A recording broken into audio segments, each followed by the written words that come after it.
We'll start in a moment. We're just completing the declaration of interest sheet, which is being passed around.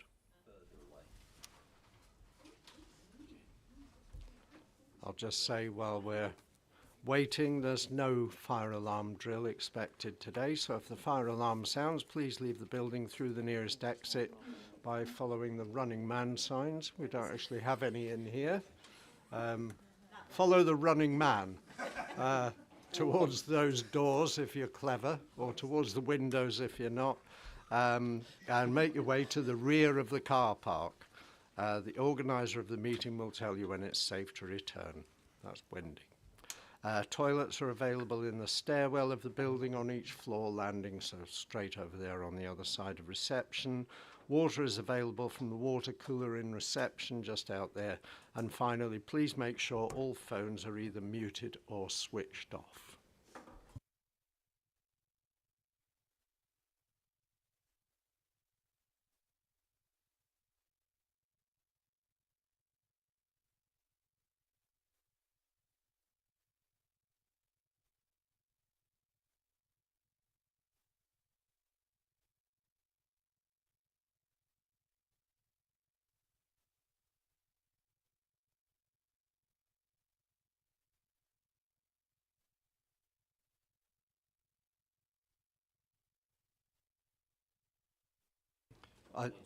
I think, yeah, the lobbying emails we've received, we can declare on behalf of everyone, because I think we'll all have received it. I think we've had Don't need to if Chair's going to declare on behalf of everybody. fors and against. Just whether you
Okay, good morning. Welcome to this Planning Committee meeting on Tuesday the 18th of June 2024.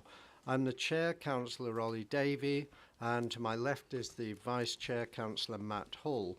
Supporting officers present today are Wendy Ormsby, Development Manager, Damien Hunter, Planning Solicitor, and Wendy Harris, Democratic Services Officer. And the presenting officers for today's applications will be Gareth Stevenson, Jamie Quinton, Jill Himsworth, Ian Lloyd, Nigel Barrett and Wendy Ormsby. It's like reading out the extras on a TV programme. The meeting today is being streamed live to the Council's YouTube account, so can I remind all members and officers making a contribution to the meeting to use a microphone or your comments will not be heard. We'll now start the meeting by doing a roll call of committee members. Over to you, Wendy. Thank you, Chair. Can you hear me okay? Do I need to move it a bit closer, actually? Okay, so I'll start with yourself, Councillor Davey, as Chair. I am present. Thank you. Vice Chair, Councillor Matt Hall. Present. Councillor Brian Bailey. Present, Wendy. Thank you. Councillor Barlow. Present. Thank you. Councillor Colin Brown. Present. Thank you. Councillor Jenny Brown. Present. Thank you. Councillor Bruce will be here this afternoon. Councillor Chapman. Present. Thank you. Councillor Haggerty. Present. Thank you. Councillor Anne Hall. Present. Thank you. Councillor Howe. Present. Thank you. And Councillor Smith. Present. Thank you. We are quorate for today's meeting, Chair. Thank you. Okay, so agenda item 1 is registered speakers. Do we? Okay, so this is the speakers for the planning applications, yeah? Yeah. So we'll start with agenda item 8, application number 240263. Chair, we need to go through on the script. You need to do the minutes. Oh, I'm right. Okay. I thought it was a bit out of order. Sorry, my head's elsewhere today. Is it members' wish that I, as the chair, sign the minutes of the meeting held on the 21st of May and 24th of May as a true and accurate record? So if you could raise your hands in support of signing those minutes. Any against? Any abstentions? No, nobody, everybody was here. Okay, thank you. Okay, next is apologies. Thank you, Chair. Yes, we've got apologies from Councillor Sarah Chamberlain, Councillor Steve Gazzard, Councillor Peter Faithful and Councillor Eileen Ragg. Nobody wishes to pass on anybody else's, no. Okay, declarations of interest. I'll just point out we've all received, I think, lobbying emails on item 8, application 240263, MFUL, former council offices, 16 Douglas Avenue. What? No, we've got the wrong address here. The former council office is Knoll. I've got 16 Douglas Avenue, Exmouth. Yeah, it's that's the Devoncourt. So the former council office is Knoll, we had we've actually received emails for and against that one, I think, and also received a lobbying email on item 12, Coombe Garden Centre, Gittisham. Okay, agenda item 5, matters of urgency. There are none. Sorry, Chair, I just need to do some more declarations. Of course, we've got to do the rest of them. So okay. There are 3 further declarations. So Councillor Ian Barlow, he has a directly relates NRI on application 22/2723, which is the Coombe Garden Centre. And he is friends of the garden centre managers, so he will have to leave the meeting during that application. We have a directly relates NRI from Wendy Ormsby. She is it's the drill hall application 231657. Sorry, I didn't write down what. So the applicant is a close associate of my sister. Thank you. Thank you. Okay, moving on. Councillor Maddie Chapman, she's has an effects prejudicial NRI on application 24/0263 MUFL, which is the former council offices, godfather or to one of the objectors. So again, you will have to leave the meeting as well. And finally, Councillor Ollie Davey, he has an effects NRI on the former council offices. He is known to one of the objectors. And that's it, Chair. I think Councillor Howe. Yeah, it's just my own conscience suddenly pricking in. I don't believe it's in any sort of declaration, but nevertheless, I have shopped in Coombe Garden Centre and actually bought a nice garden sofa set and everything else. But as I say, to be clear. Quite a few people. That sounds like a commercial plug masquerading as an effects NRI to me. Okay, thank you, Mike. Okay, so we're down. Yes, we said there are no matters of urgency and no Part B items. So we move on to agenda item 7: planning appeal statistics. Update from Wendy. Over to you, Mrs. Ormsby. Good morning. So you have obviously the summary of appeals within the agenda pack. The ones that I would just draw your attention to are ones which relate to committee decisions. So 220058 FUL, Pitman's Farm at Delford, Columpton, which was the demolition of some existing buildings and construction of a residential dwelling. That was refused by committee in line with the officer recommendation, and that appeal was dismissed on reasons of accessibility and sustainability of location. Then there's 230615 VAR, which is at Salcombe Regis Camping and Caravan Park, which was to vary a condition to allow a building within the caravan site to be used as a dwelling, an open market dwelling, as opposed to being linked solely to the use of the caravan site. That was refused by the committee, contrary to the officer recommendation to approve. That appeal was allowed, the inspector concluding that he felt that changing the dwelling from a restricted dwelling to an open market dwelling would have no material impact on the increase of journeys to and fro the site, and there was no substantive evidence that the building was required in connection with the business. And then lastly, there was the application at Exton Lodge, Mill Lane, Exton, which was a single dwelling outside the built-up area. Well, Exton, there is no built-up area currently at Exton, but on the opposite side of the main road, where there are, it's less easy to access the facilities by foot. So that was refused by committee in line with the officer recommendation, and that appeal was dismissed. So unless there's any questions, that's all. Thank you. Okay, thank you. Okay, we'll move on to agenda item 8, the planning application 240263 MFUL, the former council offices at Knoll. Gareth is going to present the report. Mr. Spiller, over to you.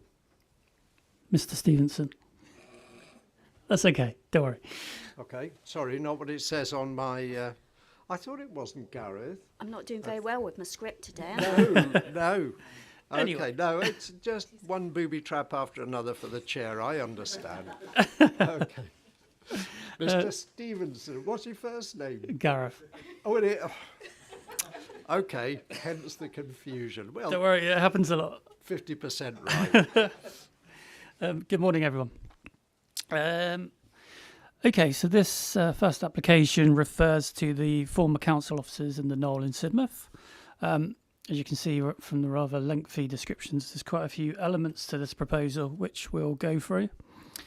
So the proposal seeks planning consent for the creation of a 70-bed care home falling within C2, an extra care apartment building for 53 units with associated communal lounge, wellbeing suite, restaurants and care provision also within C2.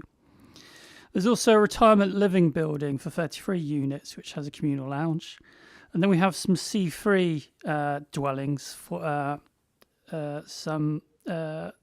for pair of semi-detached and 3 townhouses, along with associated development. You'll see there's retention, refurbishment of an existing building on the site, erection of bat habitats and a substation. You'll also see from the description there's the part in the brackets at the end, which shows us that there's planning history here.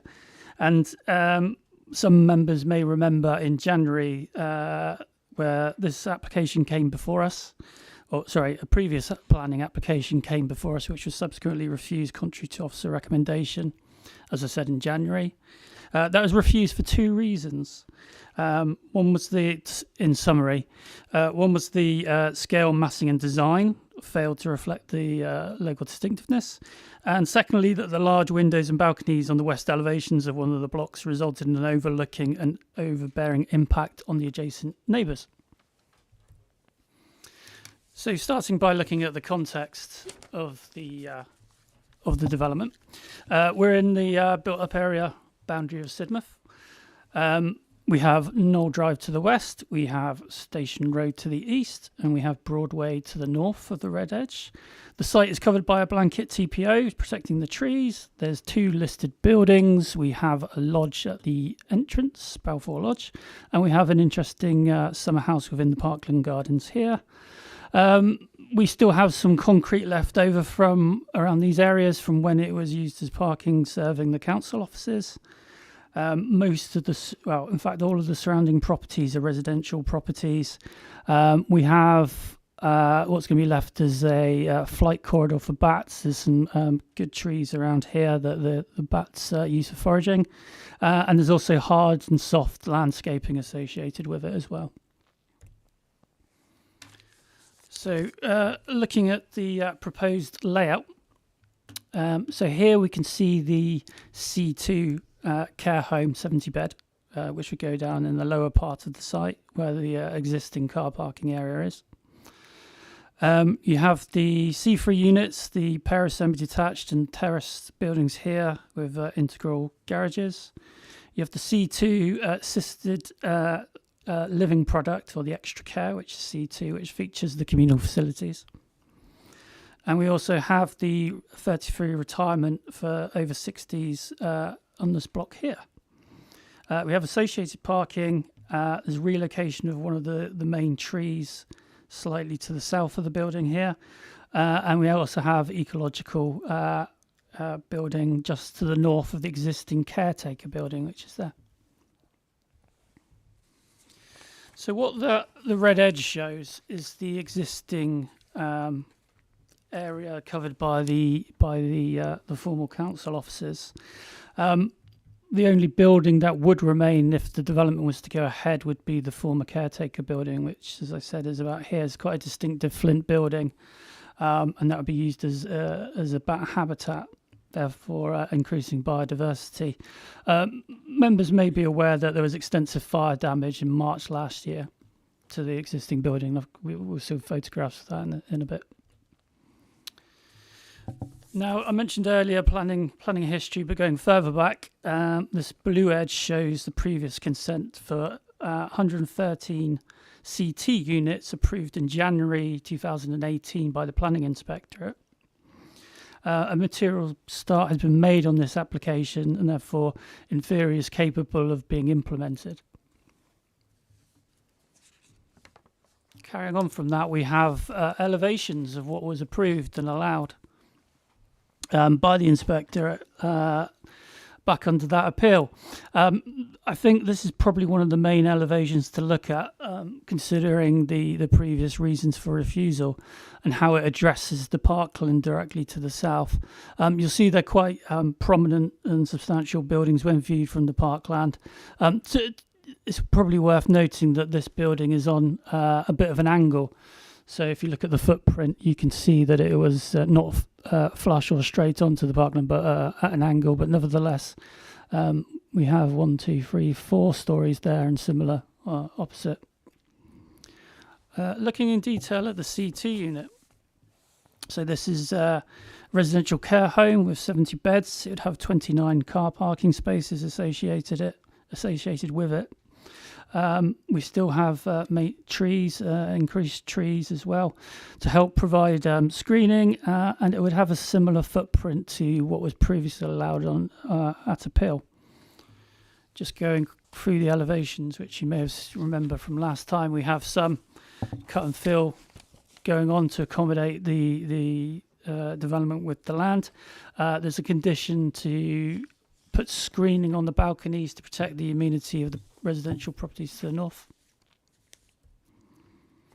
So this is the caretaker building, what's known as Building B. There's no objections raised from the ecologists to the proposal. You'll notice there's one of the walls is being retained. That's one of the adjacent office building walls, which is being retained to provide because it's got a habitat for bats. So moving slightly up the site now, this is the terrace of 3 properties with integral garages below.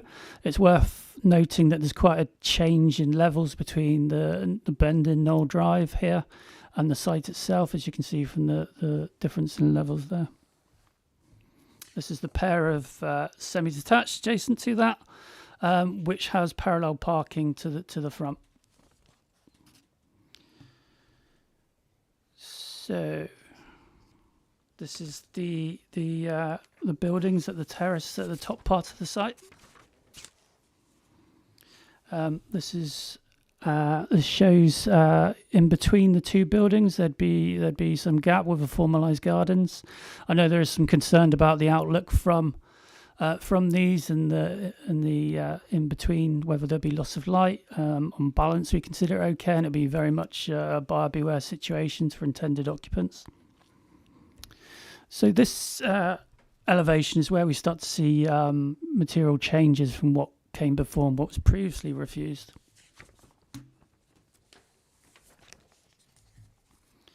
So you'll see there's, and this is made explicit within the committee report we got before and after, previously proposed and now proposed drawings within the body of the committee reports itself. But if we just focus on this elevation here, which is the west elevation, which faces the neighbours to the west. So what they've done as part of this proposal is remove the balconies from the top floor. As you can see, it's 1, 2, 3, and then stories in height, and then as you go down, the land drops, and then it becomes 4 there. So there's a distance of approximately 40 metres from the face of this wall to the neighbouring properties. You'll also notice that the retained balcony panelling has now got panelling here to prevent views from the lower part of the balcony.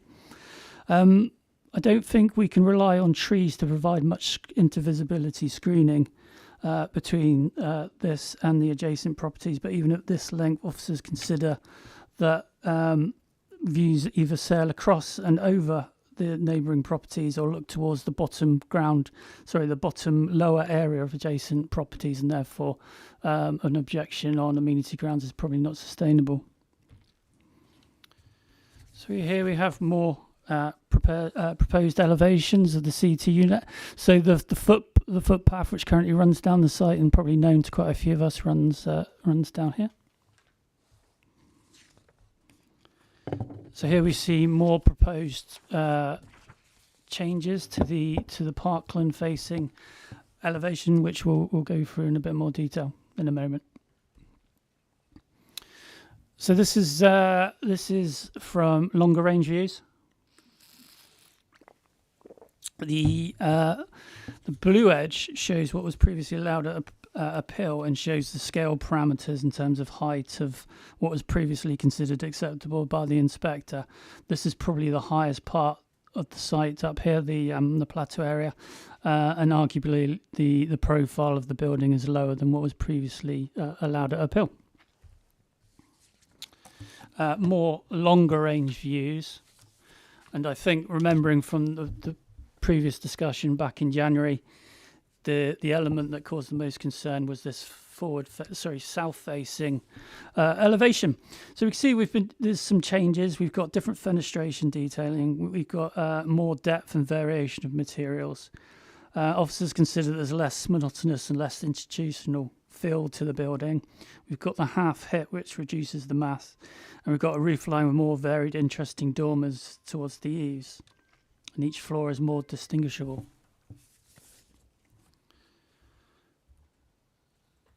Carry on, some more longer range views of the buildings. What this plan shows is the drainage scheme.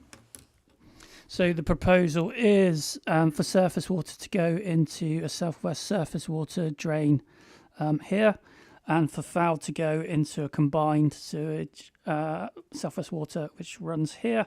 Southwest Water and Devon County Council haven't raised an objection to the proposal, and you'll see that one of the conditions, condition 22, allows for flexibility to go to surface water to go to combined if need be.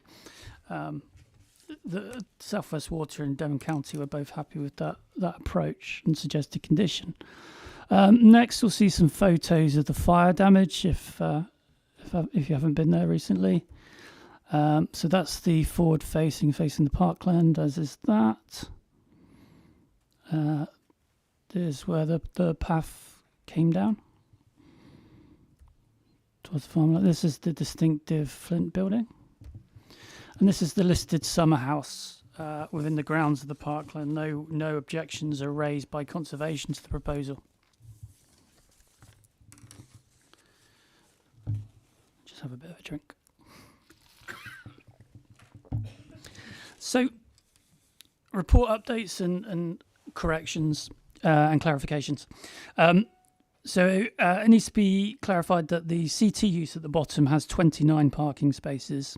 The rest of the development has 73 parking spaces for the McCarthy and Stone development, equaling 102 total car parking spaces. The balanced community section of the report needs a correction. To make it clear, there's an extant consent for 113 CT units as allowed by the inspector. The proposal seeks 123 CT units, which is a 70-bed care home at the lower portion, plus the 53 extra care units, which is one of the larger blocks at the terrace area. Therefore, this scheme has the potential to result in a net gain of up to 10 more CT units. So there's more CT units now proposed and not less. In terms of updates from consultees since the report has been written, we had the lead flood, Devon County lead flood responded saying happy for us to allow to put the proposed conditions on, which is condition 22, on the basis that surface water would not be increased by the latest changes to the design. Natural England have written in to say they've reviewed the appropriate assessment and the proposals do not appear to materially change the situation, and therefore they concur with the shadow habitat regs which you can find in Annex A at the end of the report. The tree officers, again, come in with a late consultee response to say they find it acceptable subject to conditions, and you'll note there's obviously tree conditions proposed as well. So since January, the development plan and policies are not different. Material considerations on the ground remain essentially unchanged.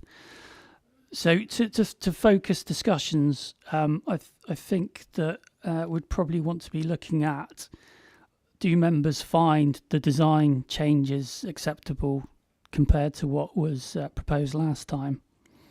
Does it still have a harmful impact on the parkland setting, or have they now done enough changes so that's no longer the case? The top floor balconies removed on the west elevation. Do members still consider that it'd be overlooking from that facade facing those properties to the west? it's also, we need to note, and it is material, that we've had a letter from the Sid Valley practice, the GP practice. They've written in saying that the practice is short of GPs. It seems like they're having problems recruiting, and with planned retirements, they raise significant safeguarding concerns. Officers understand these concerns, but do not consider refusing the application on this basis, as the government policy within the MPPF provides support for older population housing. The MPPF describes the need to provide older housing for older people as critical. Also states that offering old people a better choice of accommodation to suit their changing needs can help them live independently for longer, feel more connected to the communities, and help reduce costs to social care and health system. And this feeds into what the report says about in-house care staff can, to a degree, handle health care of residents, reducing burden on local services such as the GP. There's also social benefits from this type of housing, as it provides a specific setting to foster and enhance social cohesion among the elderly population. The concern raised by the GP practice can be mitigated through other means, for example, sharing resources or providing incentives for GPs that can be resolved outside the planning sphere. And it's also material that there's a fallback position of a 113 C2 unit, which could in theory be built on the site, which also generates a care demand, albeit maybe not to the full same extent. So on balance, officers are recommending approval subject to completion of a 106 and also adoption of the appropriate assessments within the report. Thank you. Thank you, Gareth. Mr. Stevenson. Right, okay, we'll hear from the speakers now. So we'll start with Barry Kerwin, and you have 3 minutes. The microphone, you just need to touch the button. It doesn't need pressing, as I've discovered. Good morning. The removal of some of the balconies on the west face of the retirement living apartment block does not sufficiently mitigate the harmful levels of overlooking and overbearing impact on the neighbouring properties. The scale, orientation and position of this building remain the same as detailed in the application previously refused. The number and size of the windows on the west face remain the same. Most of the balconies remain, including on the 4th level of the south elevation, where the corner balcony will have uninterrupted views west and southwest, impacting on neighbouring properties. The committee report makes extensive reference to separation distances, and I would accept that if the properties were of a similar size and on similar levels, these distances might be sufficient to prevent harmful overlooking, but this is not the position here. The existing 2-storey and bungalow properties will be completely dwarfed and dominated by this block development, and the significant difference in levels exasperates the overbearing issue further. The separation distances have not changed from the refused application. I believe there is opportunity for the members to consider further reasons for refusal of this new full application. I have a particular concern with regard to the proposed plan for surface water drainage, which I believe presents a serious risk of flooding. The proposal is to discharge surface water from the development into the existing surface water sewer in No Drive. During periods of heavy rain, which are becoming more frequent, this sewer overflows, as it cannot cope with the volume of water.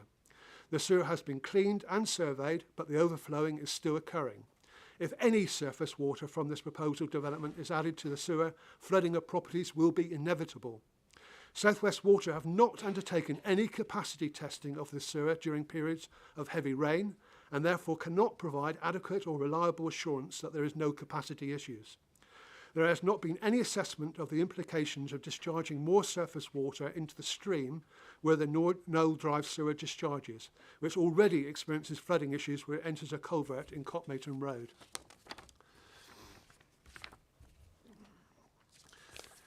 In February, the Council passed a motion of no confidence in South West Water. Their poor and inadequate response to this major planning application would add further support to this motion.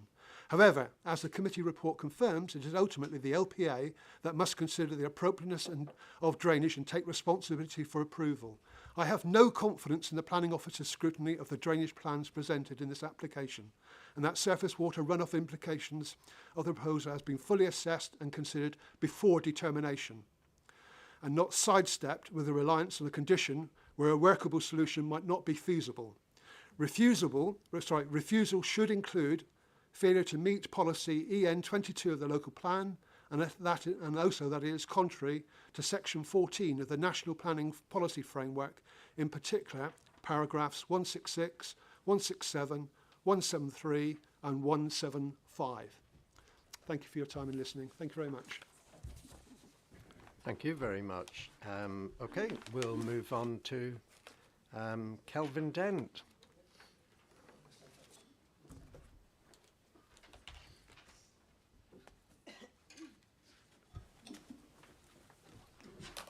Morning Chair, morning members, officers. Thank you for the opportunity to speak. My name's Kelvin Dent. I'm speaking on this item as an affected local resident and chair of the Knoll Residents Association, and also one of the founder members of the Friends of the Knoll. If you look at the scale and massing and design, the reasons why the previous application was refused, they haven't materially changed. The only thing that appears to have changed is the removal of some balconies on the west elevation and the inclusion of even more balconies on the south elevation. Those changes have actually made things worse, and if this committee wishes to be consistent, and I'm sure you do, then I would respectfully suggest that the present application should be refused. I want to say just a few words about the Friends of the Knoll. On the eastern side of the application site is Knoll Park. On the southern side are the Knoll Gardens. These were retained by EDDC when the site was sold to Pegasus Life. And in December they were transferred to Sidmouth Town Council. And shortly after they were transferred, a group of volunteers was set up known as Friends of the Knoll to restore the gardens to the condition that they used to be. And we took advice from Devon Historic Gardens. We got a vision to restore and maintain the gardens, having regard to their history for the quiet enjoyment of the public whilst encouraging biodiversity. Now, you might think that we're objecting to this application because we don't want the gardens and the park invaded by all the new residents in the McCarthy Stone site, but nothing would be further from the truth. We'd welcome the residents, particularly if they came with gardening tools to do a bit of restoration work. But the other side of the coin is that we would expect McCarthy Stone to respect the park and the gardens. And to be honest, citing a 5-storey apartment block with a host of balconies, looking down on people and having quiet enjoyment in the gardens, like an ocean liner, if you like, with all these balconies and lights, just isn't respectful. The apartment blocks would have an adverse impact on the amenity of the gardens, contrary to Policy 6 of the Neighbourhood Plan. The buildings will be alien to the character of the immediate surroundings, contrary to Policy 7 of the Neighbourhood Plan. This is an off-the-peg design, very similar, but actually worse than the building which is going up next to Tesco's in Exmouth at the present time. I know that McCarthy Stone can do better than this. I think Sidmouth expects better than this, and East Devon expects better than this, and I'd respectfully ask you please to reject this application. Thank you very much. Thank you. Okay, Michael Temple. Is the light on? Does that mean it's working? Yes, thank you. McCarthy Stone have now added 18 balconies to the south of their gigantic retirement blocks. The south-facing apartments will have 38 balconies, almost twice as many, and 60 windows, plus a central viewing platform on top of 4 apartments, all looking down on our secluded public gardens. I have benefited from this lovely secluded park, uniquely near the heart of our town, for 42 years. If this development goes ahead, when I walk up the slope through the town's civic arboretum, towards the listed Gothic summer house a relic from Sidmouth's first cottage ornée, I will be confronted at an upward angle of 30 degrees by massive blocks 4 and 5 stories high across the southernmost lawn terraces.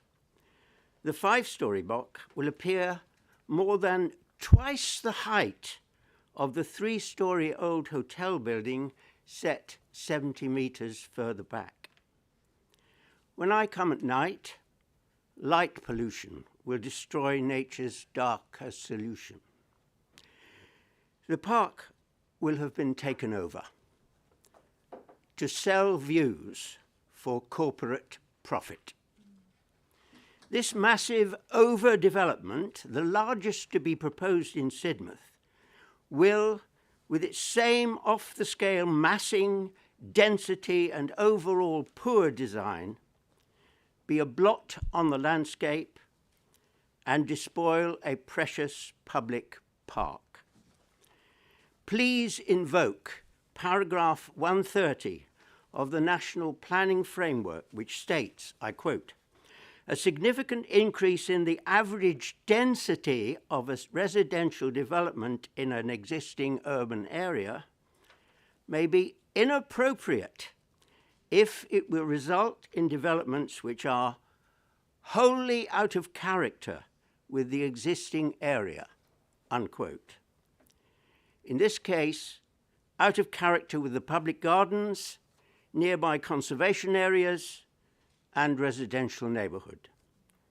Please let future generations enjoy the natural seclusion of this precious public asset.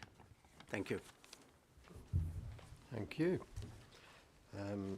Stephen Jones.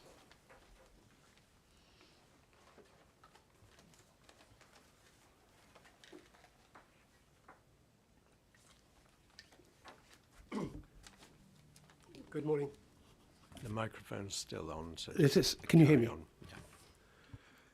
Oh, well, good morning, everybody. And just following on, first of all, I want to make it clear that I'm not a NIMBY.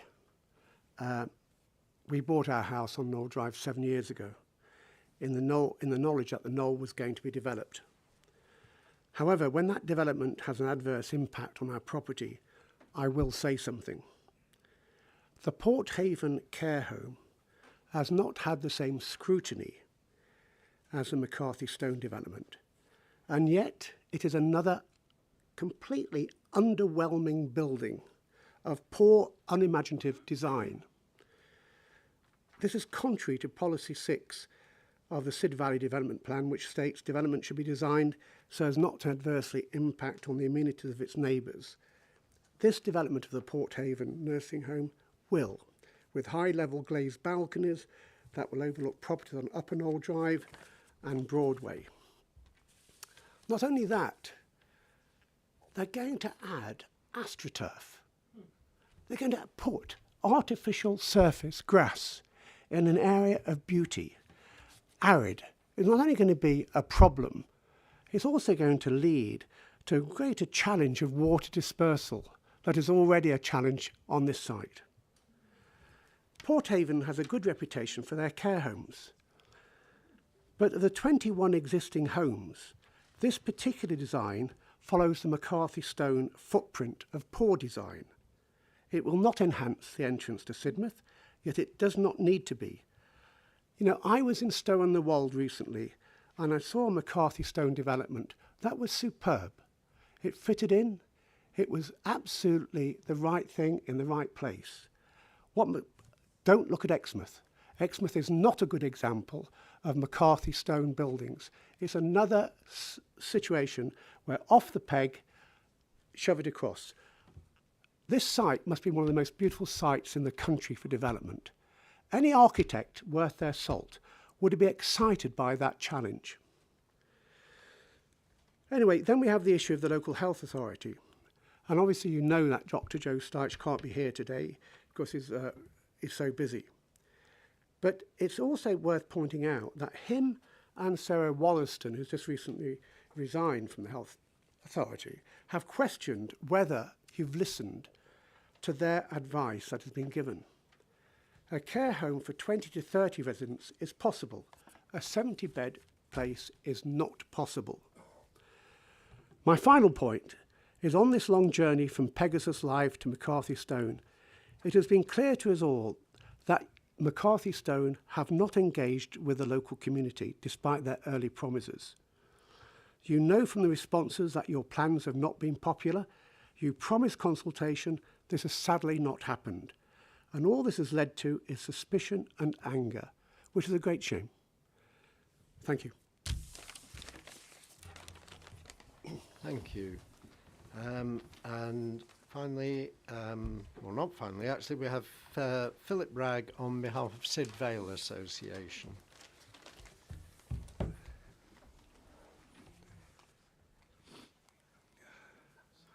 Good morning, Chair, fellow councillors and officers. My name is Philip Bragg. I'm a trustee of the Sid Vale Association, the amenity society for the Sid Valley, with 1,900 members. I'm also a practising chartered surveyor based in Sidmouth. The Sid Vale Association objects to this latest new planning application, 24/0263 for the Knoll, because number one, it's not in conformity with the current local plan, which envisaged just 50 new houses on the Knoll site. Instead, this new McCarthy Stone application envisages 163 units, so it's significantly above what the local plan envisaged, and indeed the planning inspector allowed for the Pegasus scheme. Second reason for objecting to this proposal is that it's an overdevelopment. With the new proposed 5-storey block, it will dominate the Sid Valley and will be easily seen from local viewpoints like Salcombe Hill, Peak Hill, and it's contrary to Policy 2 of the Sid Valley Neighbourhood Plan, which is to protect views within the town. Third reason for objection is the loss of trees. The new development will result in a substantial number of mature trees having to be felled with no provision for replacement trees. This is contrary to this council's sustainability policy and the National Planning Policy Framework. The fourth reason for objecting to this proposal is that the care home element will incorporate AstroTurf, artificial plastic grass instead of ordinary grass, which will increase runoff in wet and stormy conditions and have an adverse impact on local biodiversity and will cause a risk of pollution from microplastics. Fifth reason for objection is biodiversity. The applicants admit they cynically rushed through their latest application with a week to spare to avoid the new normal obligations to provide a 10% biodiversity net gain, BNG for short, from any given new development. However, the council's own current local plan seeks to, quote, ensure development is undertaken in a way to enhance biodiversity, which this clearly will not do. The sixth reason for objection is on the basis of the renewable energy policy of the council envisages that there should be a target of 15% of energy consumption should come from renewable energy. It's not proven this development will achieve this. So to conclude, the Sid Vale Association is not opposed to the concept of a new development. However, this proposal is too large and has poor design. It's clearly in breach of existing planning policies. Accordingly, we request that you refuse this planning application. Thank you. Thank you. And next we'll hear from Sidmouth Town Council, Rachel Perham. Good morning. I am the Vice Chair of the Town Council's Planning Working Group. Despite minor changes to the previous plans, you will have read and heard many persuasive arguments as to why this application should be refused again. The Town Council still strongly objects to the proposed development. The latest application is still contrary to the East Devon Local Plan, to National Planning Policy Framework, and to the Sid Valley Neighbourhood Plan. The environment is at the heart of everything we do in Sidmouth. It did not go unnoticed that this application was submitted just 5 days prior to the changes in town and country planning policy, which would enforce a biodiversity gain of at least 10% on major developments. We object to the impact on our unbalanced community. Over 42% of our residents are already over the age of 65. Further increases in elderly residents, many of whom will have significant care and support needs, simply cannot be met by our overstretched healthcare services. There is a lack of resource at all levels. We have concern about the demand for this type of housing. It took over 2 years to sell a small number of retirement flats at Sidford, and there are many other purpose-built flats that appear to be unsaleable. Pegasus decided that Sidmouth wasn't for them, and it's likely that these small and pokey flats will suffer the same fate. The huge scale and mass of this proposal, along with an increase of over 50 flats from the original designs, will lead to substantial overlooking to both nearby dwellings and the public parkland. The negative effect of this should not be understated. The design and aesthetics are once again unattractive, of poor design and out of keeping with the Sid Valley. It's a high-density scheme with little consideration to the health and well-being of its future residents.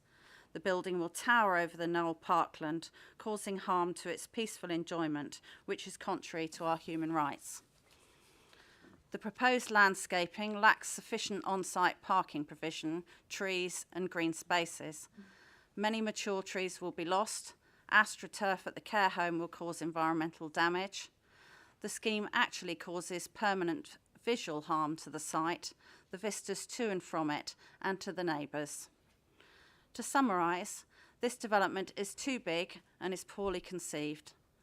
Minimal changes from the previous refusal have done nothing to alter this ugly and obtrusive scheme. Sidmouth simply does not need more retirement flats and cannot support the residents that will live in them. We urge the committee to refuse the application. Thank you. Thank you. Okay, now we'll hear from the agent, David Williams.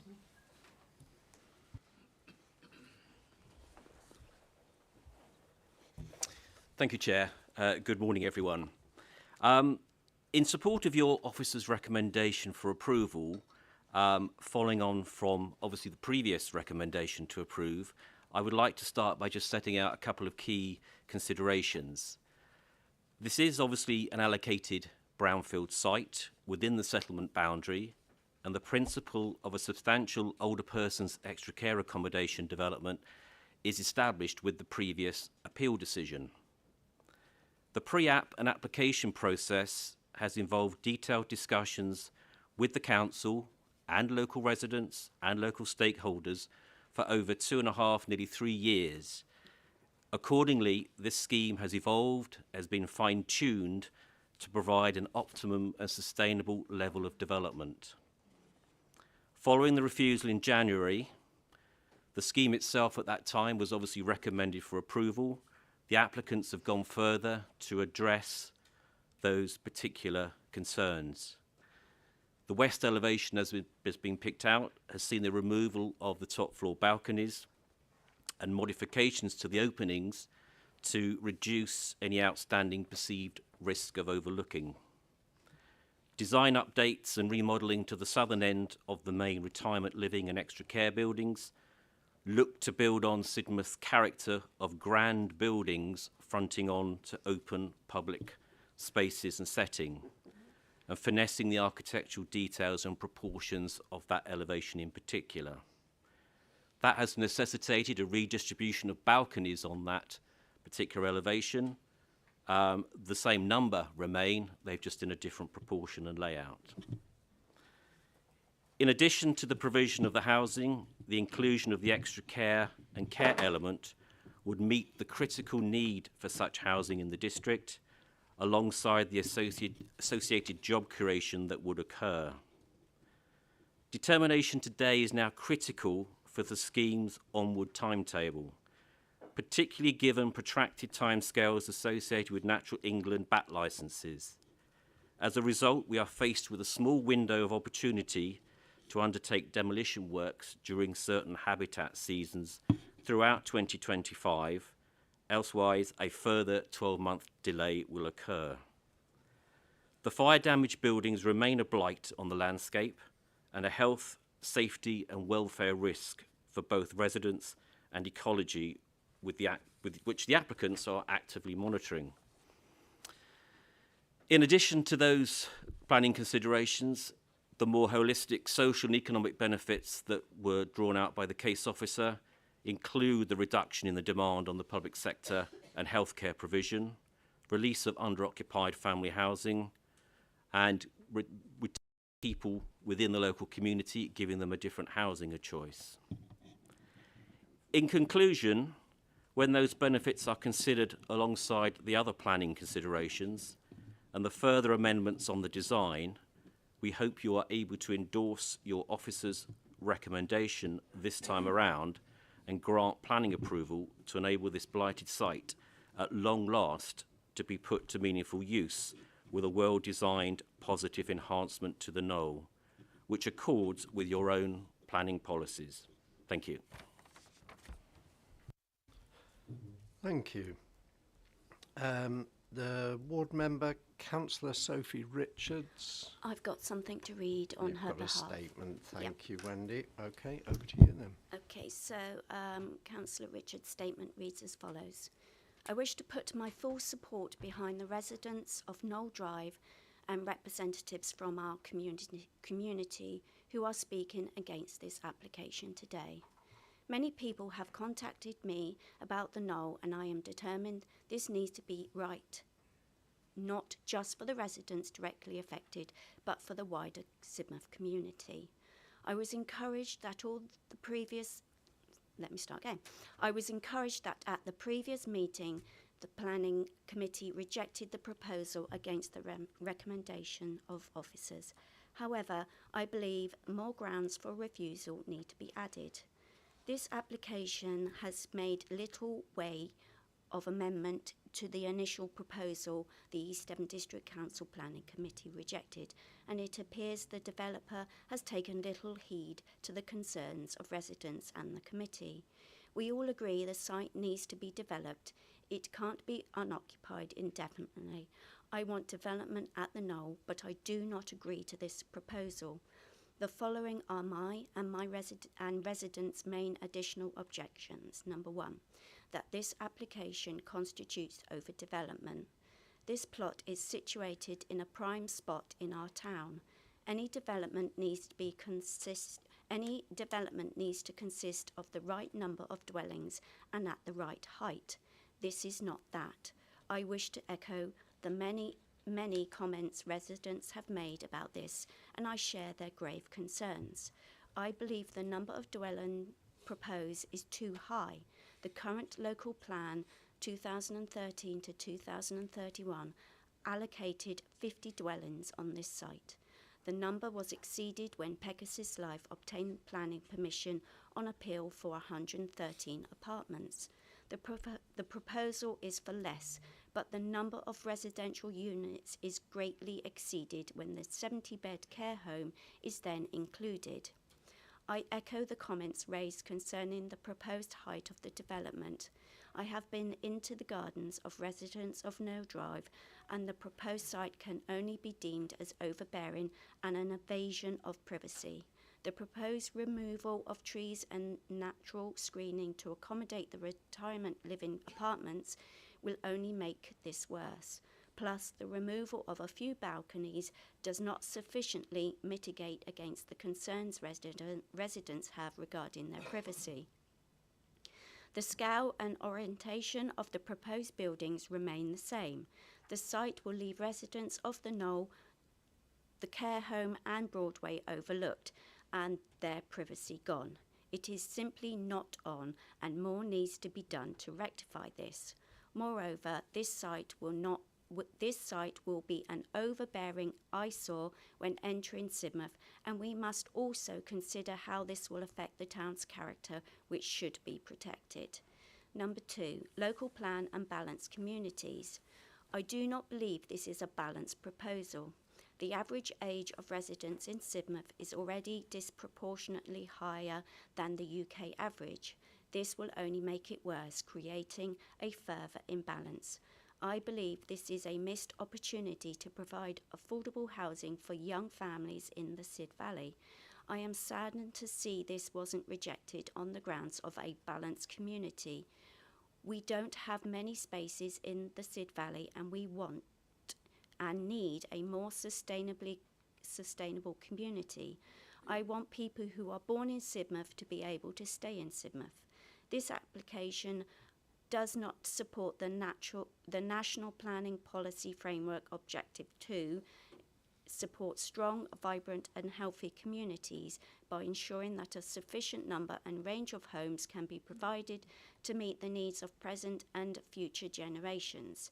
It does, however, add to pressures on our local services, our doctors, nurses, carers, as has already been raised. And finally, number 3, drainage issues. I know the developer has taken steps to address local concerns about drainage, but I remain unconvinced. This is a prestigious site which should have commanded the right investment from the beginning. There should never have been any concerns. I share residents' views about a lack of proper flood risk assessment having taken place. Knoll Drive is already prone to flooding, and I cannot understand how it can be deemed acceptable to increase pressures on the existing infrastructure. I can therefore only assume that South West Water have not undertaken capacity testing during periods of heavy rainfall, making their assurance implausible and unreliable. Once again, I strongly encourage members of the committee to make a site visit, and to the developers, I encourage you to work with residents to inspire confidence and support from the community. As previously requested, a residents' forum would be an ideal way to do this, and I would hope this will now come to fruition. I would be grateful to the committee if the committee would consider adding these 3 points as reasons for grounds of refusal. The reasons being overdevelopment, a lack of balanced community and drainage issues. This development needs to be right for residents, for our community and the future of Sidmouth. We must not get this wrong. End of statement. Thank you. Councillor Barlow, you're also the ward member. You don't want to make a statement now. You'd prefer to take... made that mistake before, Chair. I will happily wait this time. Thank you. I thought you might want to keep your powder dry. Okay, I'm sure you've got plenty of it. Okay, we'll start with questions then from the committee. And you're right in there, Councillor Barlow. Who is your question for? For the developer or agent, please. Okay, if the agent, if you wouldn't mind coming back to the microphone, we might have a couple of questions. I've got one, actually. Sorry, just wanted to clarify. You said in your statement then that, did you say there was a danger for the position the building's in at the present time? We were looking at the critical timing of developing the site out because of the requirements of the BAT licence. Yeah. Natural England have certain windows when we'll be able to go in there and do major works, demolition, etc., and they're quite small during the year, which obviously reflects when the bats are in there within the habitat and on the site. So I think we've missed this year's ideal slot, so we'd have to go to next year. And obviously, if we have to delay again, go through an appeal or whatever, then that could go further. So that was the point that was just being made on that. But you said there was a problem, or you were concerned about the environment or something, residents, whatever. You said that there was a danger, and at the end of the day, I don't presume there's anything to stop you demolishing the site now, is it? There is, in terms of requiring prior approval of the council to do that, and secondly, a BAT licence would be required to remove it, and they won't grant that within a certain period until the planning permission is granted. And then in terms of the timing through the year will be a particular slot when they can actually do the demolition. It'd have to be gradual because the final bit to be demolished would be that around the actual retained building. But I presume you could apply for that, demolish the building and have an empty site, should you not get planning permission issued today? We have tried that route, but a licence won't be issued without a planning permission that's going to commence to be in place. So we can't do that as a route. Okay. Can I follow that with a question then to the officers? I mean, is that possible that is it not possible to demolish the site and have a clear site so that the bat problem is overcome? You know, the gentleman's saying that's not possible, and I'm asking you, is that possible? So when applying to Natural England for a bat licence, Natural England have to consider what's called the derogation test, which is sort of 3 tests, and one of them is that the impact on the bat roost or the bat foraging area is unavoidable, and there is no other solution. There's no other development solution to retaining or not disturbing the bat roost or the bat foraging area. So therefore, there's a requirement to understand what the development proposal is. So just pure demolition, just for the sake of clearing a site, is unlikely to satisfy the derogation test. Natural England would expect to see it is as part of a planning approval for redevelopment of the site, rather than just an application to demolish. Thank you. Okay, Councillor Jenny Brown. Hi there, right, this is for the architect. You said that there's the fallback of the planning that went through appeal and was allowed, and that there was a material start. So I wanted to know what the material start was. And also I wanted to know, were you using AstroTurf on the original one, and how much AstroTurf are you putting down?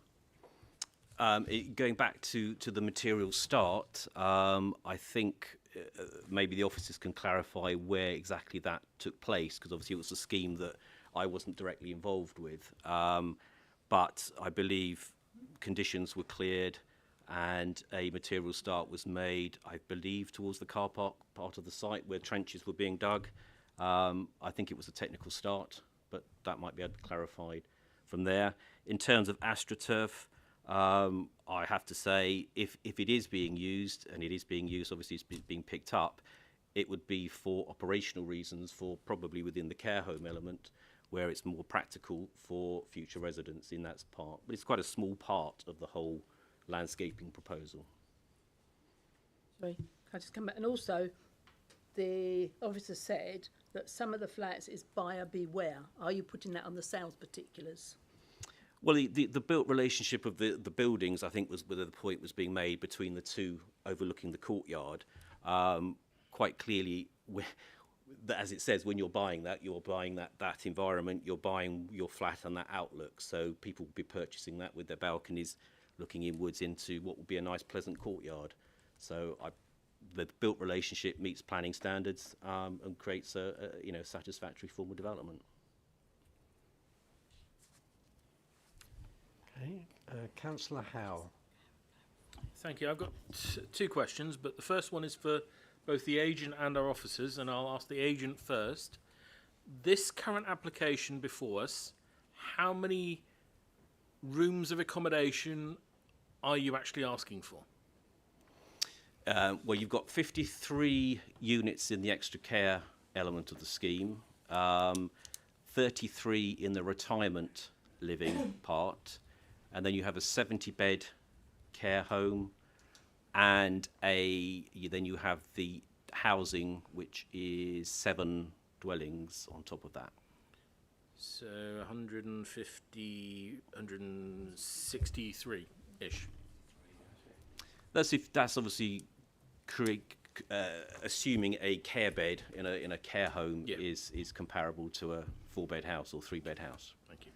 I want to ask the same question of our officers, if they agree with those figures first. Yeah, so we've got 123 C2 units, as I explained in the presentation. So that's 70 bed, the care home, and the 53 at the top part of the site, and 40 C3 units, 33 plus 7. Thank you. It's not clear through the whole report exactly what we're asking for, but we have an appeal determined for 113 currently, so we're looking at 40 odd up. Yeah, it's 113 C2 is the appeal that happened roughly about 10 years ago. And just picking up on a few other points, the material start is a trench that was dug in the car park with pre-commencement conditions cleared. The other point about the AstroTurf, I'm not sure where it's put on a landscaping plan, but we've still got a condition that requests soft landscaping. So if there is a plan that says there's AstroTurf, we can get that changed under a discharge of condition. Thank you. Okay, thank you. Can I ask my second question? Yes. Thank you. Right, following on from that, this is for officers. Last time we didn't have a reply from NHS. This time we have. I want to verify because it looks like the NHS is asking for money for staff. My understanding from appeals and everything else is that's not a planning function. If they'd asked for facilities to build, assets, then that's a planning function and we could have considered that. But actually staffing is a government stroke NHS direct responsibility and not something we can consider as part of this. Is that right or am I wrong? I think as a matter of principle that the NHS can request contributions, I think the issue that's come down from a recent High Court case is justifying that amount.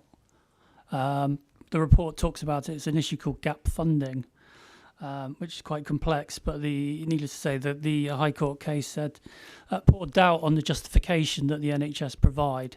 So it's more of a case of the NHS being able to justify a contribution rather than the principle of contribution itself.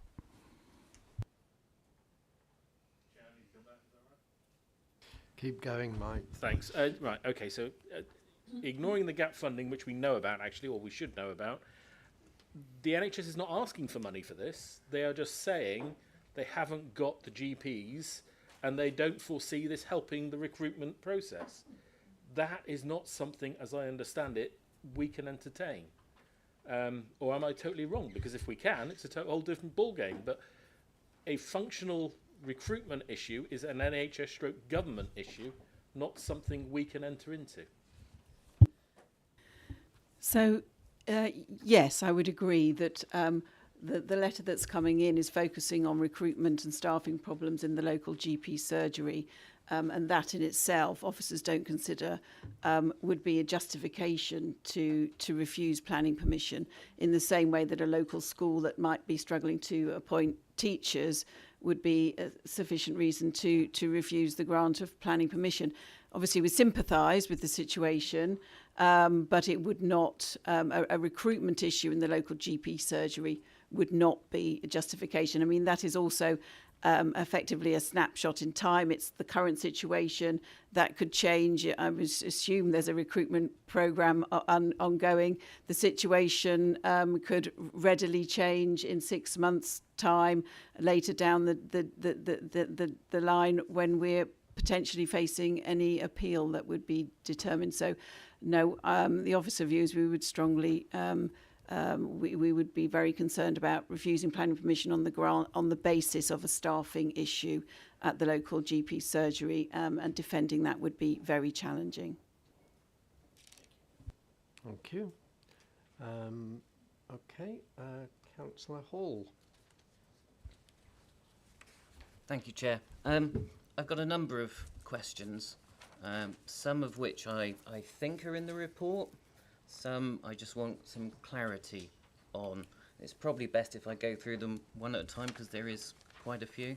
The allocation of the C3 units on site, they are a little squished, but we don't seem to be looking to withdraw the PD rights on those. Is there any particular reason? Because, as you put it, they're squished, it greatly restricts what they can actually do within the plot without needing planning permission in the first place. So that is why it was deemed not necessary. You need special circumstances to withdraw PD rights on a property, and we didn't feel it was apt. Okay.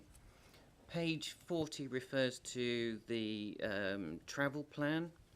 Is that the same as what I would know as a green travel plan, where there is constant and renewed assessments of promoting the use of sustainable transport for the users to and from the site? Yeah, so that document is looking long term as well as medium term about alternative methods of travel, how traffic is controlled around the site. Thank you. This one might just be because I was suffering with IT issues at the weekend.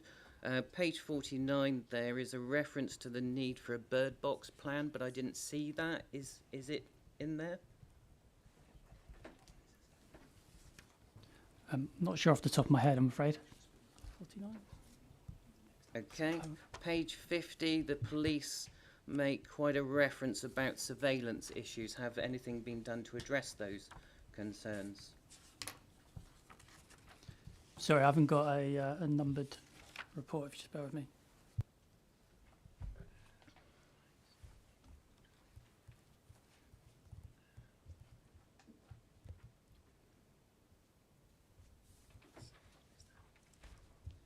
I'd say no, nothing explicitly directed at those comments, although you'd hope there's not a place where crime is really hopefully going to be an issue around the area.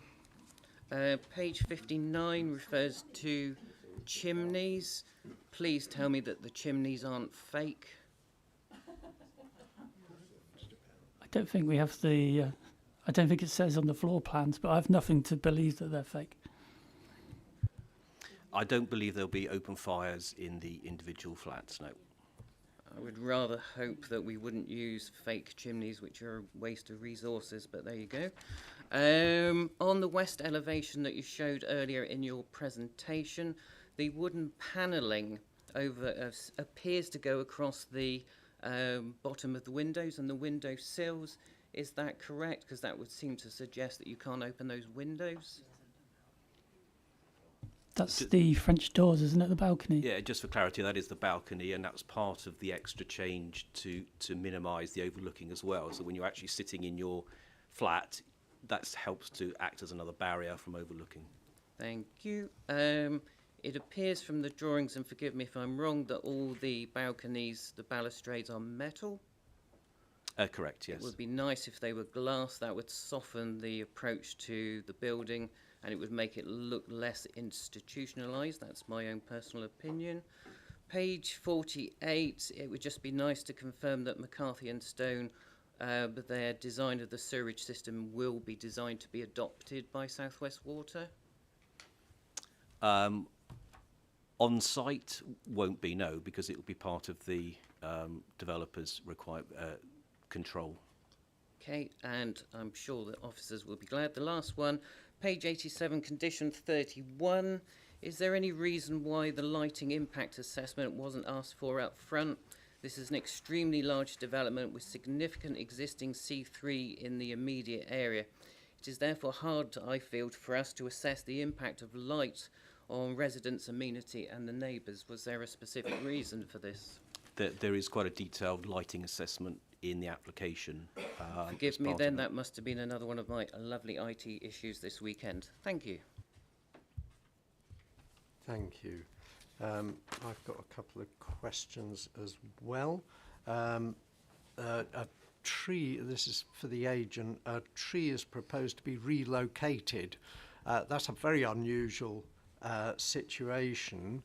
I see the tree officer is satisfied that it could be done, but points out that it is an extremely difficult operation. Are you going to use specialist operators to undertake that? This revolves back to the request of the council back with the original application, and it's a ginkgo tree that's it's in preparation for removal already. So for some time it has been capped and maintained, ready to be removed, and that was a requirement of this committee back at the original planning application from Life Story, and we're able to incorporate that into the scheme as well.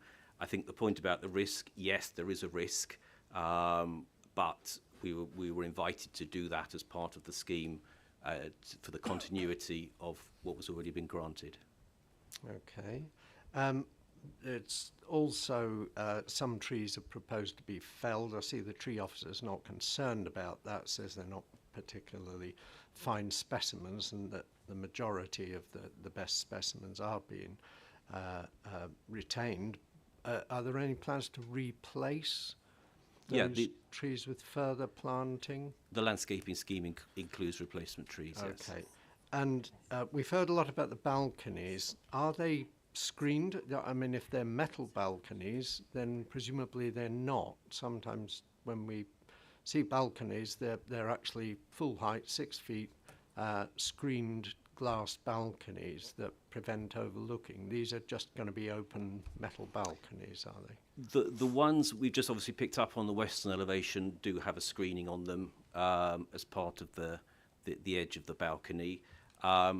If there are particular pinch points, then a screening panel can be added. If I think a point was made about the southern elevation on that end of the building, if that's deemed to be a problem, then an additional screen could go on that, for example.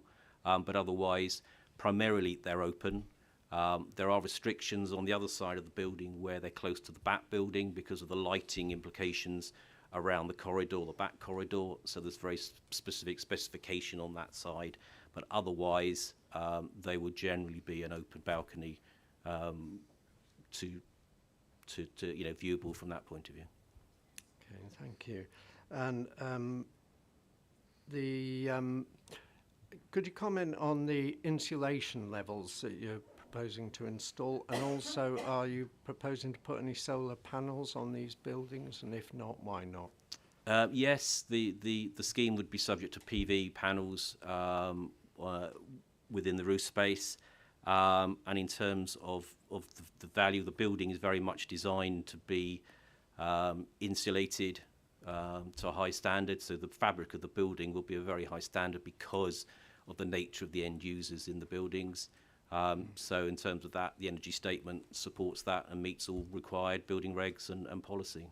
Okay, thank you. And finally, you mentioned, obviously, when you build a facility like this, you suggested that it frees up other homes for people who are going to move here, and I can see that. I'd like to know how much that's going to benefit this local area. Could you comment on typically how many people in a McCarthy Stone development come from the local area, if we take the local areas being East Devon and then perhaps Devon, and then from further afield than that? In terms of the figures, I think in the supporting documents that came out to members, it gives a figure there from the reports. Typically, you're looking at, I'd say, well over 50% coming from within the immediate location. It'll depend quite where that site is as to the position and that net effect. And then in terms of the wider district, a further percentage will be coming from within East Devon as a wider area. Okay, thank you. That's all from me. Does anybody else? Councillor Haggerty. Some of my questions have already been asked and answered. One thing I did pick up on, Councillor Hall's, about the police surveillance. You actually said you don't expect an issue there, but the police actually recommend it's reviewed in the report. Well, I think there's two sides to that. One, obviously, is the state of the existing building and the surveillance that's going on there at the present time. So there's on-site security and cameras, etc. So the surveillance going on now, particularly after the fire that took place. In terms of the scheme once developed, obviously you've got individual house managers within the schemes. You've got a significant amount of surveillance from residents within the building. So in terms of securing the site, combination of boundary, combination of the nature of the layout will provide that security for those future residents and for users of the park and the wider area where there will be greater surveillance overall. Okay. Is that actually, is that actually meeting what the police are asking for in this development? I believe so. I think in terms of individual flats, for example, they can be done to a standard that meets the necessary crime requirements. And the buildings themselves have CCTV. They have access to communal areas. So just from experience, it is a very safe and secure environment for residents. And that would be true of the care home as well, again, where it'll have its various screening of receptions and people on site all the time, as well as the residents themselves. Okay, if I can come, another couple of questions, sorry. Yeah, the question of chimneys come up earlier on. Can you confirm they are artificial? Yes, there's no open fire. I mean, if they can be removed, I'm sure the developer would love to take that expense out of it, but they're not designed to be operational. Okay, one last question to the officers, if I may, sorry. It's, if the planning permission didn't go ahead and the building had to be demolished, is this, I'm getting it right with the back situation, the building's going to be demolished anyway, no? Because of the fire or not? Have I got that wrong? There's no permission at the moment. Well, there's obviously an extant planning permission, and if that permission were to be implemented, then these buildings would be demolished as part of that scheme. But if that scheme is not to be further implemented, there is no standalone permission for these buildings to be demolished. And in terms of the matter we've touched on before, the Natural England licence, my understanding is they would need to demonstrate that there is effectively a sort of a serious health and safety risk requiring the sort of immediate demolition of the buildings. Otherwise, they would be looking for the full sort of onward development proposals before likely being willing to grant the Natural England licence for the bats. Okay. Yep. Ian, Councillor Barlow. Thank you. Just a question, just to clarify your question, actually, Chair. You said that 50% of the people are coming to your retirement home from local places. I mean, in your, I don't know if this may be a manifesto, of course, in this time, and that might not be all the truth, or it might be a wish. You say that most of the people are coming, and I've read before you say up to 80% of the people was your estimate of where people will come. Now, obviously, that makes a big difference to Sidmouth. So, what are you expecting? I think in answer to the question, what I said was I think it is set out in the guidance of the leaflet that you've got. I think I said 50% as a figure. I wasn't sure what was being put forward on this particular site. But generally, you're looking at a significant amount will be drawn from the site, the location, the town, and the immediate area to the site, to the area itself. So they wouldn't be developing in this part of the country if they didn't feel there was a need for it, and that ageing population is ageing regardless of whether McCarthy Stone or any other developer comes to the area. So there's that need will always be there, that critical need will be there. And can I just also confirm that if you were to get planning permission today, would you be dropping the appeal on the previous one, the cheaper option, or would you carry on with that? Subject to satisfactorily getting a Section 106 over the line and agreed, I believe they would withdraw that appeal, but providing that permission obviously was a timely permission as a decision notice, yes. Sorry, say it again. In short, yes, right. But obviously the proviso is that we actually get the legal agreement over the line and everything's signed up and conditions agreed, etc. Okay, thank you. Okay. I've also got Councillor. Actually, I'll hear from Councillor Anne Hall first, and then Jenny. Thank you, Chair. It's going back to the police bit. Am I right in thinking this is a public open space where the public can wander around anyway? Because having worked in the garden side of a McCarthy and Stone development, the gates were all locked. It was very secure for their members or residents. Now, if it's more open, say you could have anyone can go in there. The developments in Exmouth are all locked. You can't get in. So I'm just wondering about the security and possibly antisocial behaviour that could possibly happen there if it isn't addressed. Thank you. I think that's a fair comment.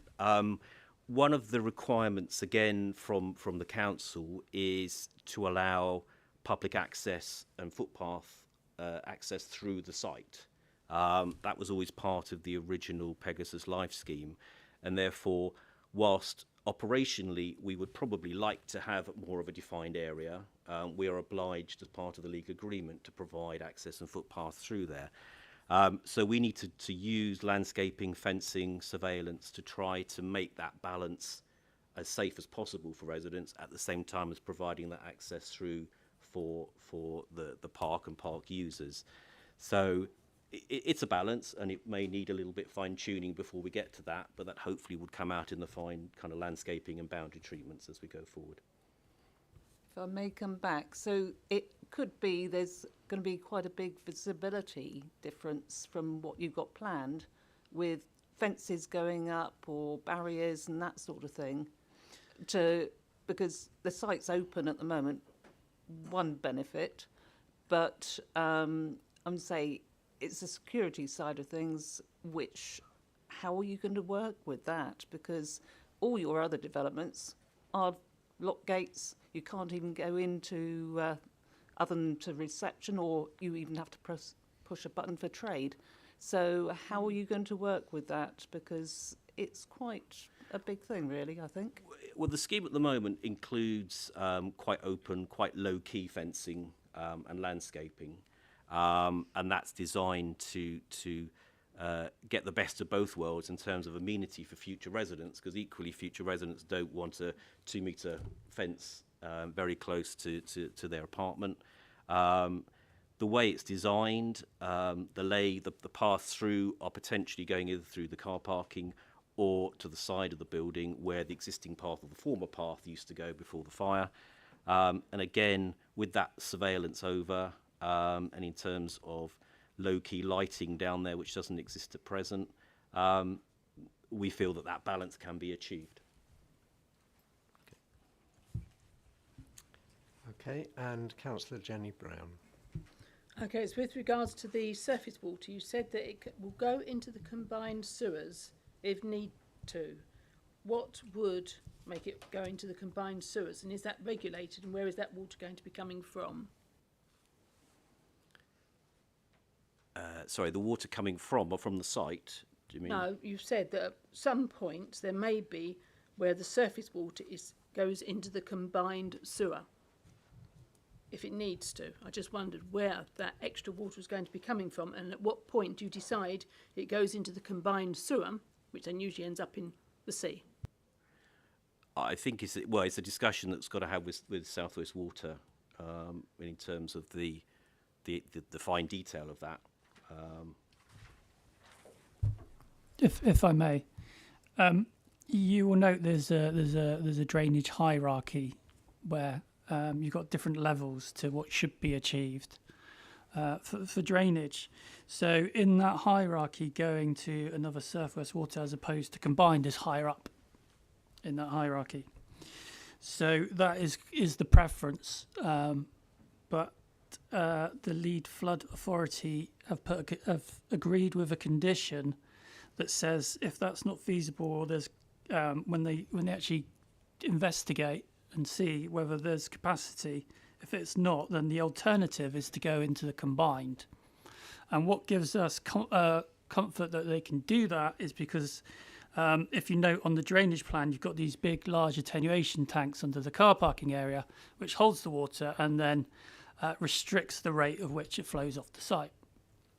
So that'll be a betterment, according to the submitted drainage report, in terms of it when it was a council office and in accordance to the approved scheme that was allowed at appeal.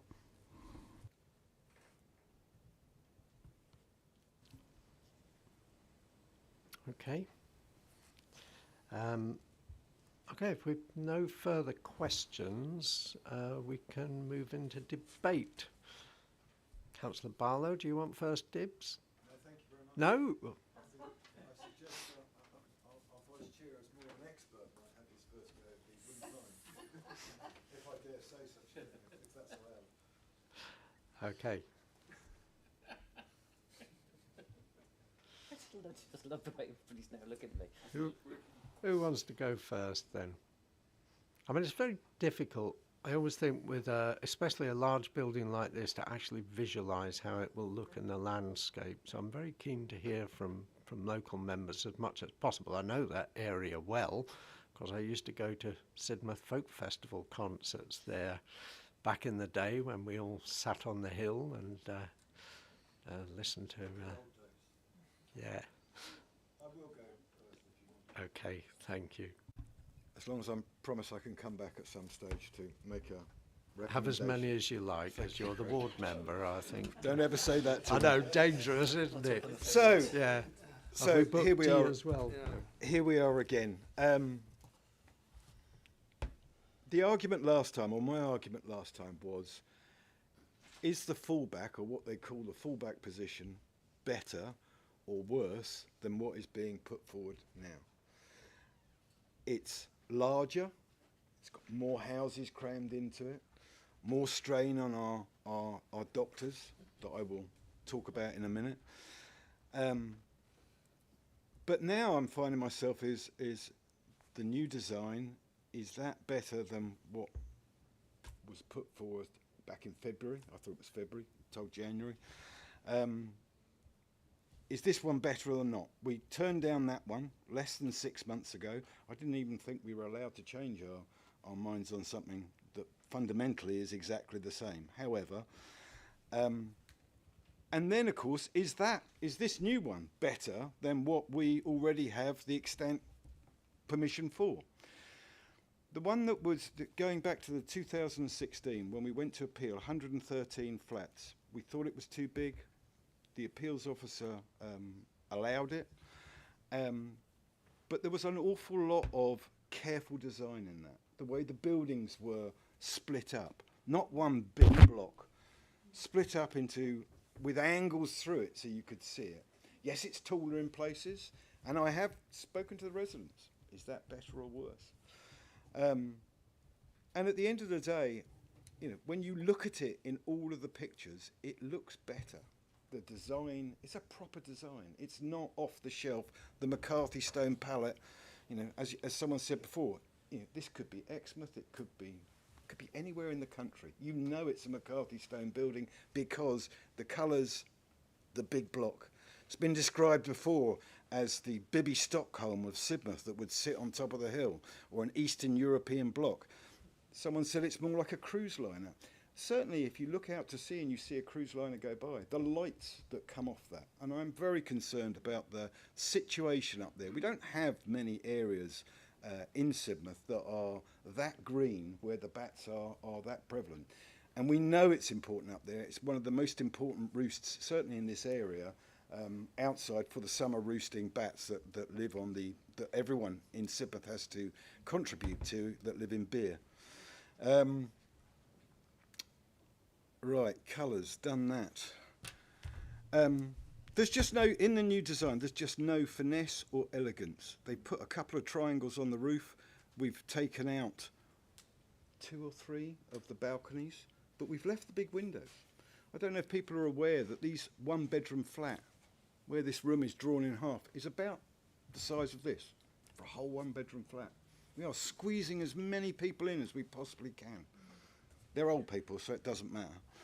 At the end of the day, you squeeze them in, you give them 1 window. That's all they've got in a very small room. Now, it may be because there's no balcony there, perhaps they won't look out that window. But my thought would be they would still look out of it. You are looking from the 4th floor of a building down onto a garden that slopes away. In the original 2016 plan, the buildings were twisted slightly, so there was no overlooking issues. You could see between the buildings, so that the people inside don't have to be buyer beware in the Pegasus building. I'm sure it would be slightly more expensive, but at the end of the day, you don't have to be buyer beware because everything looked out in a garden. Although it's going to look out between the buildings, won't get any light in there, but as I said, they're old people, so it doesn't matter. But it won't get any light in there. And then half of them are looking out on actually a car park. So they don't get light and they're going to look out in a car park. So design, really, can we not do better in this day and age? Do we not appreciate our old people a little bit better? Certainly in Sidmouth we do. We have to. Someone said 42%. It's actually 51% of the town is over retirement age. And that to me in strategy 4 of our plan, I have serious doubt. I argued it last time, or thought it last time, but I was persuaded not to. But the more I think about it, the more we look at this, with the letter that we've had from the NHS saying that at the end of the day, you're saying, oh, this is a staffing issue. Well, yes, it's a staffing issue. You're right, it is a staffing issue. But the main issue is it's not just that we're short of doctors. Everywhere's short of doctors. Our problem is similar. A lot of people would like to move, but when they look at the type of issues that we've got in the town, it's not a nice mixture of age groups for them to look after. These are all old people. And now we're talking about having another care home pushed upon us. And it won't be filled from people from Sidmouth. This will be filled with people from outside Sidmouth coming in, which again is scaring our residents that already live there. And part of our job is to look after the here and now and also the future. So I don't see how, by putting in more accommodation for elderly people, more accommodation, especially the high dependency care home unit, it is just making, when you're a doctor, where shall I go? I could go to Budley, I can go to Exmouth, I can go to Cranbrook where they're younger, and I'm going to deal with lots of different things, lots of different problems, or I can go to Sidmouth, and it's all old people. And as the doctors there tell me, our problem is not just attracting doctors, it's attracting doctors to come here because of the problem they've got. The high dependency, the high workload, even though they only get a certain amount of doctors per amount of people. So they know they're going to be harder worked here because of what we're putting in. Water and sewage, I will touch on that. I'm not going to say I'm an expert on it, but we've been dealing with South West Water in Sidmouth now for over 10 years because of the issues we've got. We are having a lot of money spent on Sidmouth to try and get the water out of the combined sewage system. A lot of money to try and get it out of it. And we're now talking it might have to go back into it. I didn't even think that was allowed in this day and age. Right, so that's design and the balance of community. I'm going to leave it there at the present time, Chair, and then I would like to, if I hear things, like to come back perhaps, and then, as I said, make a suggestion when you're good and ready. Okay, thank you. Anyone else? Could be a short debate. Councillor Howe. Right. I suppose I'll start with the first comments. Design and distinctiveness. This isn't a good design. It's better than last time, marginally. It's still not a good design. The previous design, the original design that we lost on appeal, although thinking back to the arguments we had around that when it came through this committee, was better. But it was taller. It was bulkier in some ways, not as boxy as this. I think Eastern European description was an unusual one because I've been to Eastern Europe a few times and there's some lovely designs and buildings out there these days, which would actually put this to shame in its current form. So I can possibly go along with design and distinctiveness, which is one of our reasons for refusal last time. But we've got to be mindful about our reasons for refusal, that we can't introduce new ones without new evidence. The NHS letter does not help us in this. We cannot go against practice. And then we've got the MPPF as well throwing older people's homes for us. We can't dictate it needs to be younger people's homes, which is ironic. All the political comments come out about how it should be something different, but they're in politics, as we all are. Yet, they should have done something different about it. So I can go along with design, overlooking marginal improvement. Is it enough? I don't know. That's a question mark. I am struggling, though, to understand, and nothing against what the public have said, because the people that have spoken speak from their hearts, and I would probably in their position be doing exactly the same.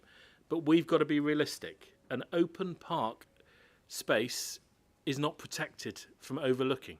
In fact, if you go to London and many other places, that's exactly what you do overlook, the open park space.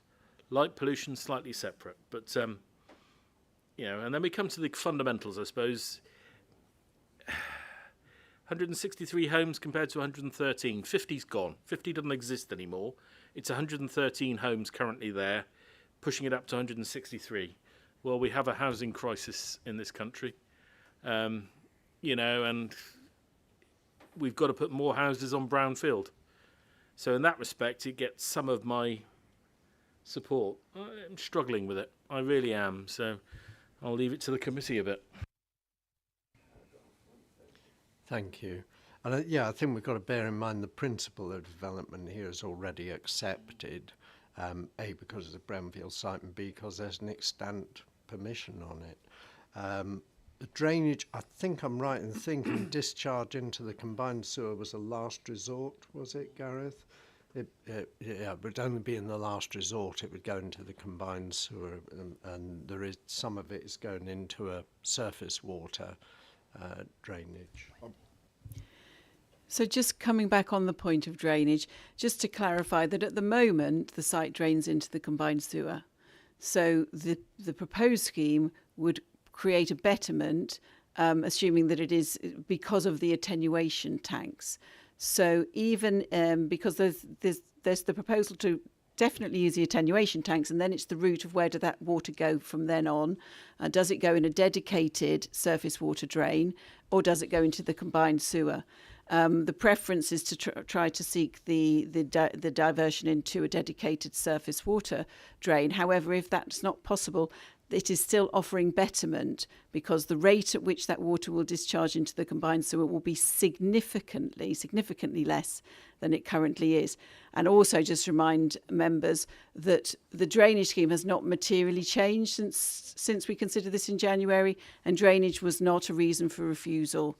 So it would be very challenging to introduce that as a reason for refusal to today's scheme on the basis of there being no new evidence in that regard. Thank you. Thank you. Councillor Brown. Well, I've just been looking at the NPPF. Paragraph 30, or the new paragraph 30 of the revised NPPF provides that a significant increase in the average density of residential development in an existing urban area may be inappropriate and will result in a development. Sorry, I got the wife's teeth in. Sorry about that. Will be only out of character with an existing area. And paragraph 134 of the NPPF says development that is not well designed should be refused, especially where it neglects to reflect the local design policies and government guidance on design. So there's two reasons why it probably shouldn't go forward. Okay, thank you. I think we've still got design and distinctiveness as a reason, haven't we? That could still be a valid reason.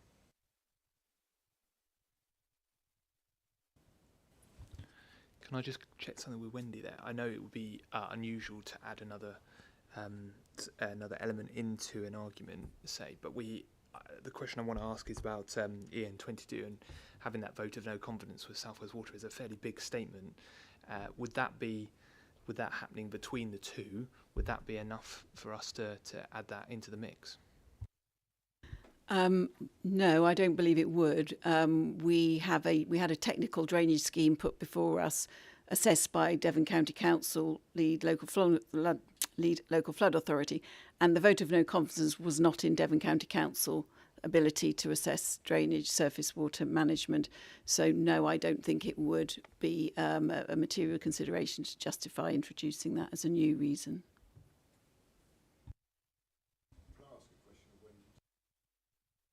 Go ahead, Councillor Marlow.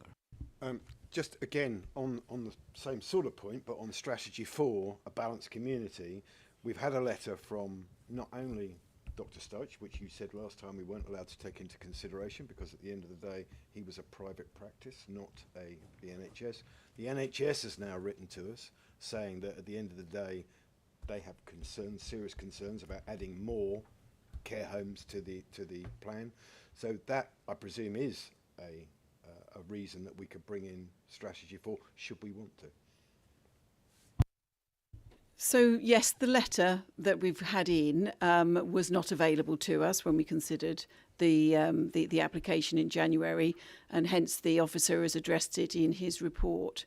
The advice that the officers are giving you is that because it is focusing on recruitment issues, well, as I set out earlier this morning, would not, the officers would be very concerned about being able to defend a reason for refusal on those grounds.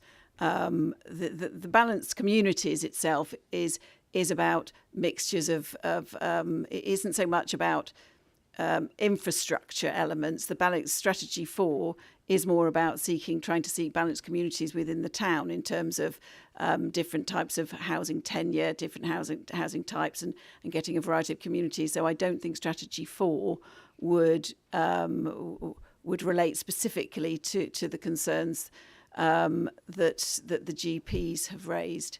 And on that matter of balanced communities, again, as Councillor Howe has expressed, the MPPF strongly promotes the provision of housing for older people. And in a town with a high proportion of retirement of people of an older age, there's a great likelihood of them needing that type of accommodation to move into. C2 care, for example, is often a stepping stone when people feel that they are no longer comfortable, able to live independently in their main sort of large family home, that they're looking for somewhere to effectively downsize to, where there is support and care on hand. So where you have a larger population of older people, I would imagine that the demand for this C2 kind of accommodation, or the C3 with the extra care, is probably going to be of greater demand. So would it be possible then to put a Devon restriction on all of these, seeing as this is going to be for our town, because we've got an older population? You know, if you're saying that we've got this community, balanced or unbalanced, whatever, but can we then put a restriction on that these are only for local people that can live in them?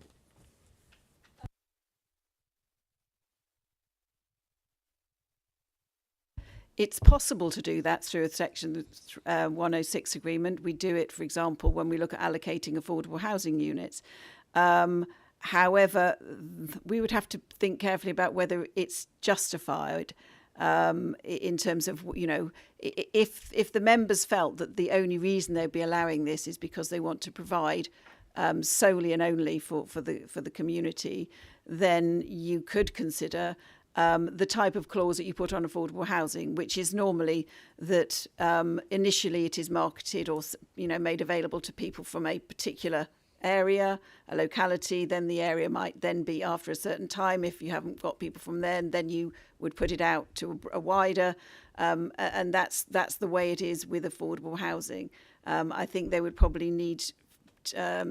I mean, obviously, it would be something you'd ultimately need to put to the applicant, as it would need to go into a Section 106 agreement. Would they be willing to sign such a legal agreement? Because if they don't, then obviously the permission would not be forthcoming.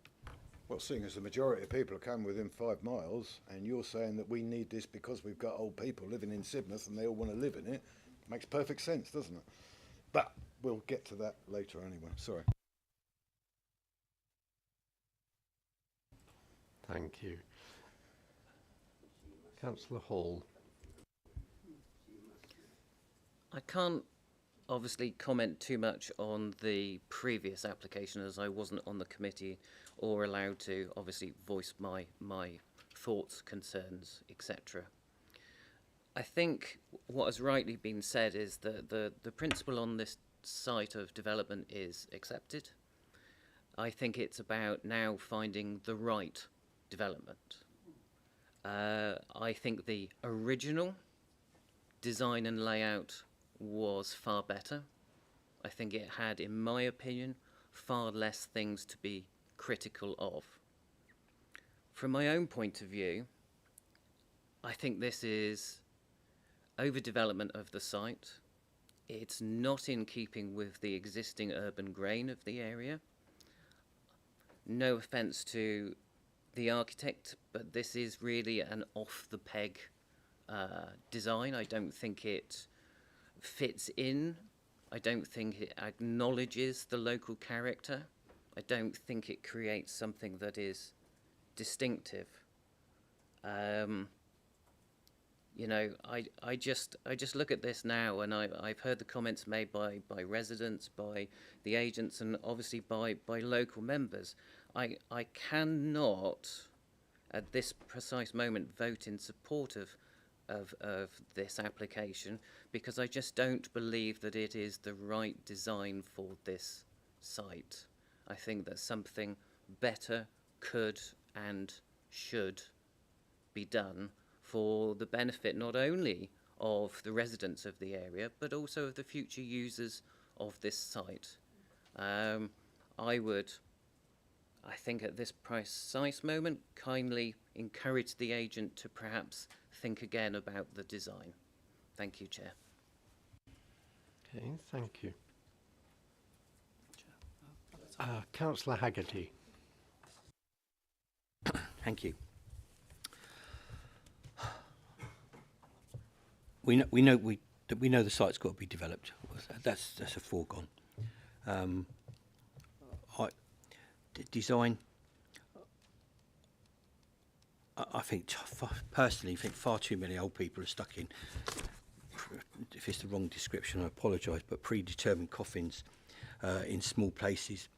And I think the site for Sidmouth, if it's going to be determined, it must be old people.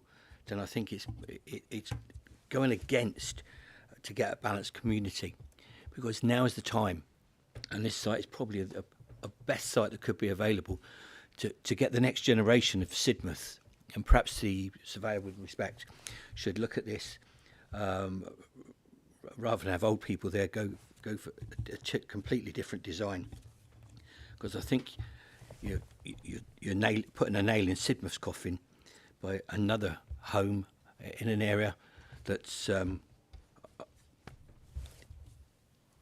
isn't right. For me, the design doesn't fit. It's not right for that area. It's not one I could support. I do believe it's one that should be completely for younger people to come into. As if we've got to build houses, let's build them for people, for the next generations of Sidmouth. I tried that line with the Jewson's site in Exmouth, and apart from being accused of ageism, which is quite funny, I think, it was passed on appeal, and unfortunately saying they should do something different there. I totally agree with you. There seems to be a huge appetite for building older people's homes and very little for building for young people, but that seems to be the way the development process is somewhat skewed at the moment. Councillor Barlow. Are you ready for a recommendation, Chair? I think we are. We seem to be a little unlively in our debate today. Probably because we've done it so many times before. Yeah, well, yes, that's true. Debate it out. Chair, I would like to respectfully and respectfully to the people that have tried to put this forward, and the officers that have tried to get this through. I just feel that we can do better. We've done better. We've got better as our backup, as we're always told. But I cannot support this, because at the end of the day, it's too much, the wrong place. You've got the NHS trying to warn us. And I think we need to take however much we say, oh, this is about people and, you know, it's nothing to do with this. They're trying to say, and if you read this, it's not just we can't find the doctors. It's they don't want to work here because of the problems we're creating. So I do think that we need to introduce another reason, which is strategy for an unbalanced community. Sidmouth at 51%, you know, we argued it with Exmouth. We argued it with Exmouth. They're only 29% in Exmouth. There's a big difference from 29 to 51. And I think that's the point. That at what point, if 51% isn't unbalanced? It's not the proportion, it's whether it's a valid reason to refuse permission at all. I think the officers will back me on that. They pushed back last time saying, oh, we've got to prove it. My point is, when you get to 51% of something, compared to the national average, compared to the local average, compared to the regional average, at what point does it become unbalanced? Otherwise, what's the point of having a strategy? In my opinion. So I would like to recommend the refusal along on the grounds exactly as we had last time, although obviously deleting the balconies because they have removed 2 of the balconies, and also add strategy 4, unbalanced community. That I believe Sidmouth is unbalanced. We do an awful lot to care for our elderly people in Sidmouth. Our hospice at home is world leading, and we cater for people to die in their preferred place of death. 32% is the average across the UK. Sidmouth manages 95% last year. But all of that has to be paid for by the local community. So we are a community that works well together, but we are becoming unbalanced. We cannot get younger people to look after us. And I'm saying us because I am getting to that age now. But we need younger people in our community to balance it up so that there are the workers that can look after the elderly people. Thank you. Okay, thank you. I'll get officers to respond to that in a minute, but Councillor Haggerty. I was actually going to second Councillor Barlow. Oh, fine. Yeah. Based on the balanced community, I think it could be better. I think this is the time. It could be a turning point. No disrespect to the officers. I think this should be a turning point from old people to young people, and to balance this site and get us back onto line. So, for me, on a balanced community, I'd second Councillor Barlow. Okay, thank you. Okay, Councillor Brown.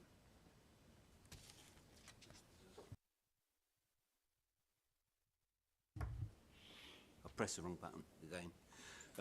Can we add in paragraph 130 and 134 of the NPPF?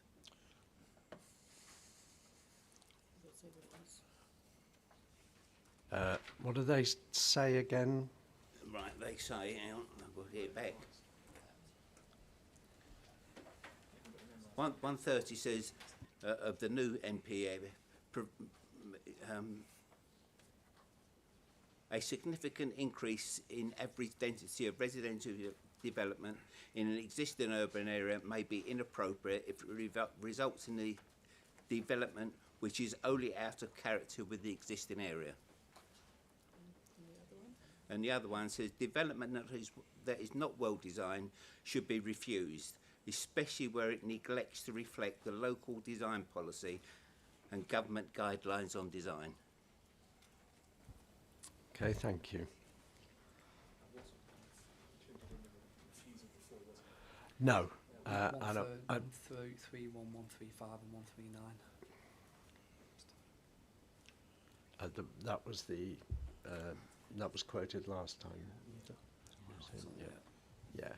Yeah, it was 130. Sorry, last time was 131, 135 and 139, not 130 and not 134. Okay. Councillor Hall. I would just say it's really important, not only for consistency, but I think because of the tone of committee members' comments, that 135 is paramount in that, because paragraph 135 says that development should ensure that it will function well and add to the overall quality of the area, not just in the short term, but in the lifetime of the development, and B, are visually attractive as a result of good architecture, layout and appropriate and effective landscaping. And I think that's a quite important one, bearing in mind the comments that a number of members have made. Thank you, Chair. Okay, thank you. Councillor Howe. I was waiting for officers to come back on balanced communities, but if the balanced communities is part of the recommendation, I cannot support it. And the reasoning is simple and the wording is simple as well. And I believe it's strategy for part C is what you're referring to, getting more aged balanced communities. The exact wording is, many East Devon communities have an overtly aged population profile. We know. Where this is the case, we will encourage residential development that will be suited to or provide for younger people and younger families. This site is an old age person's site already. We're not encouraging anything. In fact, by refusing something, you're not doing anything positive at all in that respect. So you are not using strategy 4 in the slightest, and as such I believe we are walking a very dangerous line if you include that. Everything else I'm happy with, but strategy 4 is not relevant in this case. Can I just say in response to that, the only difference, I take what Councillor Howe is saying, but we are increasing this from what we have the backup position from 113 flats to 167. So we are still unbalancing the community by adding more elderly people, and worse than that, more elderly people in the care home. And I think this is the thing I want to stress more than anything. That's 70 beds of high dependency that will stress and stretch what we already have problems with in Sidmouth. And that is the point that I think we need to add a little bit more. And I still think that strategy 4 should.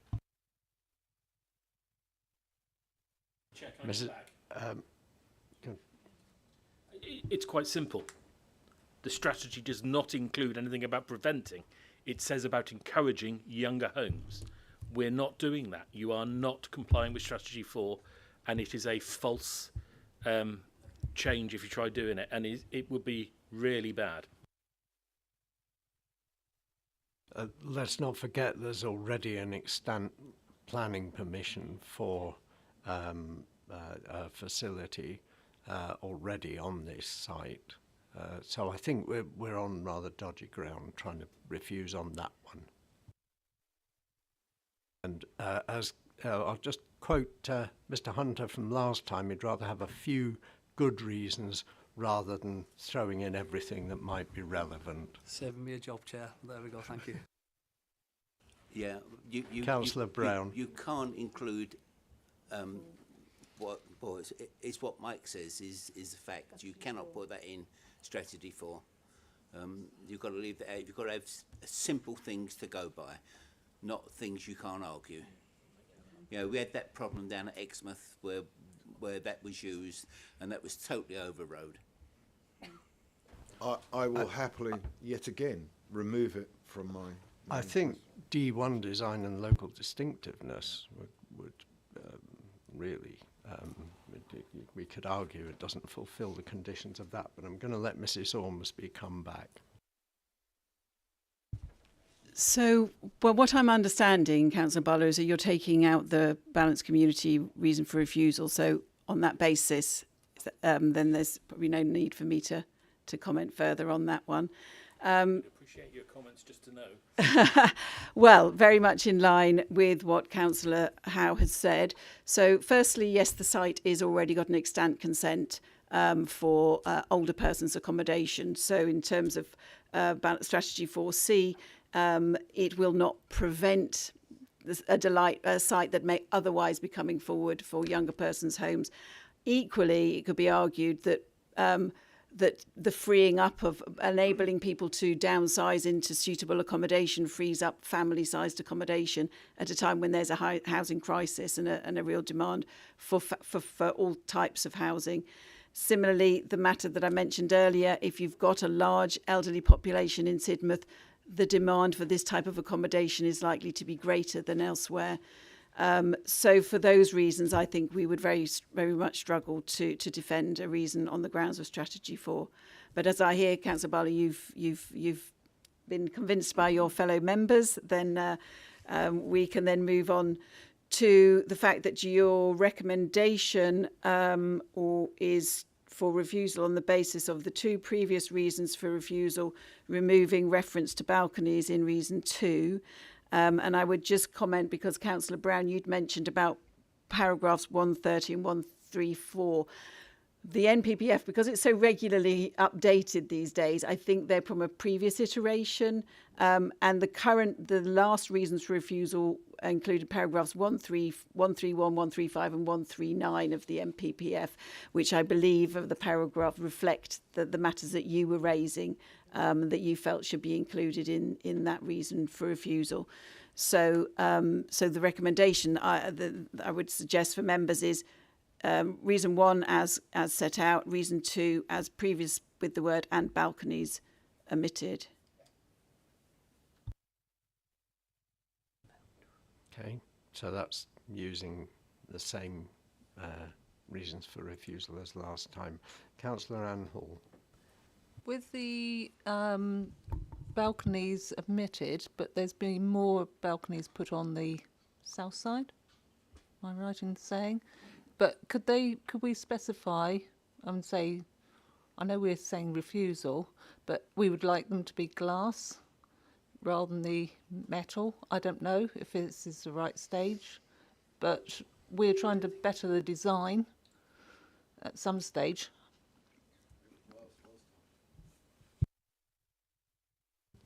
Just to come back, well, as the recommendation is for refusal, I would suggest that would probably be a matter of detail that might go into, any appeal statement and any proposed. There's normally a set of draft conditions that are agreed, so that's something that could be considered at that stage. Thank you for the clarity there. Plus, also, I don't want to see AstroTurf anywhere in any application. I think it should be banned. Ever. In a domestic situation.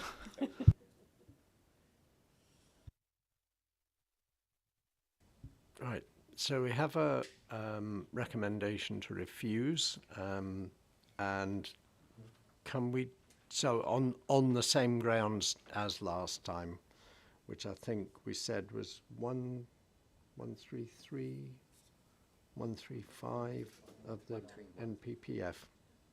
135. So, 139. Okay. Did you want me to read out the reasons for refusal? So it would be the scale, massing and design of the development, in particular the two blocks closest to the southern site boundary, fails to reflect local distinctiveness and is not compatible with the character of the area and does not relate well to its context and its surroundings, and so will adversely affect the townscape and local landscape of Sidmouth.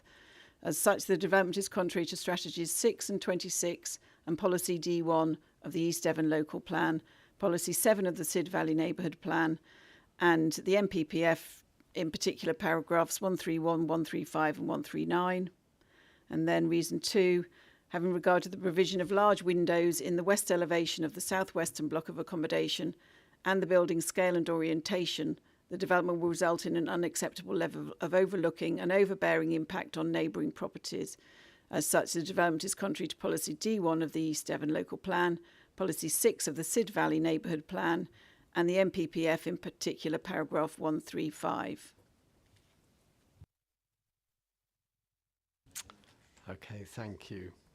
Okay, so we have a proposer and seconder, and so all those in favour of refusal. Got 1, 2, Sorry, 3, Damien, 4, I'm 5, taking your job 6, 7, 8, 9 in support of refusal. Any against? I'll abstain. Abstain and 1 abstention. Any other abstention? So Any other refusal. abstentions? Oh, no, I think one of each of us left. So Yeah. So refusal is carried. I think at that point we'll take a comfort break, and yeah, well, it's gone midday and I haven't had my coffee yet, so bad news. It's 12:15 now. Shall we say 10 minutes? 12:25. We still have two Sidmouth applications to go through.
Okay, members. I think 2 councillors have left, so I think we're all back in the room.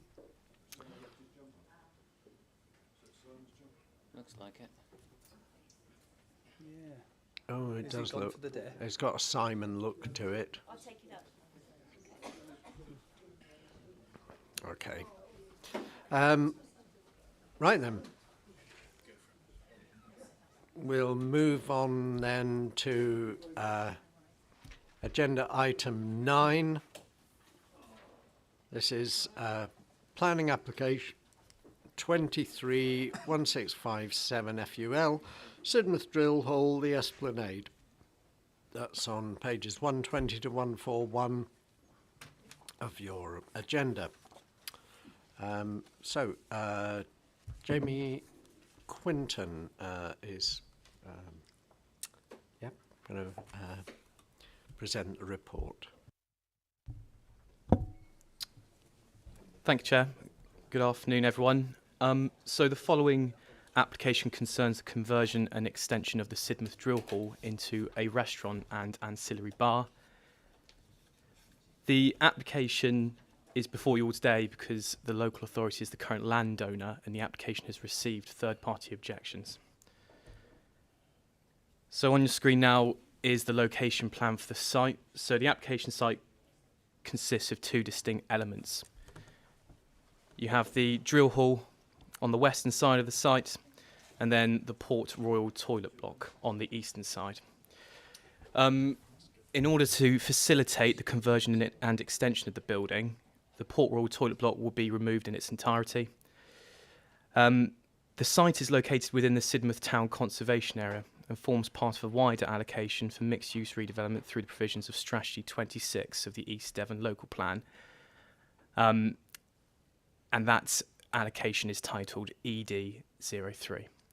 The committee report lists a number of planning policy which is relevant to this application, but 2 worthy of note from the Sid Valley Neighbourhood Plan is Policy 22, Eastern Town Redevelopment, and Policy 25, Eastern Town Community Assets. So in terms of the wider context of the site, you've got an aerial image on your screen now. To the east of the site, you have the mouth of the River Sid, which the Alma Bridge straddles and leads up to Salcombe Hill. To the north of the site, you have the Ham Rec Park, and then slightly further, to the west of that, you have the Leisure Centre, the 2 Ham car parks. Immediately to the west of the site, you have the Water Sports Centre, and slightly further on, you have the Lifeboat Centre. To the west of that, you have York Terrace, which fronts the Esplanade, and that consists of a number of listed properties. And also worthy of note is Trinity Court, just here. So the following slides are all site photos taken. So this one is looking north towards the drill hall, which is on your right here, which is the cracked render property with the slate roof and boarded up windows. There's a low brick wall that fronts the site, and you can just make out there on the edge, that is the front of the Port Royal toilet block. Here to the left, you have the Water Sports Centre. So this photo is taken looking west along York Terrace. Again, a number of those properties there are listed. You can also make out the Lifeboat Centre there, which mimics the form of the drill hall. You've got public seating facing out to the sea along here, and again, members will note the low brick wall which fronts the site. So this photo is looking in the other direction towards Salcombe Hill Cliff here, and again, you've got the Water Sports Centre on the left, right next to the drill hall there.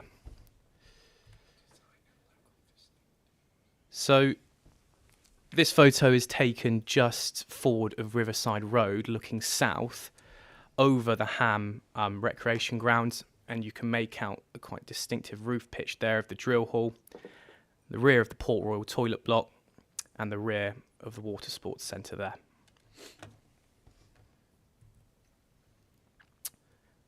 So this picture is taken from Alma Bridge, looking west across the application site. So you've got the side of the Port Royal toilet block there and the sheltered seating on its side. And you also have the eastern roof pitch of the drill hall. You'll note the single-storey element to the rear of the drill hall here, and that is to be demolished as well as part of the proposals. And just beyond that, you can see the rear of the lifeboat centre. So on your screen now is the first set of proposed drawings that we'll have a look at. But before we go into the detail, members will note from the committee report that the drill hall, whilst not nationally recognised as a listed building, its local historic value makes it worthy of local listing, and as such is classified as a non-designated heritage asset. As for the walls of the drill hall, these will be insulated and coated in weather-resistant off-white render.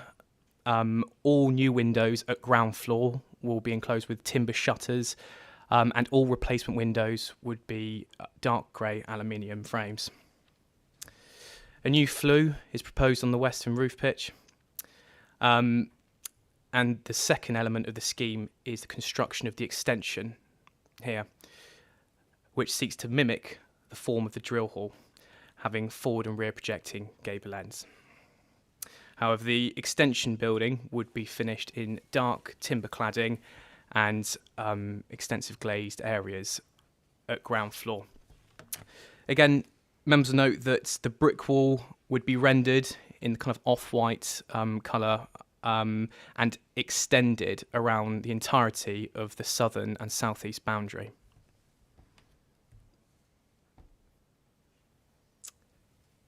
So this is the eastern elevation to the proposals. You'll note the number of new windows on the drill hall's eastern elevation, again with side-hung timber shutters, and also shows the extent of that splash wall to enclose the external decking area.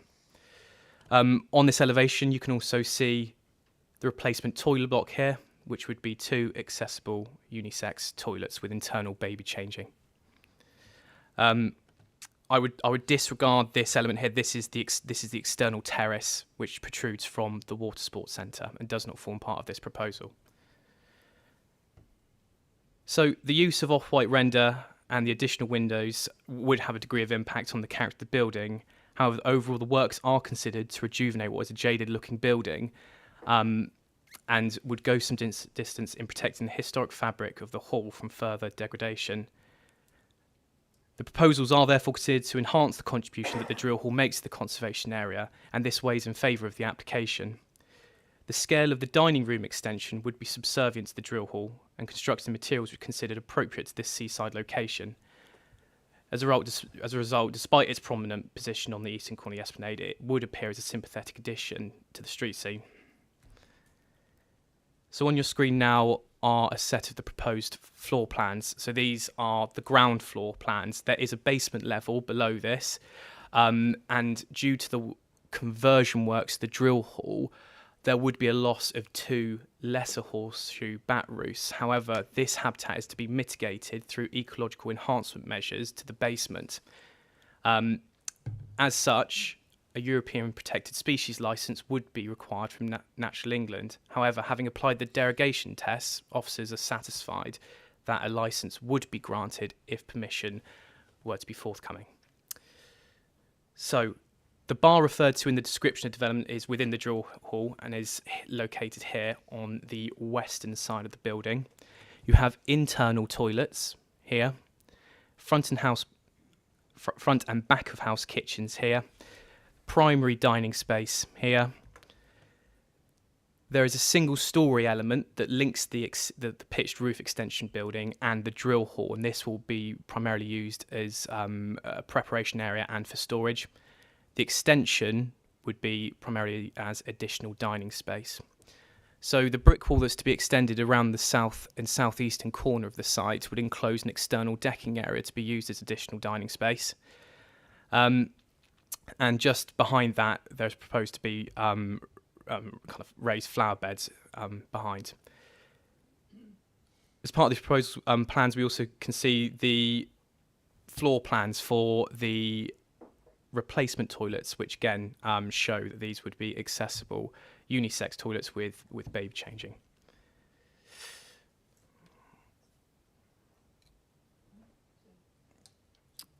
So, due to the application site's proximity to the River Sid and the sea, the application site is located within Flood Zone 3A. The application site is allocated for redevelopment within the local plan through the provisions of Strategy 26, and therefore the sequential test need not be reapplied as it was already applied during the plan making stage. The exception test is not required as the use of the site as a restaurant and bar is classified as a less vulnerable use within the planning practice guidance.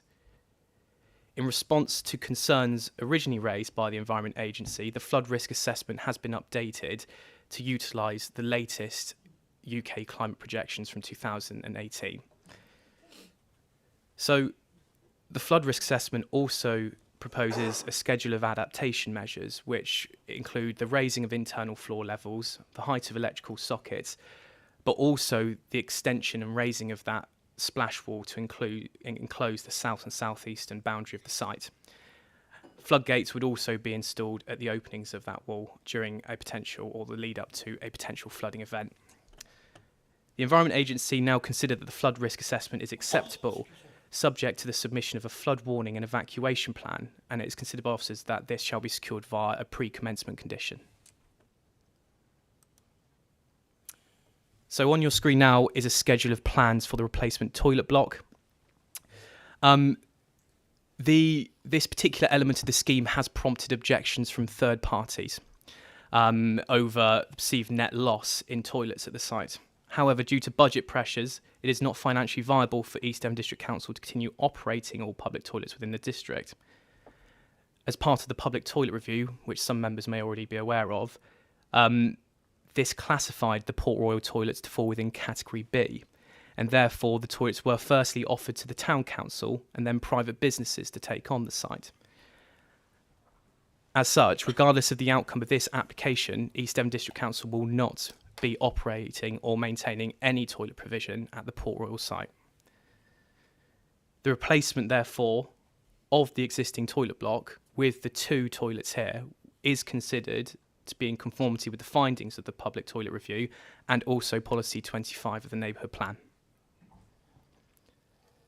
A second element of the scheme which has also prompted third-party objections is the loss of the sheltered seating area, which is situated on the eastern side of the Port Royal toilet block.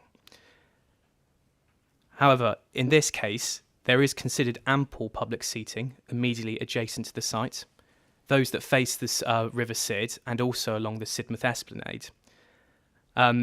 However, having made 2 visits to the site myself, it's clearly an amenity used by members of the public, and therefore in the overall planning balance it is attributed a degree of harm. And this leads me onto the final slide, which displays how officers have viewed the overall planning balance. So we've got the harm caused by the loss of the sheltered seating area, and this needs to be weighed against the economic benefits in the number of jobs provided by Rockfish occupying the site, the enhancement to the vitality of the Eastern Town Port Royal area, and the heritage benefits through securing the long-term maintenance of the drill hall and enhancing the contribution that that building makes to the setting of the conservation area. So it's a position of officers that the application is recommended for approval subject to the list of conditions which are on the end of the committee report. Thank you, Jamie. Okay, we'll hear from I understand you're sharing the 3 minutes. The applicant, Mitch Tonks, and nice to put a face to the name, I must say, and Tim Child, whose face and name I know well. So you can do your double act now. Presumably. Yeah. Good morning. So our aim in Sidmouth really is to create a really world-class seafood restaurant there. I've loved the site ever since the drill hall was for sale, and obviously it's taken us some time to get to where we are. I think that the toilet block outside the drill hall, if it was closed, would be a real kind of an eyesore for the restaurant that really wouldn't work for us. So developing and giving people uninterrupted views up the eastwards, up the Jurassic Coast, I think is something really magnificent. Excuse me, I'm not used to this, such a formal environment. Who's talking to people about food and things. As said earlier, each of our restaurants creates about 50 jobs. It's a great opportunity for the towns that we're in. We're in 9 other locations, and we've been, I think, part of really kick-starting regeneration in some of the towns we're in. Rockfish restaurants, I think, are seen as destinations. People travel from far and wide to come and enjoy them, celebrate the seafood of the southwest, and really have a great time. And we've really had feedback of other businesses and other facilities that they really benefit when a Rockfish restaurant is open. As said earlier, the toilets are earmarked for closure. We've taken on board that we are going to replace them and operate them at our cost. And if our application is approved today, then we'll be hopefully open next spring and put an end to this long-running debate about when we are going to open. So I'm open to questions, and thanks very much. Thank you. It feels rather odd to be honest at the public gallery side of the room, but anyway. Most of you do know me, but for the camera I would say, so my name's Tim Child. I'm the Assistant Director for Place Assets and Commercialisation for the District Council. So I'm just to be really clear, I'm speaking today on behalf of the council as freeholder of the site, but most importantly as operator of the existing toilets. But I'll also just touch briefly on it from a placemaking perspective, but just to be absolutely clear, not in any planning capacity whatsoever. So from a placemaking perspective initially, and this relates to the drill hall and the toilet site. For me, this is a game changer for this part of Port Royal. It's achieving so much more from the site as it's part of a comprehensive scheme rather than an alternative, which would be very much sort of piecemeal. You never generally achieve such good placemaking outcomes from piecemeal development. It's also worth saying that Rockfish as a company have a really impressive track record of delivering quality schemes, and it was interesting to hear from Mitch just now where he referred to Rockfish having kick-started Regen at a number of other towns. That's really, really good to hear. Now just going to touch on public toilets and the loss of, particularly the loss of cubicle numbers, which gets picked up in a number of the planning comments. So the decision, it's worth just, and again, it's in the report, but it's worth just clarifying. The decision to close the toilets was made in 2021 after a consultation exercise. At that time, there was absolutely no certainty whatsoever that any new use, so an alternative use, following a sale or a lease from the council would include any public toilets in any way. The intention was that we would seek to achieve an operator to run a toilet provision alongside commercial use, but there was no certainty we'd achieve that. And in fact, if we didn't achieve it, we were then going to dispose of it without that facility. So the proposed scheme in front of you today absolutely delivers against our toilet strategy. We've secured here 2 accessible toilet cubicles designed in a way that, in my view, is sympathetic to the wider uses of the site and also to the wider general surrounds, and ensures that we don't get left with, That's which again Mitch picked up on, we don't get left with a redundant toilet site. And I'm happy later on in the debate to take questions and to clarify any further matters if needed. Thank you. Thank you very much. Oh, you don't go past your 3 minutes when Wendy's on the clock, do you? Eh? Yeah. Fair for everybody. Okay, committee. Do we have any?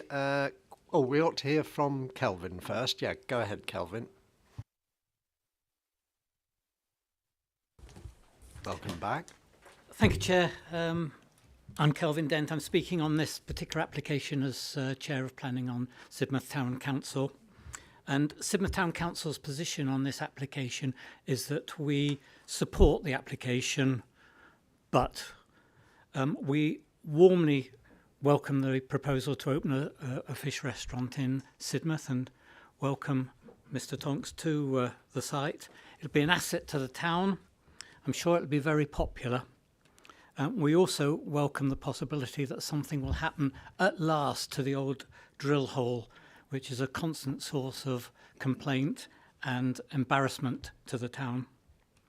And there are several reasons for the but, which I mentioned. Firstly, we agree with the public that the loss of at least 6 toilets and replacement by only 2 unisex toilets in this busy location is a mistake. Secondly, we really regret the loss of the shelter. This is a real community asset very popular facility, particularly during festival times when people sit there and watch the dancing, which is taking place on the turning circle at the Ham and at other times as well. Thirdly, we feel that a wonderful opportunity has been lost. This is a fantastic site. It could be a really prestigious building as the neighbourhood plan envisaged, with wonderful views down the coast of the World Heritage Site. And to be frank, this ain't. Having said all that, nevertheless, the Town Council feels that almost anything would be better than what's there at the present time. And we're so desperate for this enterprise to go ahead that, somewhat in despair, we do support this application. Thank you. Thank you. Okay, that's a pretty lukewarm support there, Kelvin, but pretty lukewarm support. But yeah, I totally understand that shelter is quite distinctive. I think it's a bit of a shame they couldn't have just moved things back a bit and put some benches along there. If that wall had gone back a bit, don't know why that wasn't done, but no doubt there are reasons. So the ward member is Councillor Sophie Richards. Have we got Yes. a statement from Sophie, right? Yep, we do. Thank you, Chair. Like others who have been consulted, I believe that on the whole this proposal is an improvement on the current site, as it needs to be developed and can't remain as it is. I do, however, have concerns about this application which seem to align with those already raised. I believe this proposal is a missed opportunity to provide an exceptional addition to Sidmouth. This is a rare and prime seafront location which should command something quite amazing in terms of design. Like others, I find this proposal rather lackluster. Is it lackluster or lacklust? Thank you. Moreover, I can't understand why there is no balcony in the proposal. It appears that this application overlooks the future implementation of the beach management plan. A balcony would future-proof the attractiveness of the restaurant to customers and protect the view from the restaurant in years to come. I am therefore, like many others, perplexed that this plan does not include this. I am also unenthusiastic about the toilet allocation. The lack of toilets included and the fact that they are unisex, in my opinion, they should be at least another added, and I do not believe they should be unisex. I share residents' concerns about the loss of the shelter, and I understand their strengths of emotions about this. I too have used the shelter a great deal and find it a useful place to rest the tired legs of my 6 nephews and nieces. However, I recognise the comments raised about antisocial behaviour taking place, and I understand that this should not be encouraged to continue. Many residents have contacted me about taking... Many residents have contacted me about this taking many views. I have had residents telling me they are concerned about the loss of the shelter, and I have had many telling me the site must be developed because it is becoming an eyesore in town. I share these views, and I believe that, on the whole, this proposal is an improvement to what currently exists at the site, because it must be developed and not left unused. I do believe this is a missed opportunity in terms of design. It should have a balcony, and I can't understand why this is not included. I will be very sad to see the shelter go, but I understand that tough decisions sometimes must be made and the need for this site to be developed. End of statement. Thank you. Okay. The committee ward member is Councillor Barlow, but I'm guessing, Ian, you're going to save your powder as before. I've learnt my lesson. I find that very hard to believe. Okay. So, questions? Yes, Councillor Jenny Brown. Right, okay. Yep, absolutely brilliant to see this corner being regenerated. And I'm actually also have looked at the one coming forward, because that is all to do with this corner.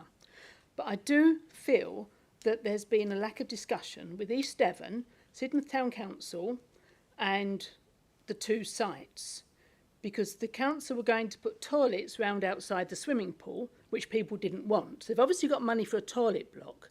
Could they not move this toilet block to this end of the town, so Mitch doesn't have to put toilets in, so he can do a balcony, all right, or a veranda? Okay, so I just think it needs to be maybe a bit more discussion on that. You've obviously got money for some toilets, so use them down there in that corner.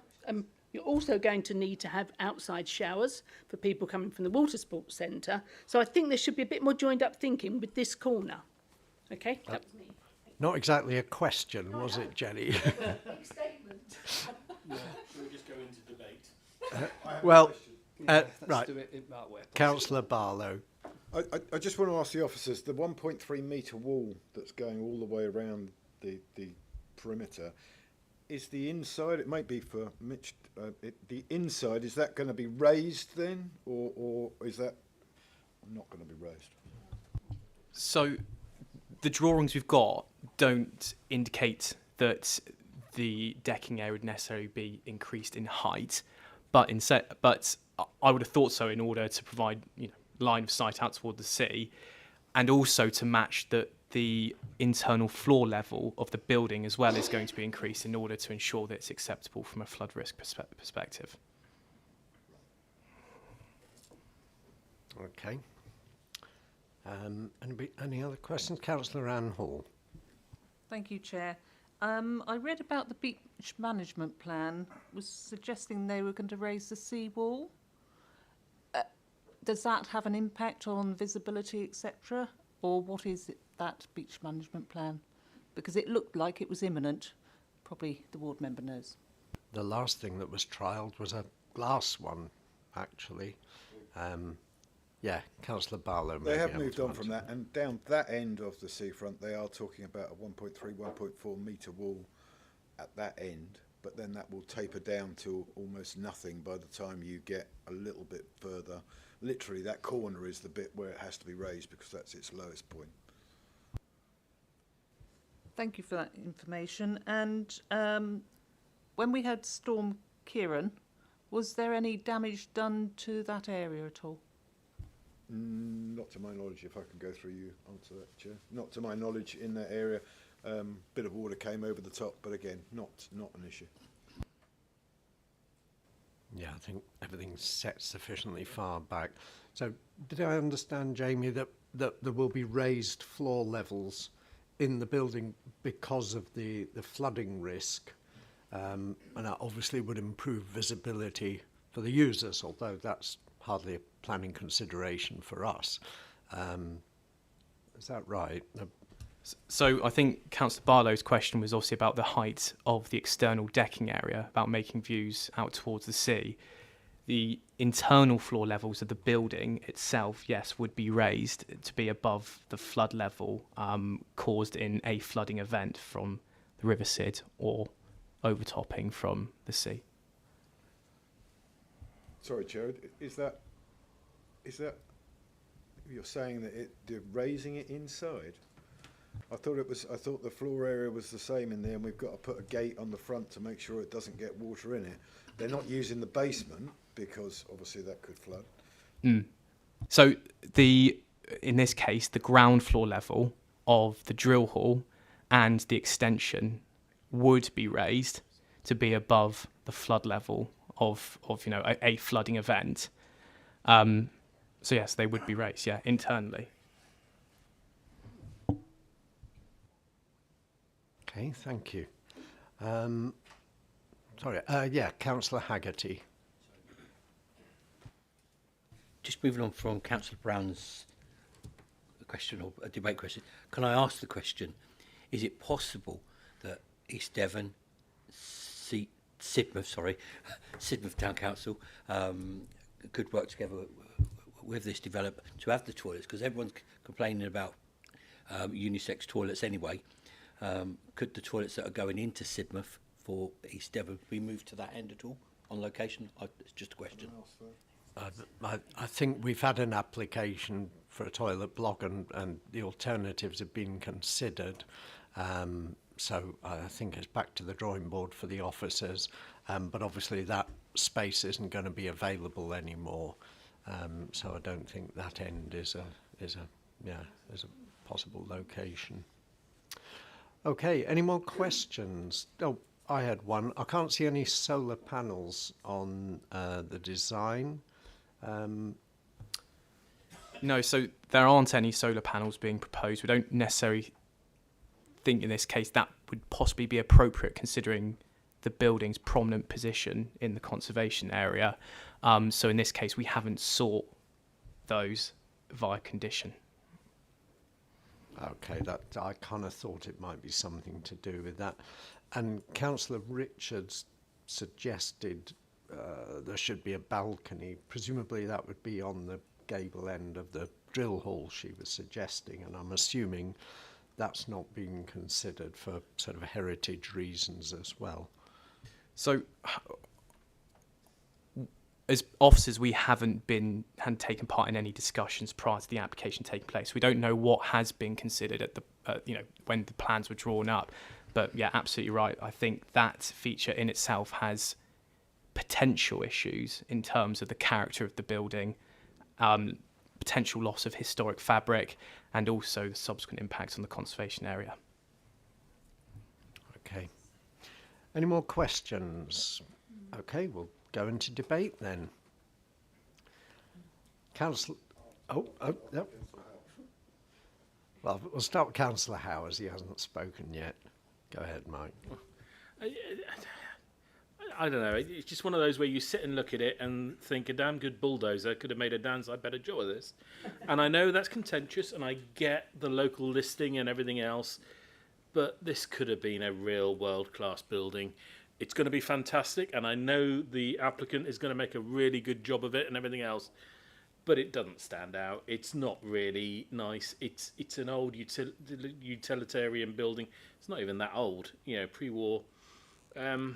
It's just a shame, and I just wish we'd considered it as a proper regeneration and put something there really fantastic and done something for the business and the local area and everything else. That's nothing against this application, and I know I'm going to be contentious and be shot down for it, but that's just my view and the way I feel. Councillor Barlow. Certainly not shot down by me, Mike, if I may say. I couldn't agree more. The town council couldn't agree more. I think we have been, and much as we do support Rockfish, we love Rockfish. We feel we have been let down by East Devon. There you go. We feel we've been let down by East Devon. There was no real. We tried to get something off the ground, but it sort of just gave up. We certainly haven't had any talks with the people. We certainly weren't offered the toilets down there. Otherwise, we would have bought them. And at the end of the day, we just think that it is a missed opportunity. We think it's a missed opportunity for Rockfish. We think that at the end of the day, this should be. There are not many sites on the south coast with that view.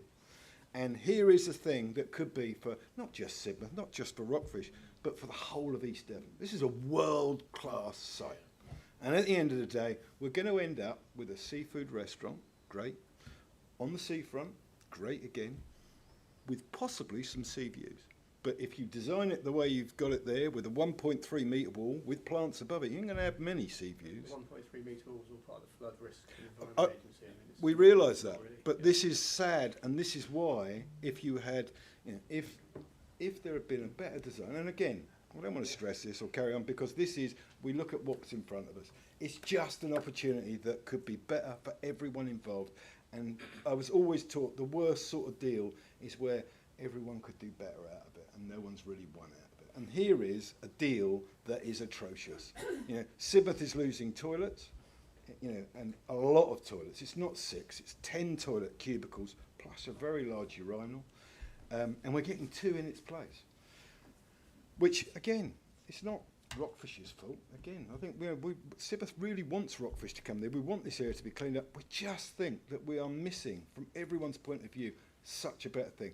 And if Rockfish was to come back and say, want to talk to the town council, we could put toilets at the back on our fishers' yard at the back, whatever. There's so many different things we could do, but no one has really talked to us, which I think is the show. Not from Rockfish's point of view, but from East Devon's point of view. And I couldn't agree more with what Mike says. I will support this because at the end of the day, you know, it is good for Sidmouth.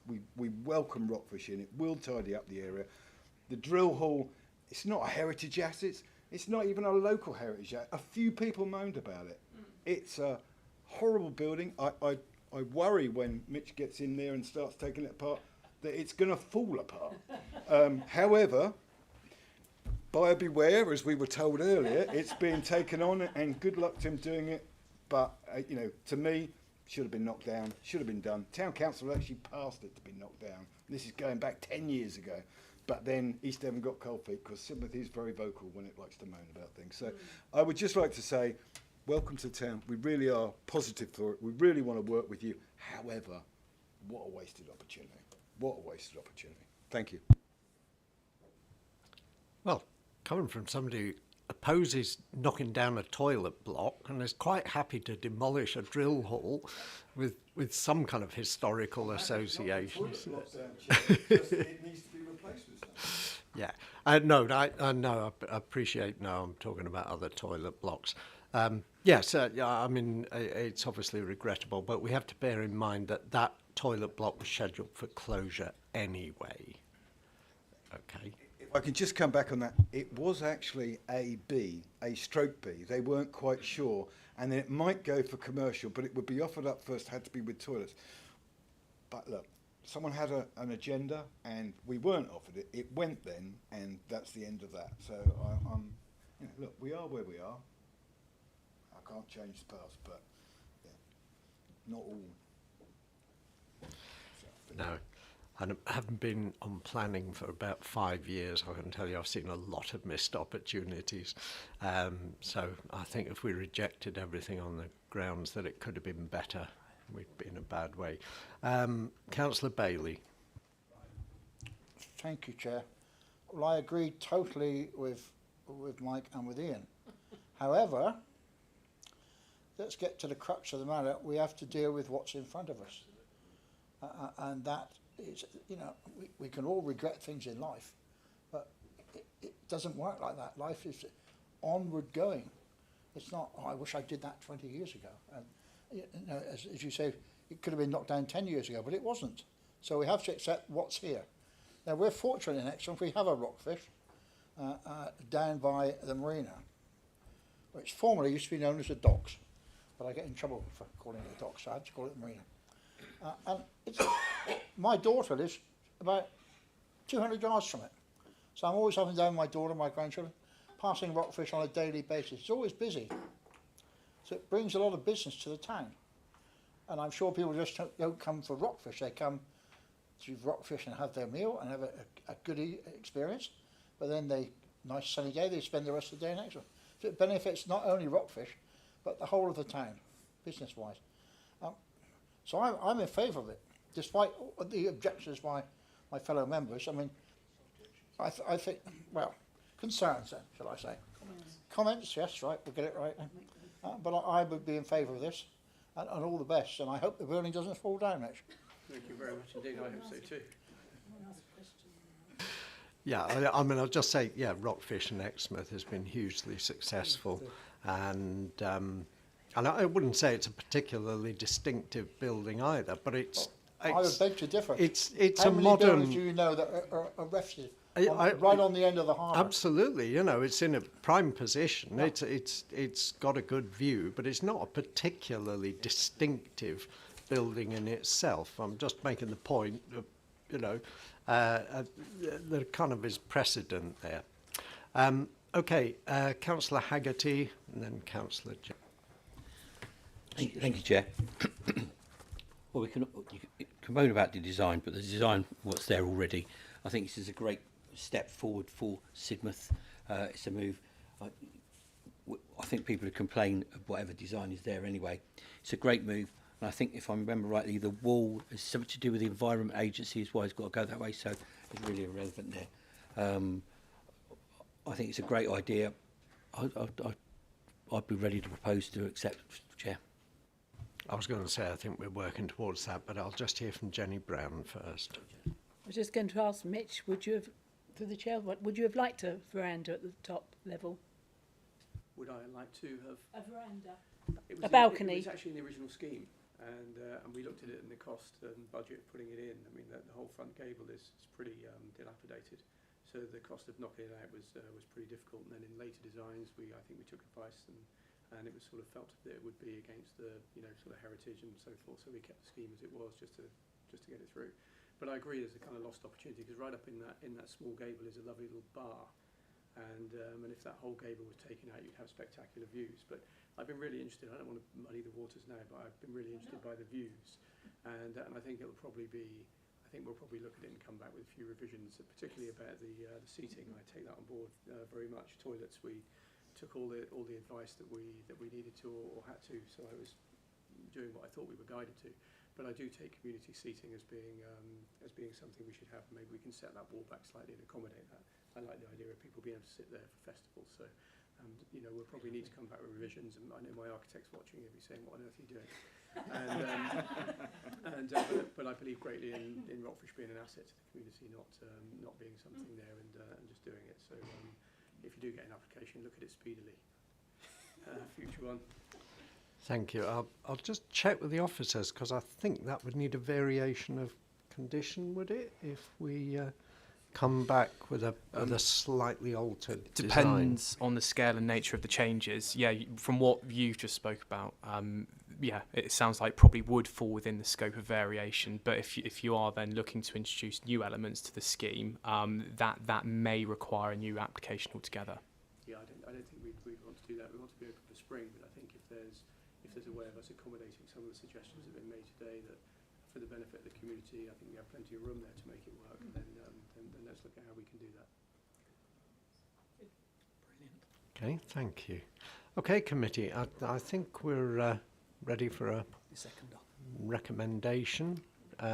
Yeah, Councillor Haggerty, we didn't actually have it from you. You said you were ready to... Sorry, Chair. I would like to recommend this. Forward. I'd like to recommend this proposal to go forward. Okay, so that's a recommendation for approval. Happy to second, Chair. Seconded by Councillor Barlow. Okay. Can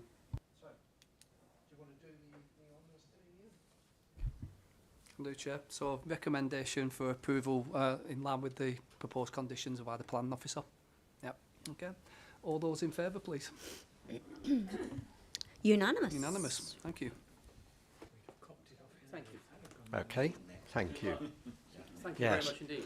Yes. See you all at the restaurant. And good luck when you get inside the drill Go hall. start building. I'm assuming somebody has done a survey. Tim, could you just turn the mic off on your way? Although, are we going to hear from Kelvin again? Oh, we are. A long morning for you, Kelvin, isn't it? I hope you've had some coffee somewhere.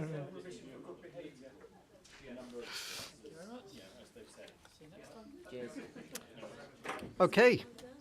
Let's get Wendy back, don't we? Oh, Wendy's back for this one, is she? Yeah. All right. Didn't get to completely run away. And Jill as well, planning officer. Yep. Okay, so we'll just wait for the planning officer. It's time for a quick stretch, I think. If anybody does want to dash to the toilet again, I shouldn't think so. Yeah, I know. Let's crack on. We see 2 o'clock lunches seem to be becoming the norm for us. I think it's a good way of ensuring that we get a snappy debate and a positive cracking on with recommendations.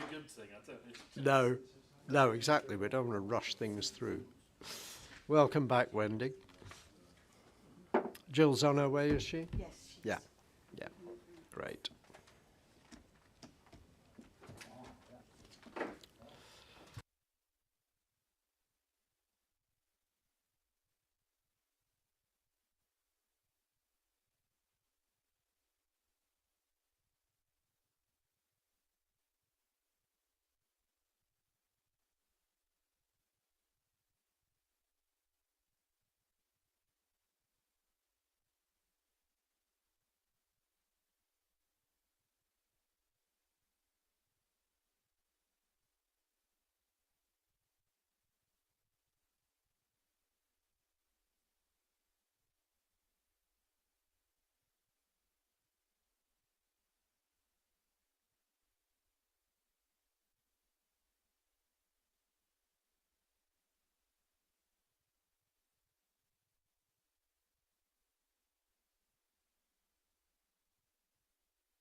Jill, you slipped in so quietly I didn't notice.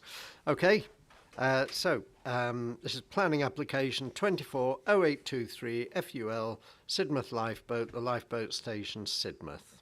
Over to you, Jill. Thank you very much. So this is an application for an extension to the existing Sidmouth lifeboat. This application is before the Planning Committee because the applicant is related to a member of staff at East Devon District Council. And just to add as well, since the committee report was published a couple of weeks ago, we have received an update from South West Water on the 13th of June, confirming in writing that they do have capacity within their system to take the rainwater runoff from the roof. So in terms of the application site, obviously you know the site, having just discussed the drill hall. So the site is down here. It's within the Sidmouth Town Conservation Area. In terms of the Sid Valley Neighbourhood Plan, Policy 24, Eastern Town Maritime Heritage of the Sid Valley Neighbourhood Plan, lends support to the retention of the lifeboat station on the site and the provision of safe access to the sea. So this end of the conservation area has a very different character to the rest of the esplanade, and the proposal has looked to build on this. So the proposal basically is to allow for faster launching time of the lifeboat and to improve the existing facilities on the site. So that's a photograph there of the existing lifeboat station. The kind of the gabled section on the right-hand side, that's the original building that was on the site from the 1930s, and then it was extended westward in the 1990s to accommodate the larger lifeboat. And then you can see the Regency buildings along the esplanade behind. Many of those are listed. So at the moment, the lifeboat station, which is an independent lifeboat charity, it's not part of the RNLI, they have two lifeboats. They've got the large lifeboat that stays in the lifeboat station, and then they've got a second lifeboat which lives in one of these garages at the back of the site. So in the event of a shout, it takes 3 members of staff to go and get this boat. They have to haul it up to the esplanade before they can launch. And that all adds precious time when they've got a shout. So the whole intention of the application is to allow them to move this boat into the centre so that they can quickly get the boat out onto the esplanade and launch.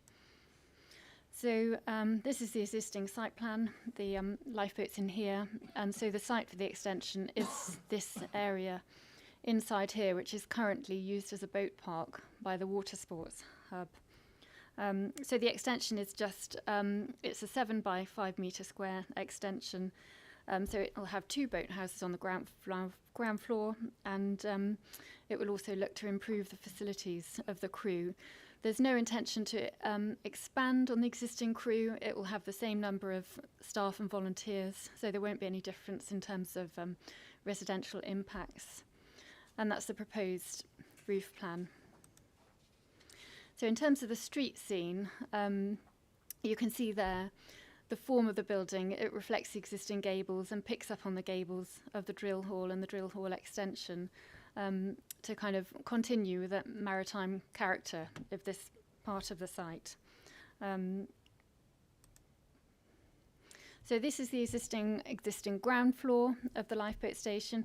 You can see there it's quite cramped. They don't have a lot of space to get changed when they have a shout. So the proposal looked to address that. So the proposed scheme, it has 2 boathouses. So this will be where the Sea Rider boat will go, and then this other boathouse will be leased to the Water Sports Hub. And then on the existing first floor, they have a small training room. There's no individual meeting rooms for any kind of private conversation or anything like that. So this is a proposed scheme. They'll have a large training room at first floor with a big window overlooking the seafront esplanade, and then a smaller private meeting room. And in terms of the roof plan, that's the existing roof plan. So the majority of the roof drainage at the moment goes into the combined sewer. A small section goes to the front of the building and out to sea. In terms of the proposed scheme, as much as possible of the roof drainage water has been directed to the south and out to the sea. There will still be a small section which will have to go to the rear of the scheme and into the combined sewer, which, as I said, South West Water have said that there is capacity to take that.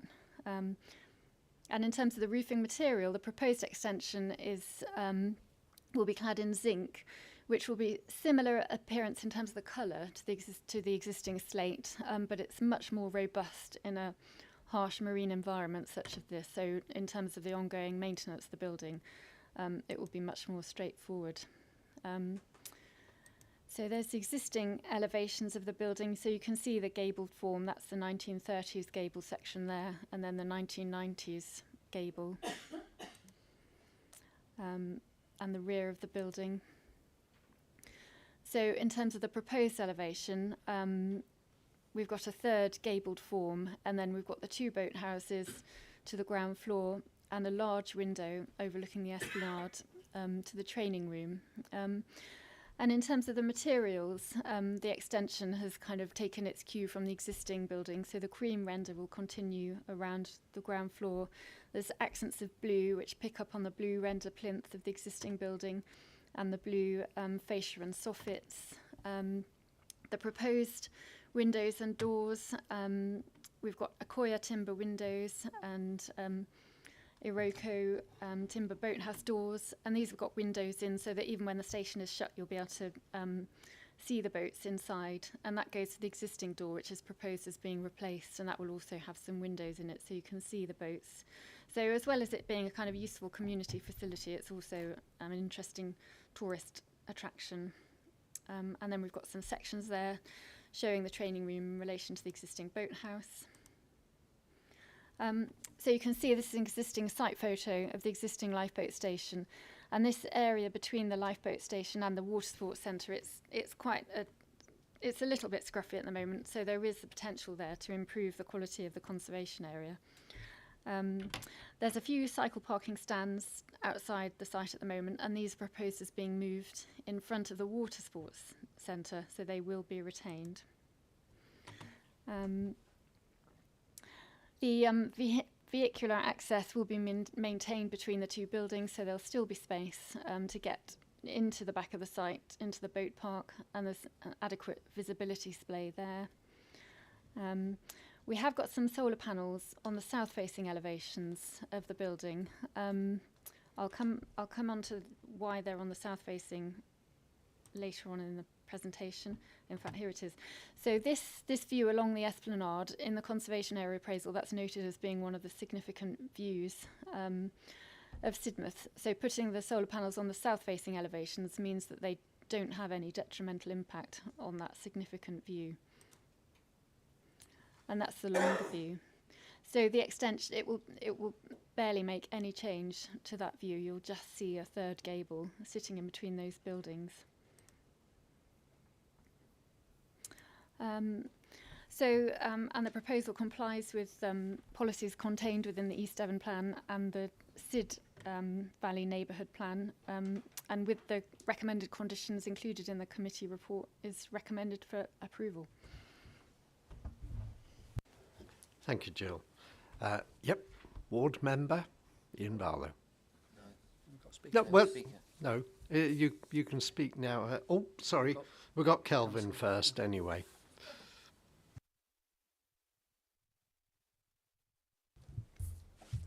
Well, I'm delighted to have the opportunity to dispel any thoughts that we Sidmothians are grumpy old NIMBYs who just object to everything.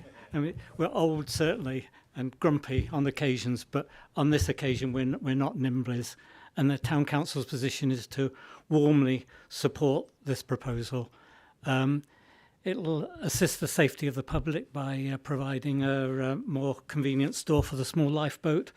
It'll improve the welfare and the training of the lifeboat crew. What's not to like about it? And we warmly and unequivocally support this proposal. Thank you. Thank you very much. Yeah, I've got to say, the RNLI do seem to have a good track record in bringing forward attractive utilitarian buildings. We got a cracker in Exmouth. It's not RNL. Oh no, Sidmouth Lifeboat's independent, isn't it? Oh, I mean, you have to go it alone, don't you? Okay, do we have a statement from Sophie? We have a short statement Yep. from Sophie. I approve this application. The volunteers at Sidmouth Lifeboat do an amazing job, and anything that can be done to assist them in the vital work they do has my full support. Right. Okay. Any questions? We have no questions. So let's get into the debate. Mike wants his lunch. And Ian, we'll go to you first as ward member, and then we'll come to Del. Thank you, Chair. I just wanted to underline exactly what the town council has just said and everything. I totally support this. It seems an improvement to the area. It's a tourist attraction for the area. It saves lives. It keeps the community going.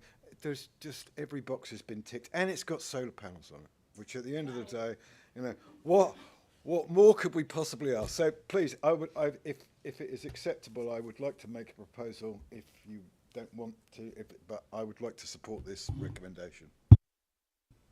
I think there's probably not much need to prolong the debate, so we'll take that recommendation now. Del, you happy to second again? Yeah, as per the officers, I'm more than happy to second this. I think it's an asset and really good. Yeah, yeah. Well, absolute double credit to Sidmouth Lifeboat then for bringing this forward. I'm not RNLI. Okay, Councillor Howe. Like I'm being picked on now. All I was going to say is, yeah, fully support. It's just a shame Rockfish wasn't following this sort of design. You know, it would be much better. It would have been much better as it was. But nevertheless, even veranda, you know, but that's a separate matter. Okay. Well, you never know, they might come back with a revised proposal. Well, a variation, or they might even come back with a revised proposal. I mean, it's been passed once, so you know, they could come back and say, actually, we've had another think. Okay, any more speakers? I think we can go to a vote then. Damien. I think it's all been said, really, Chair, but we've got a recommendation of approval with conditions put forward by Councillor Barlow, seconded by Councillor Haggerty. All those in favour, please. Unanimously approved. Thank you, Chair.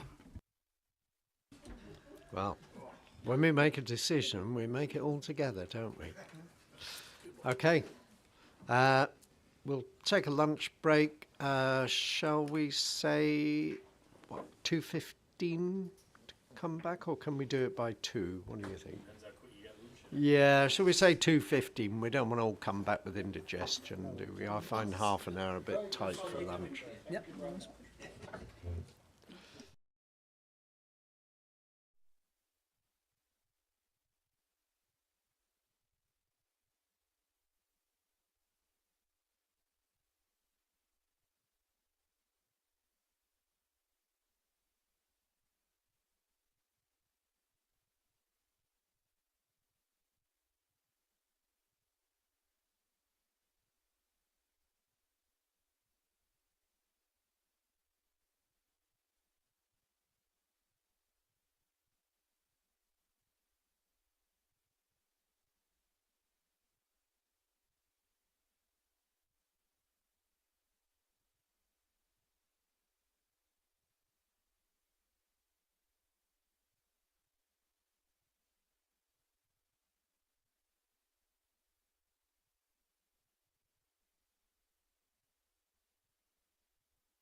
Okay, everybody, are we all back? No, we're missing our two. Oh, yes, Wendy. Oh, and Damien. That's all right. We'll start again.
Okay, we have our planning solicitor back.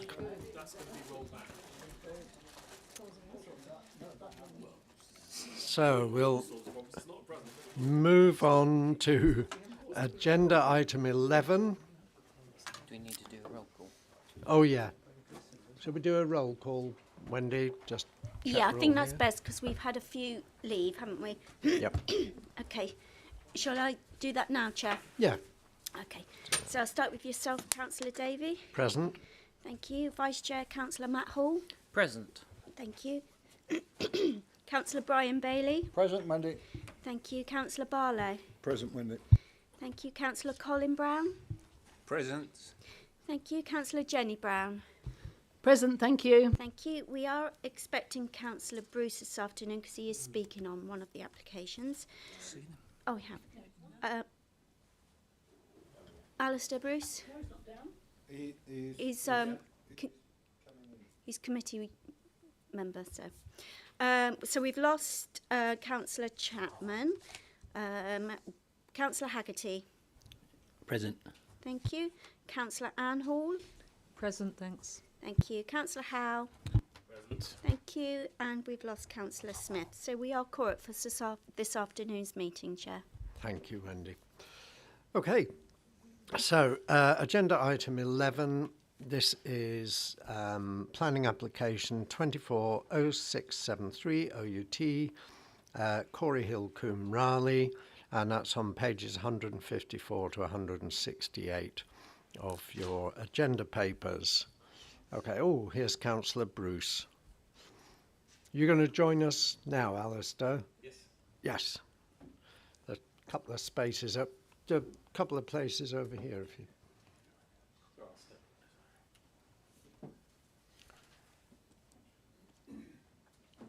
Okay. So, oh yeah, do you have any declarations? Yes, as the item coming up on the Coombe Farm shop, I'm the ward councillor. Okay, yeah, I don't think you need to declare that. No. But you're not related to anyone or know anyone well or anything like that, or have an interest in anything. Okay. Okay, so agenda item 11 for about a third time. Corey Hill, Coombe Raleigh, pages 155 to 168. And Wendy, you're doing the report, I gather. Yep. Good afternoon. Good afternoon. So this is an outline application with all matters reserved other than access for the construction of a single-storey dwelling, and that's as at Corey Hill in Coombe Raleigh. And so you can see here the application site. Corey Hill is a 5-bedroom dwelling located here, and the application site is part of the gardens grounds of Corey Hill. Just by way of background, so this site itself, so Corey Hill was once an agriculturally tied dwelling associated with this larger plot of land, which was a horticultural centre. Permission was granted, I think, back in 2005 so the horticultural business effectively ceased. Corey Hill was allowed to have the agricultural tie removed, so it's now just an open market dwelling. And some of the buildings associated with the horticultural business changed briefly to business use, and then they were demolished, and 4 dwellings were allowed in their stead on the basis of it being a brownfield site, and there was already buildings on the site that were effectively demolished and rebuilt. The application site itself, as we've mentioned, is this site here, which has got a small garage on it, and the access, it would be using the existing access into the site. It's stated in the application details that the intention is for the owners of Corey Hill to downsize into this smaller building. However, obviously it's proposed as an unrestricted open market dwelling that could be occupied by any person. So the site itself, this just shows you the location of Coombe Raleigh itself, which is this hamlet here, and its context in terms of relation to Honiton. So as you can see, it's set about a mile north of Honiton, accessed by rural lanes with no footpaths and with no street lights. It's a small hamlet with very limited local services. The site is in the national landscape, so the former AONB, and being in a rural, remote rural area, Strategy 7 is relevant development within the countryside. And this is a little bit more of a blown up, just to show you in context where the site is. So it is this little triangle in here is where the application site is, and you can see here this is the main cluster of the hamlet of Coombe Raleigh itself.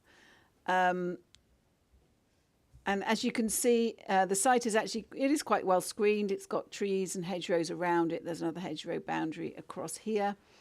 Yeah, I think those are the main points that you can see from that Google Maps. So this is showing the existing site plan, the main house here, and this is the area parcel of land to be separated off for development. So the application is outlined with all matters reserved, but there are some illustrative drawings to show how a dwelling might fit on the site, and this is shown as a bungalow. So this is showing an indicative floor layout and some indicative elevations of a relatively modest bungalow sat within the plot. This shows how it could sit within the site with access from the existing main access, and then coming in here with its amenity area in here and in here.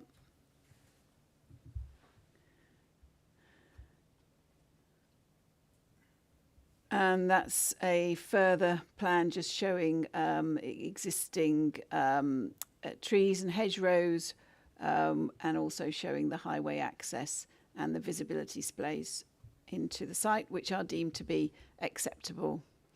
And here are some photographs within the site itself, some young fruit trees, which would, depending on the layout, but likely be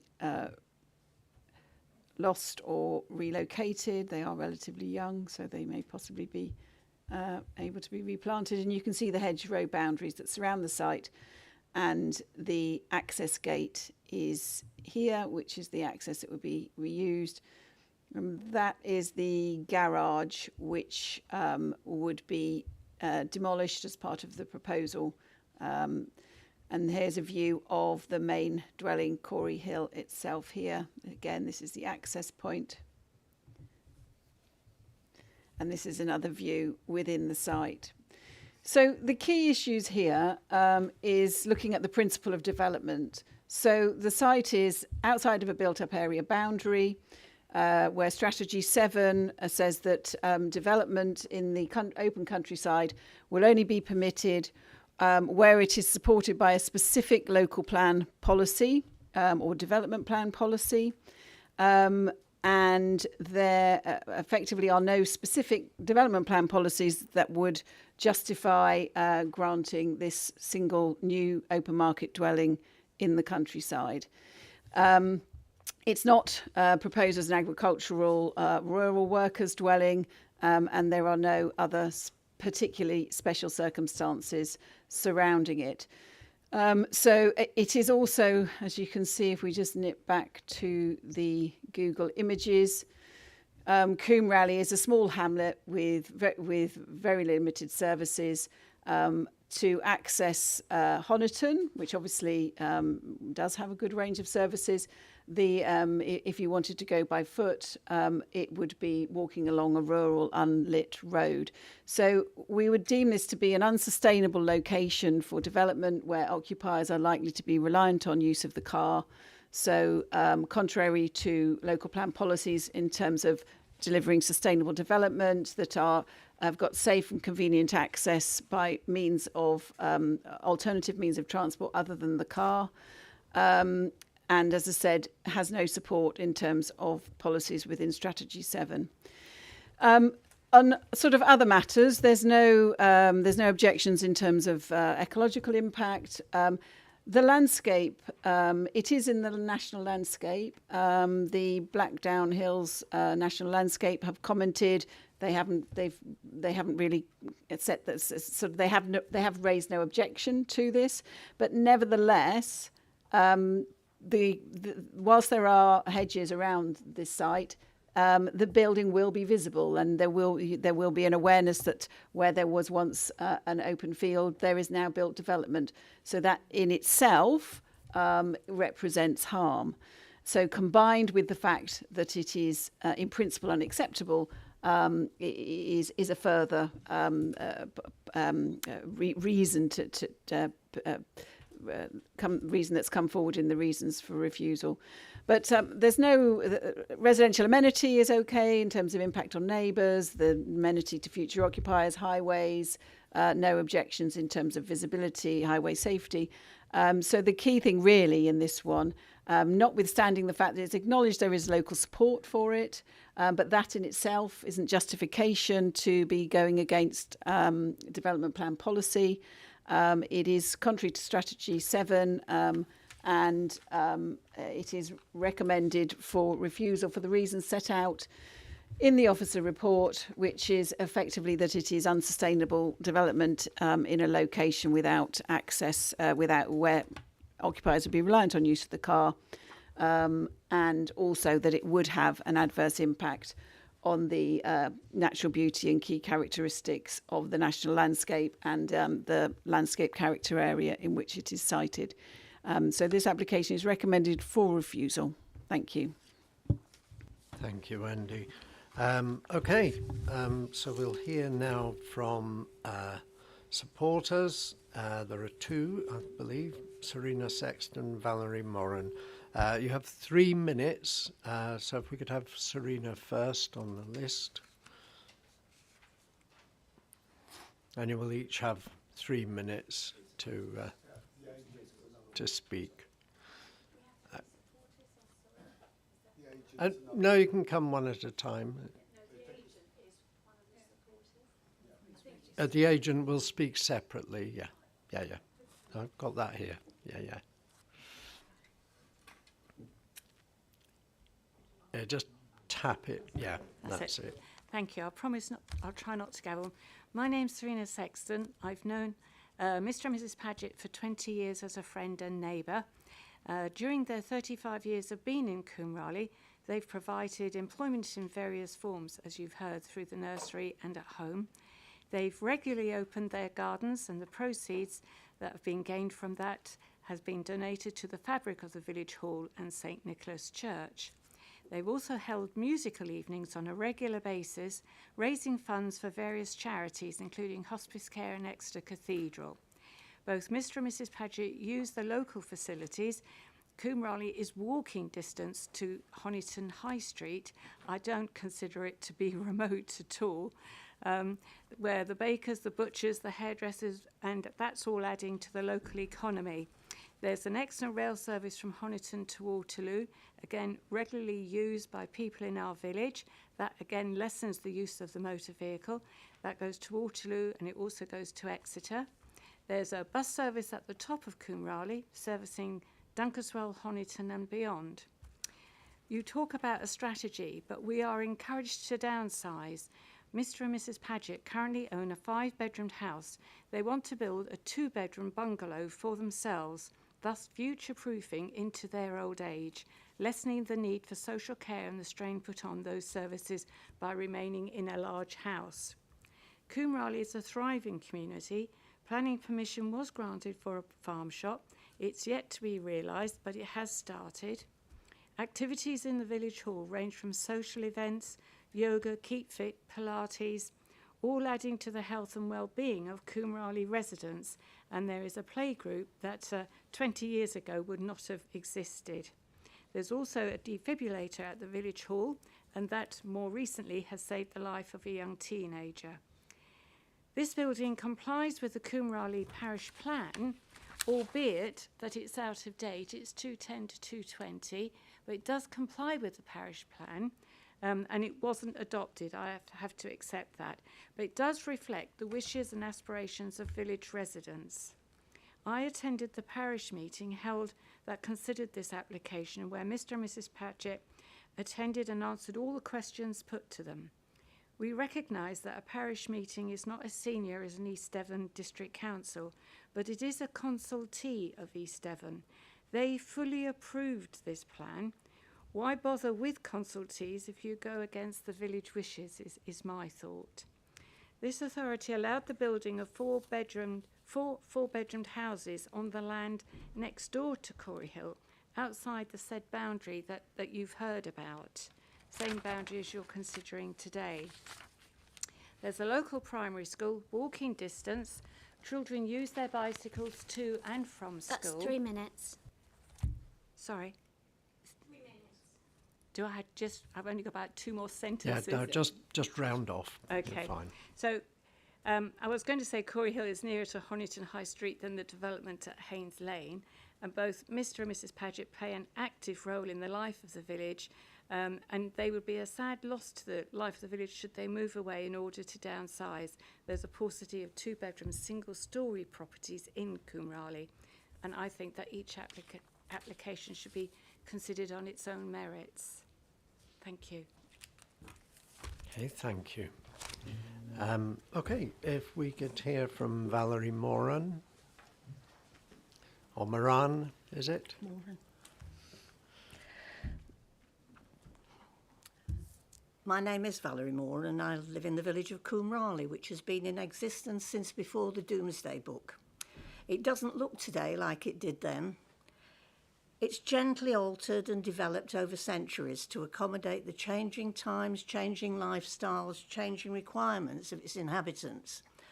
And changes are not always for the worst.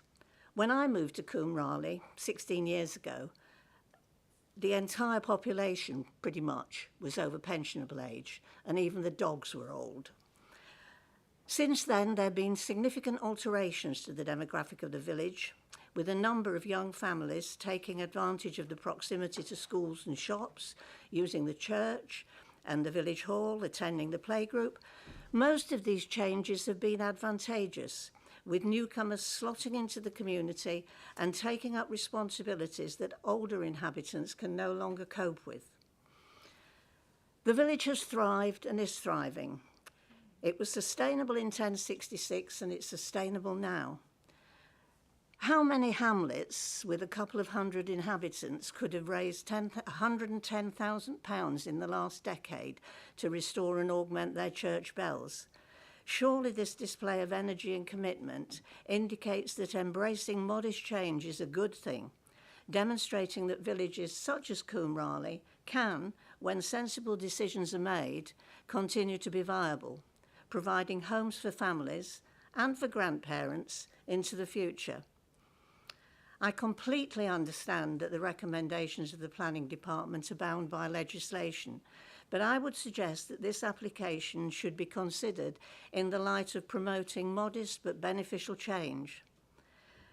The proposal will allow the applicants to continue to live in and, if and when necessary, be supported by our community, the community they have lived in and themselves supported for many years.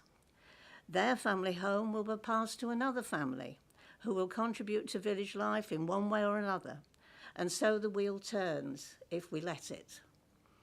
Life in Coombe Raleigh is idyllic, and I feel privileged to live there.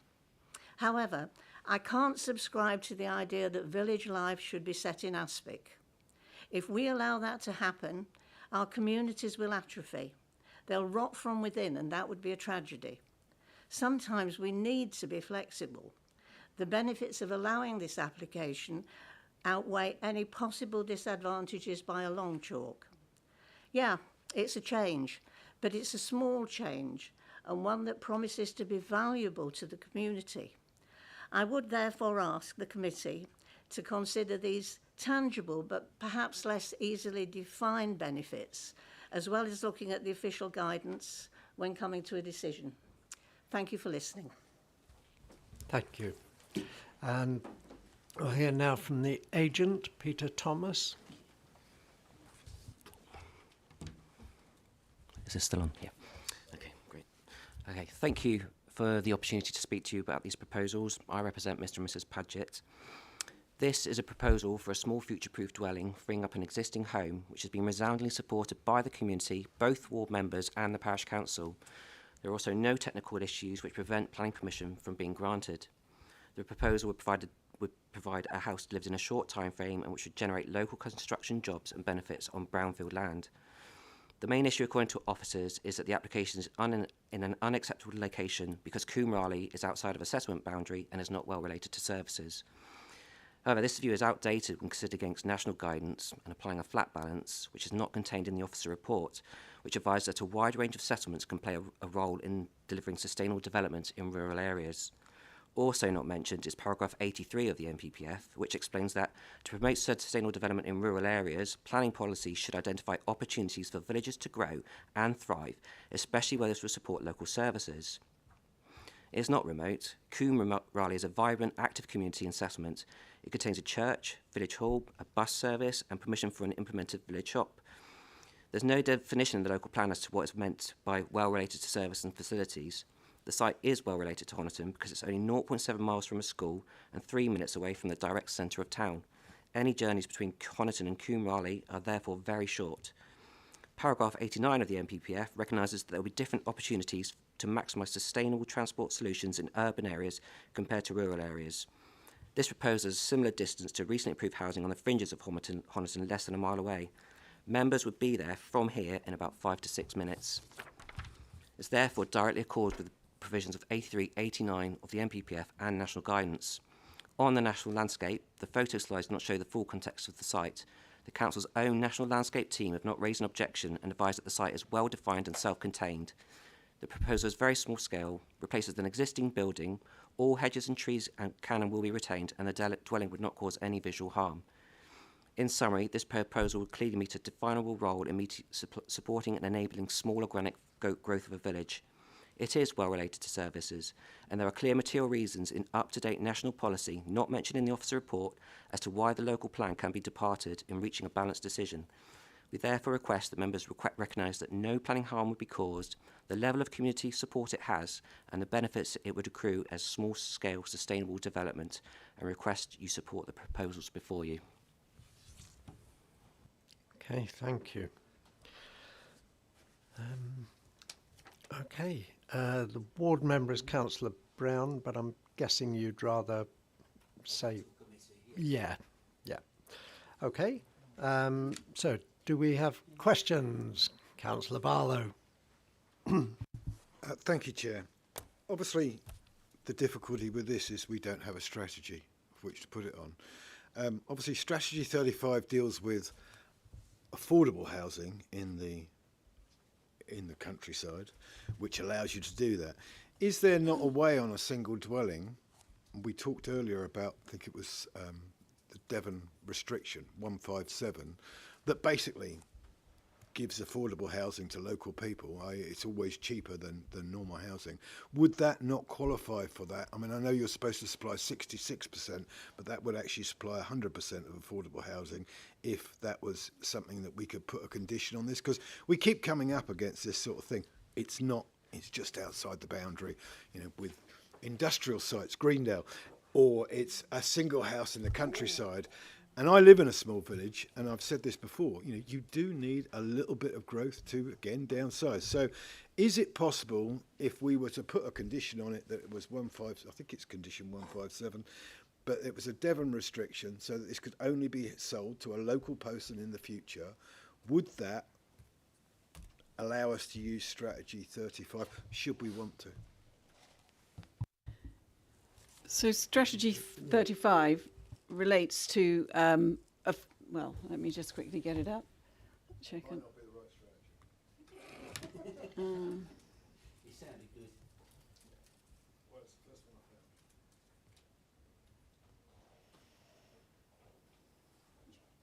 Exception, yeah. Rural exception. Exception sites, yeah.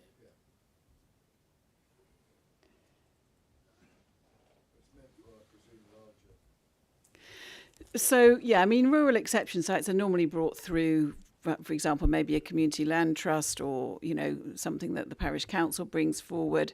And it's responding to an identified local need. This is not proposed as an exception. It's not proposed as an affordable home, which would require a Section 106 agreement to go with it. We haven't considered it as such. I think it would be different. We haven't consulted in that respect. They'd need to demonstrate what the local needs were, and we need to be consulting with our affordable housing officer. I wouldn't be comfortable that this was at today's meeting considered as affordable housing proposal supported by Strategy 35, because, as I said, that's not what's before us. What's before us is an open market dwelling, and that's what I feel we should be considering today. Okay. Any other questions? Councillor Jenny Brown, sorry. Hello, this is for Wendy Ormsby. You say it's going to be built in an open field, yet on your pictures you showed a building in that field. What size is the building that's there? So I understand it's the garage. The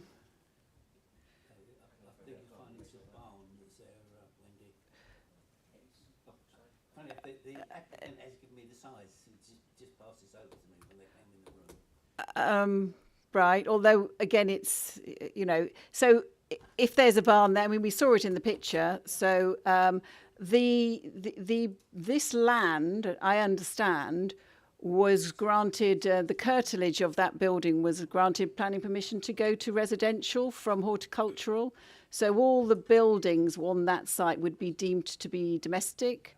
So whether it's an outbuilding, whether they use it for storing cars or other domestic purposes, there is, yes, I would agree, and we saw in the picture that there is an outbuilding within the curtilage, but my understanding it is within the domestic curtilage. It's not an agricultural barn, so it wouldn't benefit from agricultural permitted development rights. The proposal that's come in has not been for the conversion of that building. It's not an empty field, though, is it? You said it was an open field. Open, but not empty. Open in character. Yeah.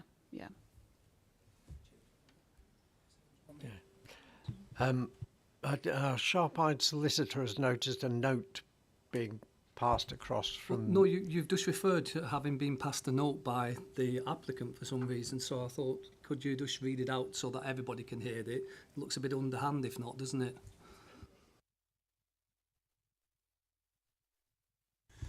Better turn it on.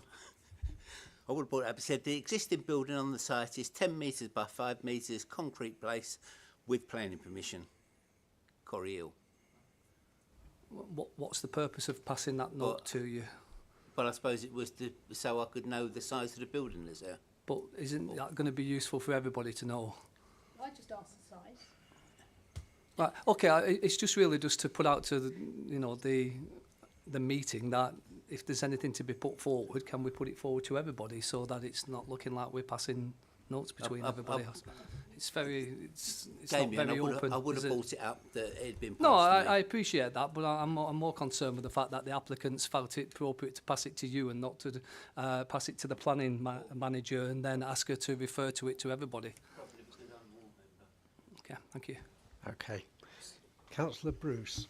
Yeah, Chair, if I might just quickly intercede, it may be a simple case of the fact that the information that has now been passed was not held within the officer's report, so they were basically making a clarification. Now, I appreciate it was a little bit clumsy, but I don't think there was anything underhand intended.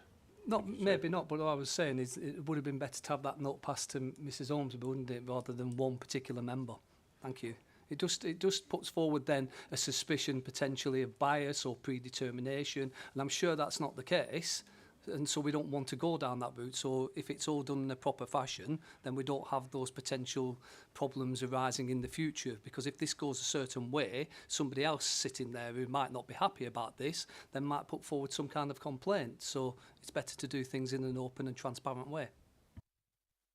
Okay, thank you. Do we have any other questions? Councillor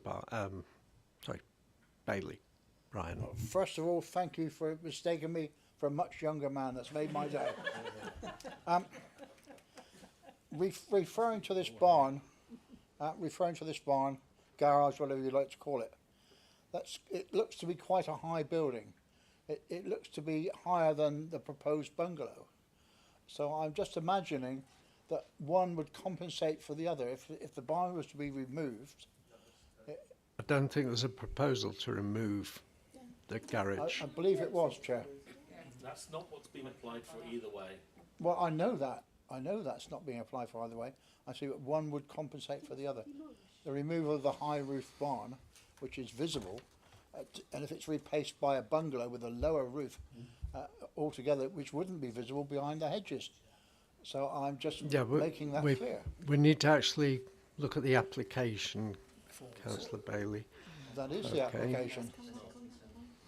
And it's an outline permission, so we're considering the principle of development here. Well, unless we're going into debate. Just about what I was talking about earlier. So is it possible that you could put a condition on, seeing as this is only outline, is it possible you could put a condition on it that we would give outline permission if there was a 157 on the house, which basically makes it affordable then? To be secured as an affordable dwelling, it would have to be done through a Section 106 agreement prior to the issuing of the decision notice. It couldn't be done after planning permission is granted. But we could then say we would pass this subject to you coming up with a 106 agreement, or does that have to be done before? Sorry, I don't. So the 106 agreement wouldn't need to be signed and sealed. I mean, they are normally, the details are negotiated, but this is not proposed as an affordable dwelling. This is proposed as a market dwelling. That is how it's been assessed. It would not be, in my view, appropriate to change quite significantly the nature of this application through any determination today. Okay.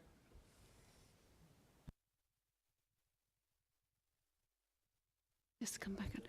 Oh, sorry, and just following up, just on the matter, just to be clear. So here is a picture of the outbuilding. My view is that the eaves of this are not unduly high, and I would anticipate that even a bungalow would be at least as high, most likely higher. If you look how shallow the pitch is on that building, I think it's very likely, particularly if you then look at an indicative layout plan, which shows, let's go to the one previously, but obviously it's a significantly bigger building in footprint. At least twice the size. I would say more like potentially coming up for 2.5, 3 times the size in footprint.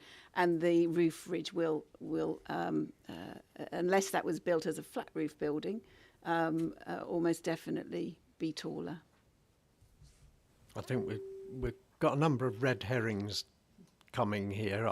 I don't, as Mrs. Ormsby has said, I don't think we can suddenly try and use the affordable housing kind of strategy in the local plan to try and get this through, nor can we kind of look at it as though it's a redevelopment of the barn.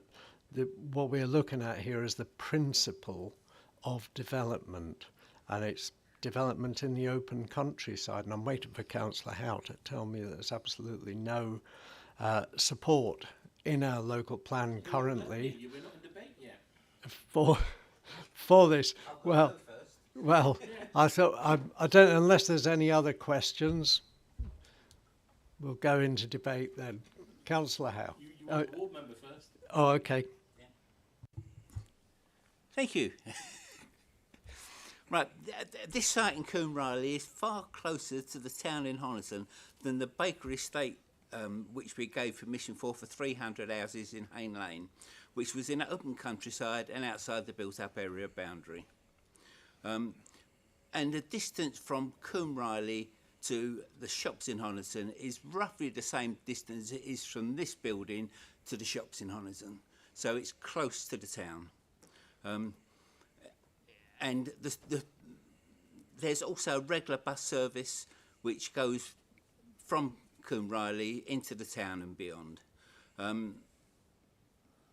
school is about 0.7 of a mile away from Honiton, or the site is about 0.7 of a mile away from the school in Honiton, and some of the children either walk or cycle there. That's how close it is.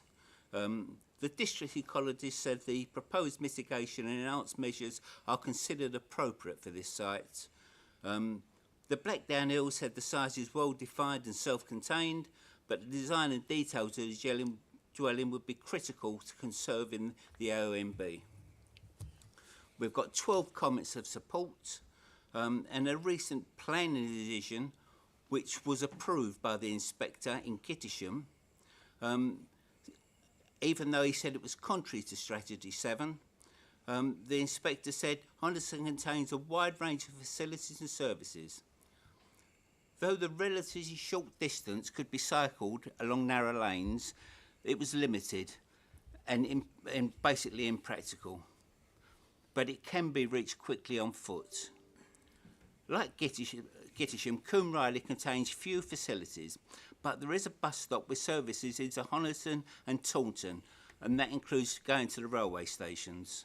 The inspector said this provides a reasonably good level of connectivity for a rural community. He also said private modes of transport might still be favourable, giving greater practicability. The application number. Yeah, I'll give it to you if you want in a second. Even if occupants chose to drive to Honiton, given the journey takes no more than 5 minutes, its environmental impacts would be very limited.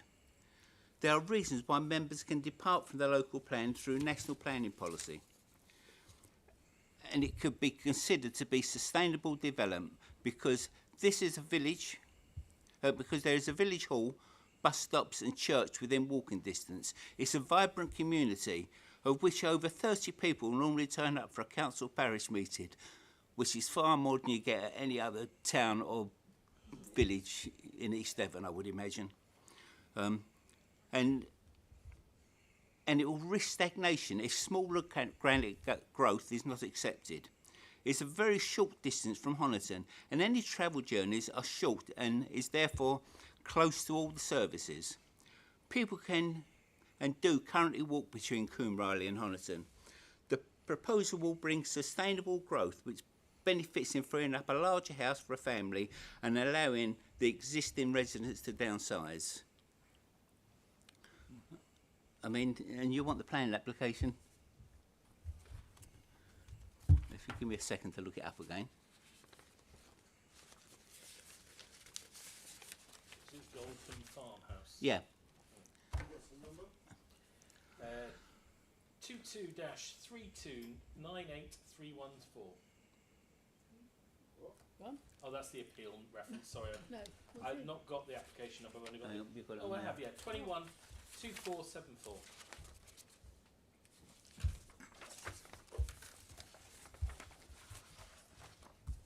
It's a holiday let that was converted. Yeah, 21-24.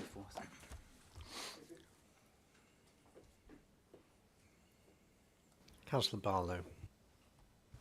I was just going to say, I think villages need to be careful what they wish for, because of course, if it is sustainable, then perhaps it should be put in the local plan and have 100 homes put on it. Would they like that as much? Well, perhaps fortunately for them, it doesn't have a built-up area boundary. Does it have a neighbourhood plan? Or is, no, apparently not, or is considered a settlement. I mean, I do take the point that it is pretty close to Honiton. I've got Google Maps here at the moment. According to Google Maps, there are 5 buses a day. Yes. Is that about right? Yeah. I've got tomorrow 8:03, 10:04, 12:29, and it says today there's one in 40 minutes, and at 6:30 that's your last bus into Honiton. Got to say there are bits of Exmouth that are probably further from the centre of Exmouth than this, but that is why the road I live on or live near has so much traffic going down it. So we still have to consider whether there's anything in the local plan. I do think this is one that needs to be looked at strategic planning, actually. How we permit our villages to grow and develop while retaining protection for the countryside. Can I come? That's called neighbourhood plans, Chair. Yes. Yeah. Yes, exactly. Okay. Councillor Howe, let's go to you now. I mean, just one, both Giddisham is a conversion of a holiday let to a home, which the appeal inspector reasoned that, well, you're travelling there to go on holiday, you might as well travel there to go to live there. There was little harm added. It is not a new build. And the other one you referenced in your letter was Colin Raleigh. Now that was totally different as well. That was one house allowed in the middle of the village that was right next door to a shop in the village. Across the road, staggering distances what the actual appeal inspector quoted it to the pub. Again, the bus stop, 1 hour service right outside the door and everything else. None of these relate to what we have in front of us, and even Hayne Lane and the other applications have footpaths. This application is in the open countryside. It has no support by any policy given in our local plan. As much as I'd like to say yes, we say yes to this, just say yes to it or anywhere in the countryside, because there is no difference. And that is the case of planning law and policies as they stand currently. It is wrong, I hate it, but if we do not keep our policies coherent, then anywhere can have homes. And quite literally, this village could have 50 homes quite happily. And that is the outcome that you ask for if you don't protect what we have currently. Now, there is neighbourhood plans in our in our local plan that is given, and those neighbourhood plans can ask for housing to be put in these villages. That can be done. It's not easy, it's not quaint or anything else, and it's hard work, but that would be the way to get affordable housing or even housing in any of our villages. But this policy, there is no policy support for this application, whether we like it or not, and we have to live with that. Maybe in 2 weeks' time that might change. Who knows? But at present, we have to stick with the policies we have. And if anyone comes up with a magic bullet, I know you have tried, I've got no problem with that. Slightly the wrong way, but you've come up with some. But we don't have a policy support at all for this house in the open countryside. And I'm just looking to say, what the heck are we trying to do? Make up policy again, which is not the role of this committee. We need to make sound decisions. We've been trained on it by an outside agency just 4 weeks ago, and I think it was 5 weeks ago, and we're talking about throwing what we've been told both by our officers. I'd like legal's opinion as well on making sound decisions. An outside agency that goes up and down the countryside telling councils what they should and shouldn't be doing. Just for what? A jolly?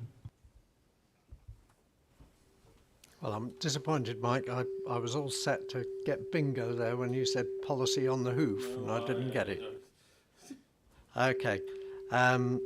Councillor Bruce. Thank you, Chair. Wise words, of course, from Councillor Howe. But there is just one thing here. If, for example, we approve this today, we're not actually breaking our policies. We are making an exception. And I think if another one came in a week or a month's time that was similar, we would still have to judge it on its individual merits with reference to the approved policies. But I don't think we would, if we did go yes today, we're not throwing everything out, and that's broken the policies. Can I come back on that? In my opinion. I need to come back, Chair. Yeah, I'll let Councillor Howe come back on that one. There is the simple words in just been said, an exception. What is the exceptional circumstances of this house in this location that would justify us departing our policies, because that's what you need to work out. Before anybody else comes back, I want to hear from Mrs. Ormsby. Could I just add to one point to that, Chair, before you do that, because it's relevant to it? I was going to say the only exceptional point is if you put it as a 157, which would make it then something slightly different and exceptional to that. In other words, it has a restriction on it, so it's just for local people. And that is surely what we are all talking about, letting a local village grow small. We don't want to make them mass. We don't want to ruin the countryside.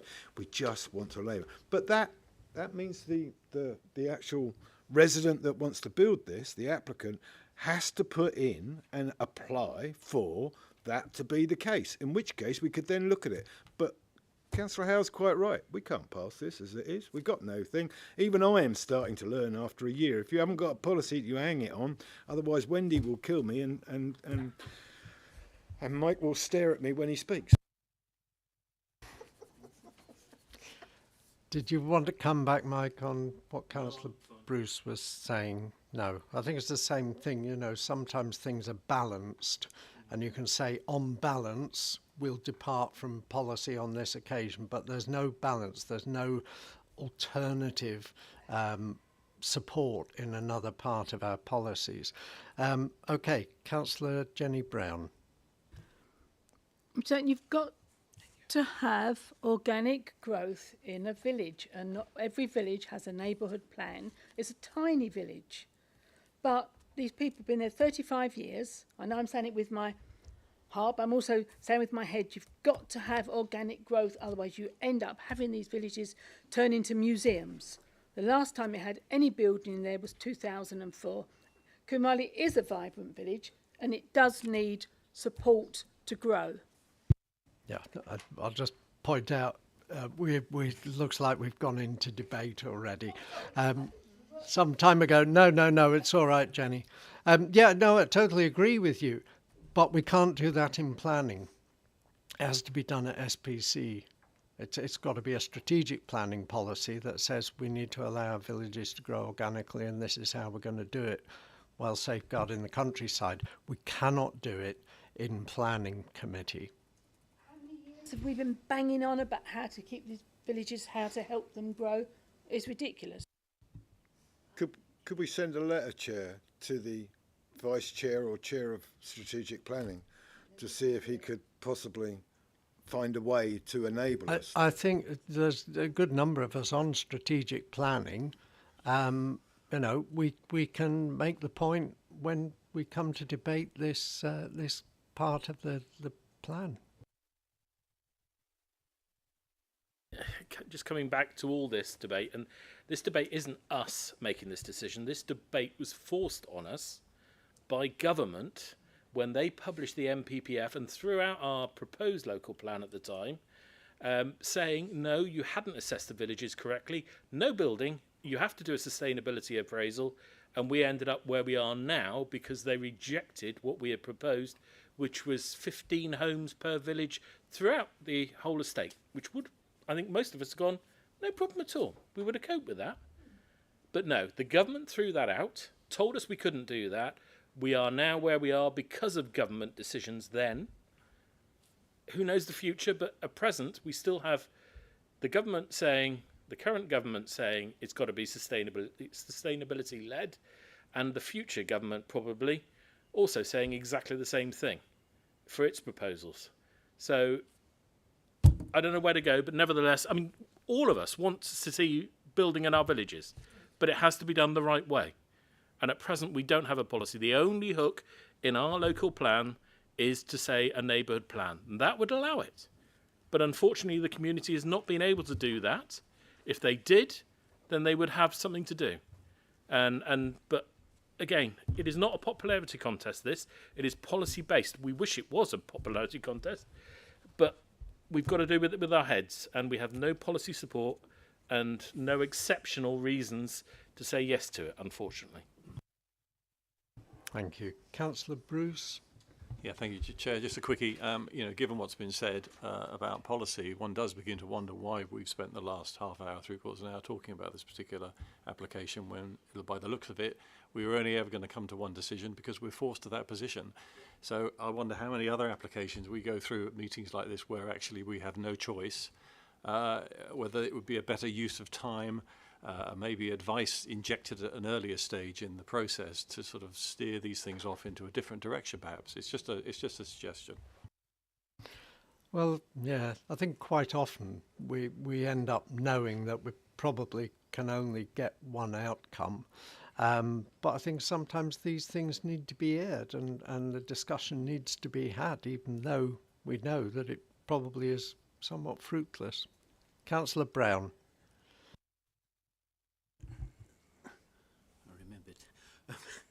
Is it possible to defer this application so the applicant can come back as an affordable house? I don't think that's a deferment. They could withdraw it.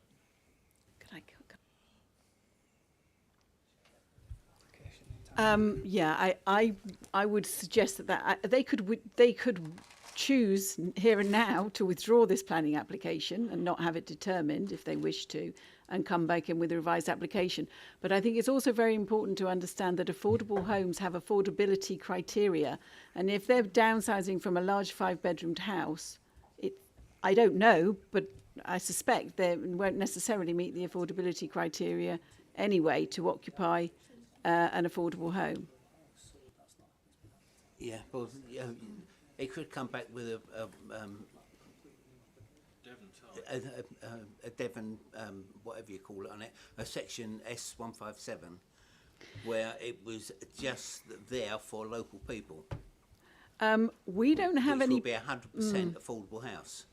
We don't have any policies that support that approach. Our policies talk about affordable housing provision as being exception sites, but there is nothing in Strategy 35 that talks about locally restricted market housing. It is all to do with affordability. So there is no policy support for that approach either, for it to be treated as an exception. The exception sites are all about affordability. That would make it affordable. Surely an affordable house has to be not open market, but it has to be marketed. You can't build yourself an affordable house, which is what is being proposed here. Councillor Bruce. Just a clarification, Chair. Regarding the element of affordability, we're talking about the bungalow rather than the 5-bedroom house that they're proposing to leave. So what we need to find is a mechanism of building that bungalow so that it fits the criteria of an affordable house, because it's not about, if I understand it, it's not about whether it's affordable when the people that are here take on the dwelling of it. It's what happens afterwards when it's put onto the market.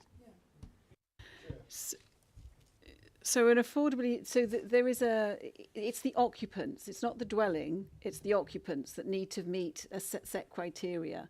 So first of all, affordable housing would normally be taken over by an affordable housing provider. So unless it was, you'd be looking at what type of tenure is it, but ordinarily it would be either social rented, affordable rented, shared ownership. So you'd need cooperation from an affordable housing provider to effectively be delivering and taking it on. And then the occupiers of the house have to meet the criteria in terms of income levels and etc. to meet the criteria to be given, to be allocated the house effectively.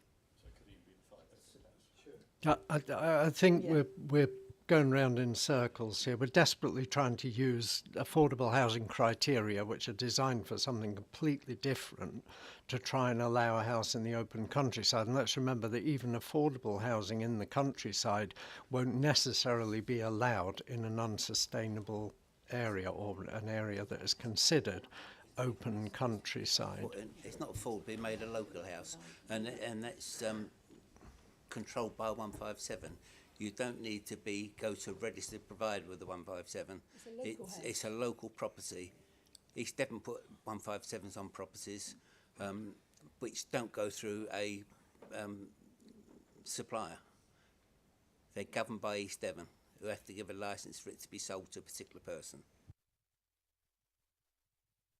Well, I think that's probably a conversation for another day. Councillor Barlow.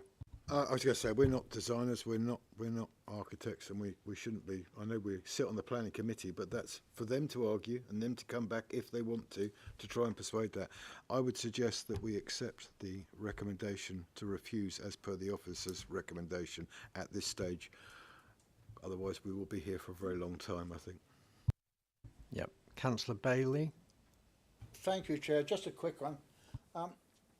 Surely this proposal could be granted as an annex of the Corey Hill house, seeing it was still in that estate, which it is now. Well, we had one not so long ago in Exton, where they granted an annex for a similar situation, and the house that was granted was 300 metres away from the house, and the inspector decided it was an annex. Members, I know you're coming up with all these different suggestions, but you've got to look at the application put before you. That's what's been put before you today. All these other things that you're coming up with, potentially, if the applicant wants to consider these as options and then submit further applications, if they think there's any merit in any of them, then they will do that. So I suppose you may be giving them a couple of ideas to think about, but that's not what's before you today. What's before you today is an open market house in the middle of the countryside that is contrary to our policies. That's what you've got to make your decision. There's also been comment as to why has this been brought to us. Well, why has it been brought to us then? It's been brought to us probably because it's been called in by a local ward member. We're now in the process of looking at our constitution to see whether in the future we'll allow things to be called in when there's no policy justification for doing so. But at the moment, we're stuck with the constitution that we've got. That means that, unfortunately, if ward members don't have a reason, they can still bring it in, which is a bit frustrating because it does mean for having to look at applications such as this, which, frankly, don't have any merit to them. And we spend, how long have we been today now just looking at this particular application when it's got no justification and no merit. Anyway, that's where we are. Thank you. Councillor Howe, I'm hoping you're going to come up with a proposal. Well, we got a proposal. I'm just going to second it. Oh, yeah. Okay. Regretfully, for the residents Absolutely. and the applicant. Yeah. But we have no choice, quite simply. So, proposed by Councillor Barlow, thank you. Seconded by Councillor Howe. Okay. Over to you, Damien. Yeah. Yeah, well, we'll just go to the vote then. All those in favour? 1, 2, 3, 4, 5, 6, 7, 8. So 8 in favour of the refusal. All those against? 2. And any abstentions? No, so that's carried then, Chair. That's refused. Thank you. Okay. I have to go now, Chair, for this because I'm not allowed to talk on this. Oh, no, that's right. That chicken, I'll wait then. I'll stay for the very last one. Okay. Right. We'll move on to agenda item 12 then. We'll just let everybody get out. This is Coombe Garden Centre, Hayne Lane, just along there. Oh, yeah. Pages 169 to 204, and we're waiting for Senior Planning Officer Nigel Barrett to come and present the report.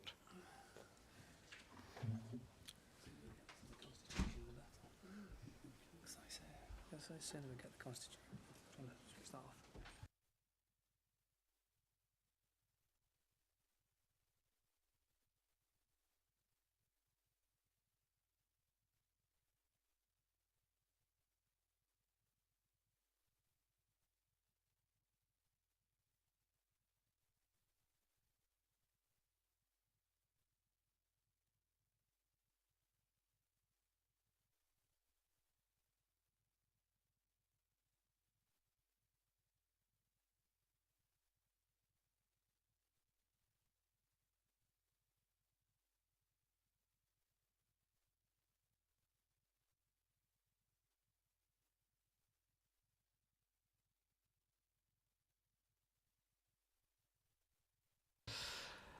Okay, ready to go, Nigel? Oh, yep. Yes. It's up on the... Okay, off you go.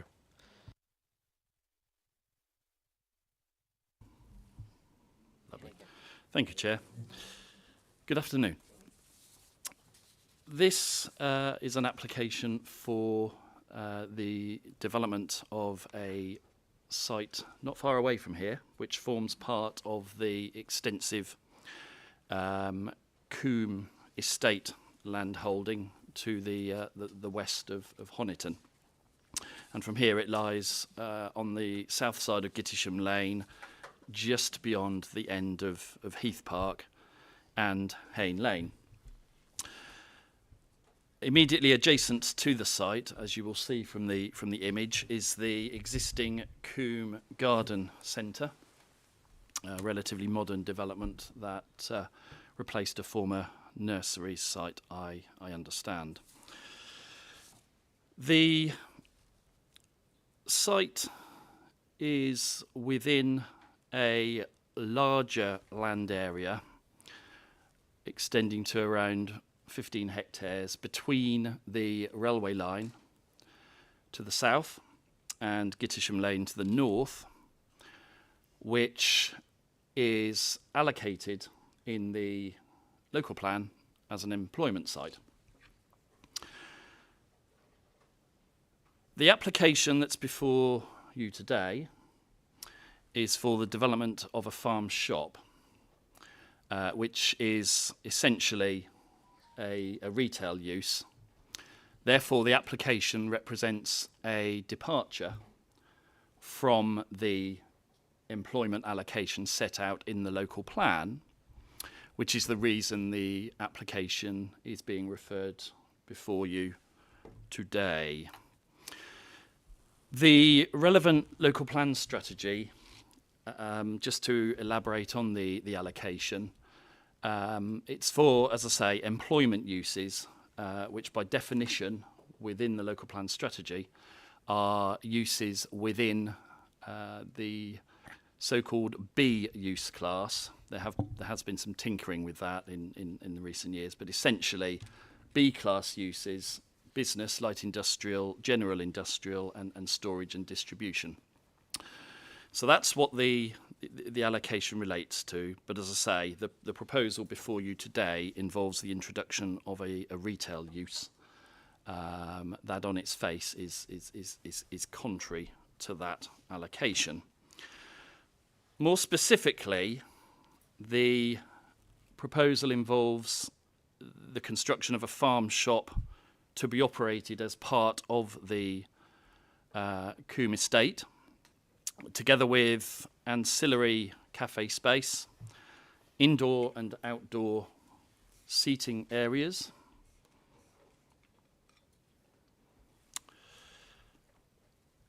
kitchen, storage facilities, toilet facilities, and an outside play space, together with service yard and parking for, I believe it to be around 43 vehicles and associated access and services. The application has been presented as a replacement for the Coombe Estate's existing farm shop outlet, which is a short distance from the site at Hayne Farm, off of Hayne Lane.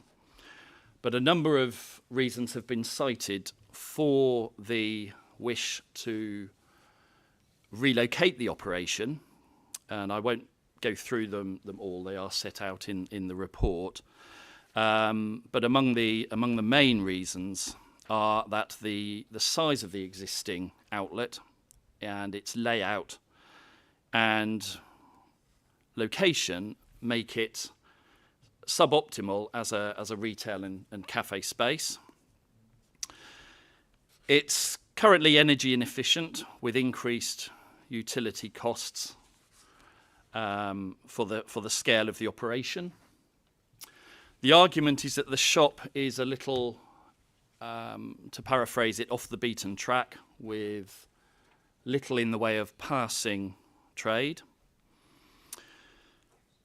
There is an argument also that the current premises makes insufficient and inefficient use of the space that it has available, with the original conversion, for which planning permission was granted back in 2007, having, it is argued, been carried out in a low-cost manner with insufficient insulation and the like.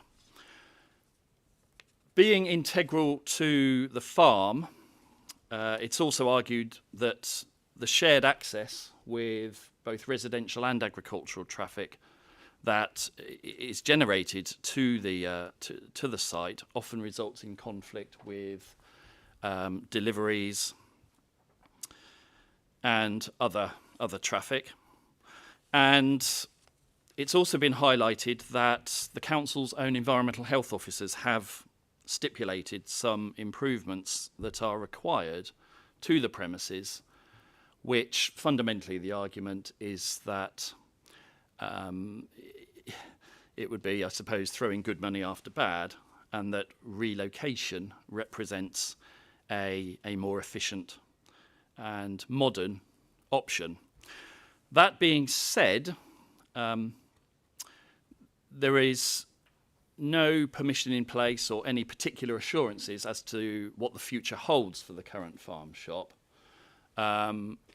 So this isn't tied in any way to any proposals for the existing site. So needs to be considered on its specific merits. A few statistics about floor space.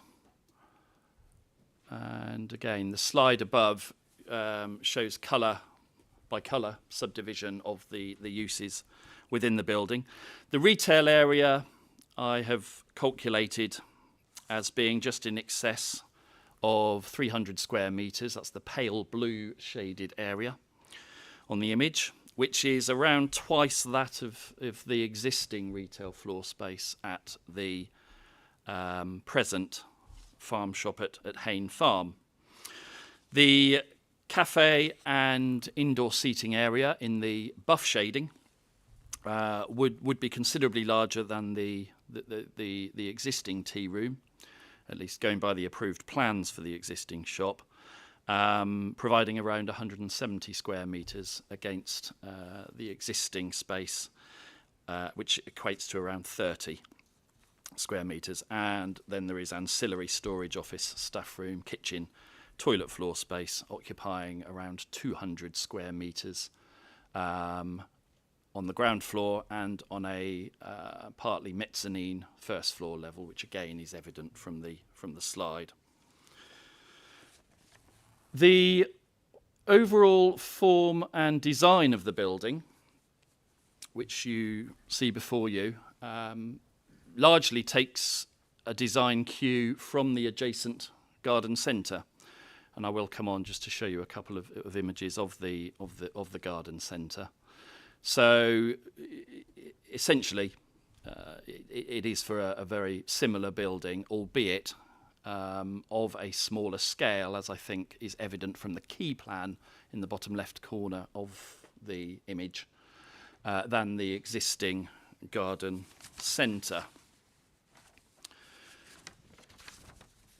In terms of in fact, if I may, before I go on to the issues, I will just show you the images. This is it's a slightly distant view, but it's towards the existing garden centre building from the direction of Weston, the hamlet to the northeast, round about half a mile or so away. So it's in the centre of the image. It's not a particularly close-up image, but the general form and height of the proposed building would be similar to that. And as you view it here, it would be located to the west, which is to the right of the existing building. Here is a view from Gittisham Lane, looking back in an easterly direction towards the existing garden centre premises. The application site is the field in the foreground of the existing building. The access arrangements, if I can just take you to the access arrangements would see the closure of the field gateway that you see on the left of that image and the opening of a new entrance in what appears to be a stopped up lay-by towards the right-hand side of that image. So just to give you some idea as to the site, the setting, the character of the area, and an idea as to how it would sit alongside the garden centre premises. In terms of the main issues, as I've already related, it is on its face in conflict with the employment allocation for the land, and the arguments could be ultimately reduces land available for the B-class uses that are envisaged for the remainder of the allocation. Arguable, potentially creating mainly lower paid jobs, which is, again, arguably in conflict with the strategy for employment development, which is to try and create, I suppose, better paid, higher skilled forms of employment. Failure to diversify job generating sectors, and the risk that allowing a non-B class use here could deter some business investment. However, the perception of the risk factors that I've just outlined is, in the view of officers, small. Other than the garden centre premises, no part of the allocated employment site has yet been developed out. It's understood there are issues in terms of viability that may be hindering the bringing forward of the site for employment development. The evidence of the development within areas of the Heath Park estate itself would not suggest that some retail use could not be accommodated amidst other more traditional employment B-class type uses. Physically, development of this site would not affect or prejudice access to the remaining land within the allocation, or in any other way prejudice the bringing forward of any other part of the allocation for development. In the event of any future proposals for other non-B class uses coming forward, these would be considered on their merits. And a farm shop by its very nature, to a degree, again, it's an arguable point, but it's a slightly more sort of niche use. Slightly unusual scenario here, and as much as being an employment allocated site, it is within the defined built-up area boundary of Honiton. But as you can see, currently it is a site that is surrounded by open countryside. There is an argument that it will provide equal, if not greater, on account of its greater size, employment opportunities than the existing smaller farm shop that it may well be replacing. It would provide an outlet for the sale of Coombe Estate sourced produce and more widely facilitate the diversification and ongoing sustainability of the Coombe Estate's wider operations. And of course, there is a possibility that it may well support other local businesses who supply some of the produce for sale, potentially underpinning and enabling growth in local employment elsewhere in the area. I think the two main contextual issues that have been highlighted involve highways and drainage. As you will see from the image, the site is accessed via a lane with no footways, which I know is a concern locally. However, as you will have seen from the report, we've got no technical objections received from the County Highway Authority on highway safety or other technical grounds. Their position is also that Gittisham Lane offers better visibility, both for vehicles and intervisibility for vehicles, owing to the fact that it's level and has what the Highway Authority regard as a better geometry than Hayne Lane, which is much narrower, equally does not have the benefit of any footways. And yes, highways have also flagged up better surface treatment, verge maintenance, etc., etc. The standard of the approach road, in short, is better for this site than Hayne Lane is for the current premises. The proposed access is, again, another element to which the Highway Authority do not object. They are happy that it would facilitate satisfactory levels of visibility, both from and of vehicles that emerge from the site. There is the potential for linked trips and visits to the neighbouring garden centre, aided in this case by the fact that Gittisham Lane forms part of the route of a regular bus service, of which there are 8 that pass by the site on 6 days of the week, one service, and there are 2 further services via another service that provides a link between Taunton and Exeter. The lack of a footway and cycleway connection is recognised. Again, however, the Highway Authority haven't raised a concern on this ground. On a more general level, farm shops are frequently found in far more remote rural locations with far inferior connectivity via non-car means of travel.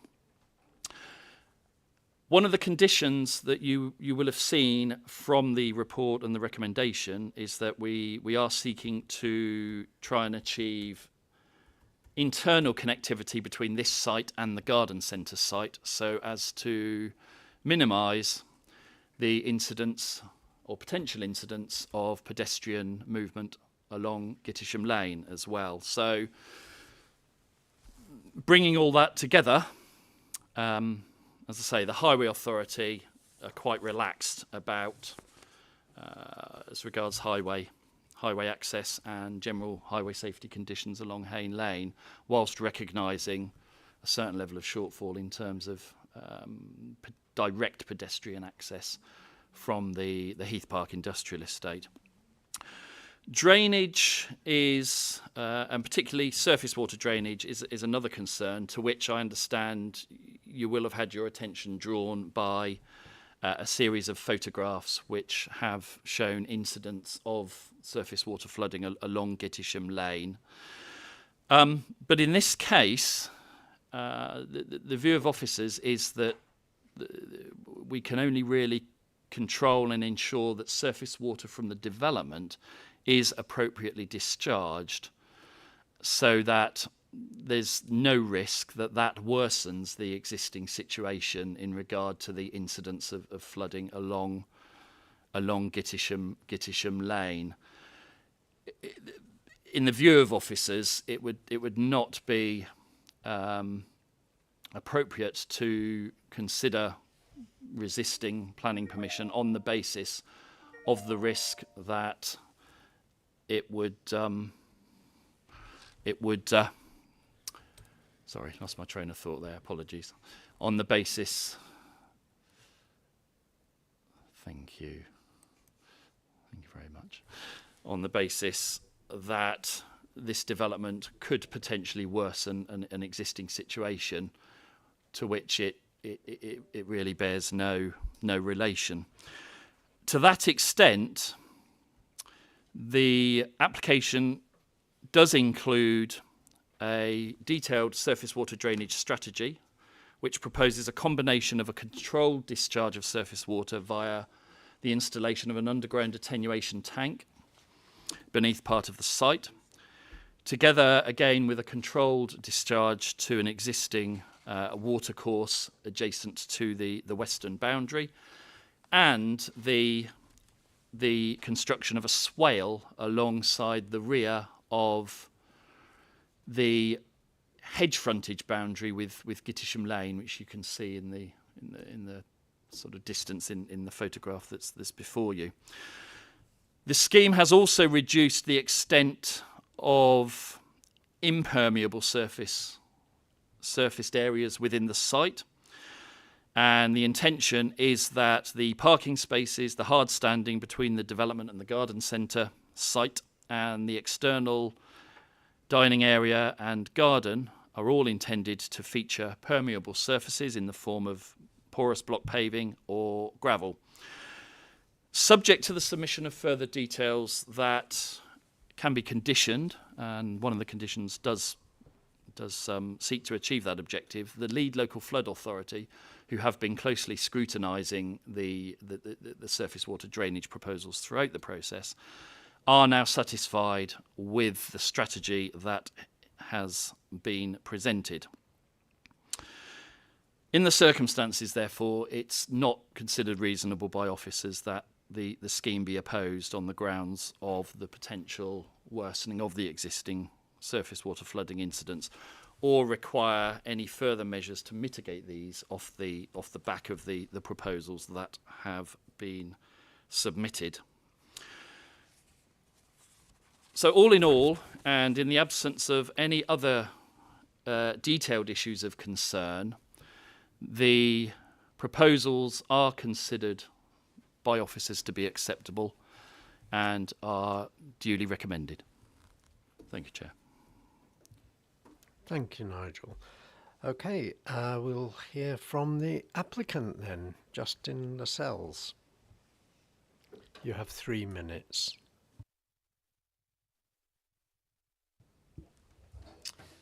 Good afternoon, Chair, members of the committee and officers. My name is Justin Lascelles. I'm the resident land agent at Coombe Estate. Thank you for allowing me to speak today. I would like to set out the reasons why we feel that our planning application for the relocation of the existing Coombe Farm shop to a site adjacent to Coombe Garden Centre should receive your support. The location of the existing farm shop at Hayne Farm is suboptimal. The shop sits within a repurposed agricultural building. The layout is inefficient both in terms of use of space and use of energy. The business is successful but marginal, and there is limited scope for expansion or further diversification on the site to enhance the customer experience. As such, we felt that the relocation of the farm shop to a purpose-built, energy-efficient building would benefit the business and the customer offering. We considered the location carefully, running through various options, and we concluded that the site in question was the best option available to us for the following planning and economic reasons. The site is within an area of land allocated for development, which demonstrates that the local authority are comfortable with the principle of development there. The site is outside of the AONB, National Landscape. The site is adjacent to Coombe Garden Centre, an already successful business with a good footfall, and it is highly likely that customers will combine their journey to patronise both establishments in one visit. We do not feel that this site is in any way controversial, and it will have a limited impact on our neighbours. This seems to be borne out by the fact that the application has received 26 letters of support. We are aware of some concerns that have recently been raised about the possibility of the development contributing to flooding of the road. We have taken this very seriously and addressed the questions raised by the DCC Flood and Coastal Risks Engineer. We believe the surface water drainage strategy is sound and will adequately serve the proposed development. We consider that this project will have a very positive effect on the locality for the following reasons. It underpins the existing jobs at the current farm shop site and will create skilled and unskilled employment as the business grows. It will be betterment in terms of what we offer at the current site. It will benefit local businesses and suppliers who will be able to showcase their products at the shop, and it will give customers a genuine local choice for their food needs. In summary, we strongly feel that this application will benefit our community and the East Devon District. Food choice, sustainable supply chains and traceability are key factors considered in more and more detail by the consumer. And farm shops enable local people to purchase locally produced goods and, what is more, have a direct influence on the supply chains. We intend to create a wonderful place to shop for your food at an affordable price. Thank you very much. Thank you. So, Alistair, you're the ward member, but would you rather save your comments during debate, or? Yep, that's fine. We can go into acceptable? questions Okay. now. Yep. Thank you, Chair. The first question is in relation to the existing shop in terms of distance. Can I get some steer as to exactly how nearer to Honiton the current shop is to the proposed application?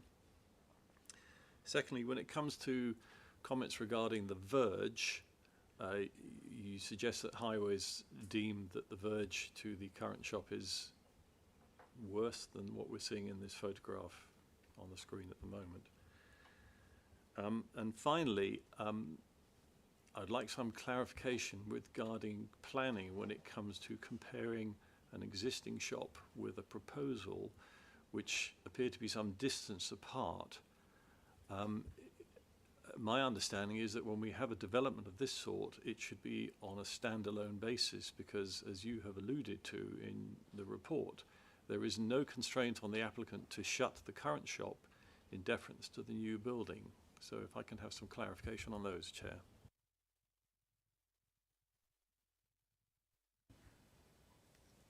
One of you like to? Yep. Sorry, Councillor Bruce, on the point about the distance, I'm not sure I understood the question. Sorry. I can clarify that, Chair. It was in terms of distance regarding perhaps pedestrian access from Honiton. There is actually one final one I forgot to add, and that is you suggest that the flood issue doesn't have a bearing because we have to look at the application in its own merit.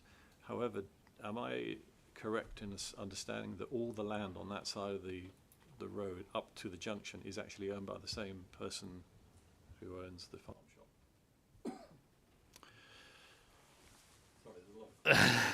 Yes.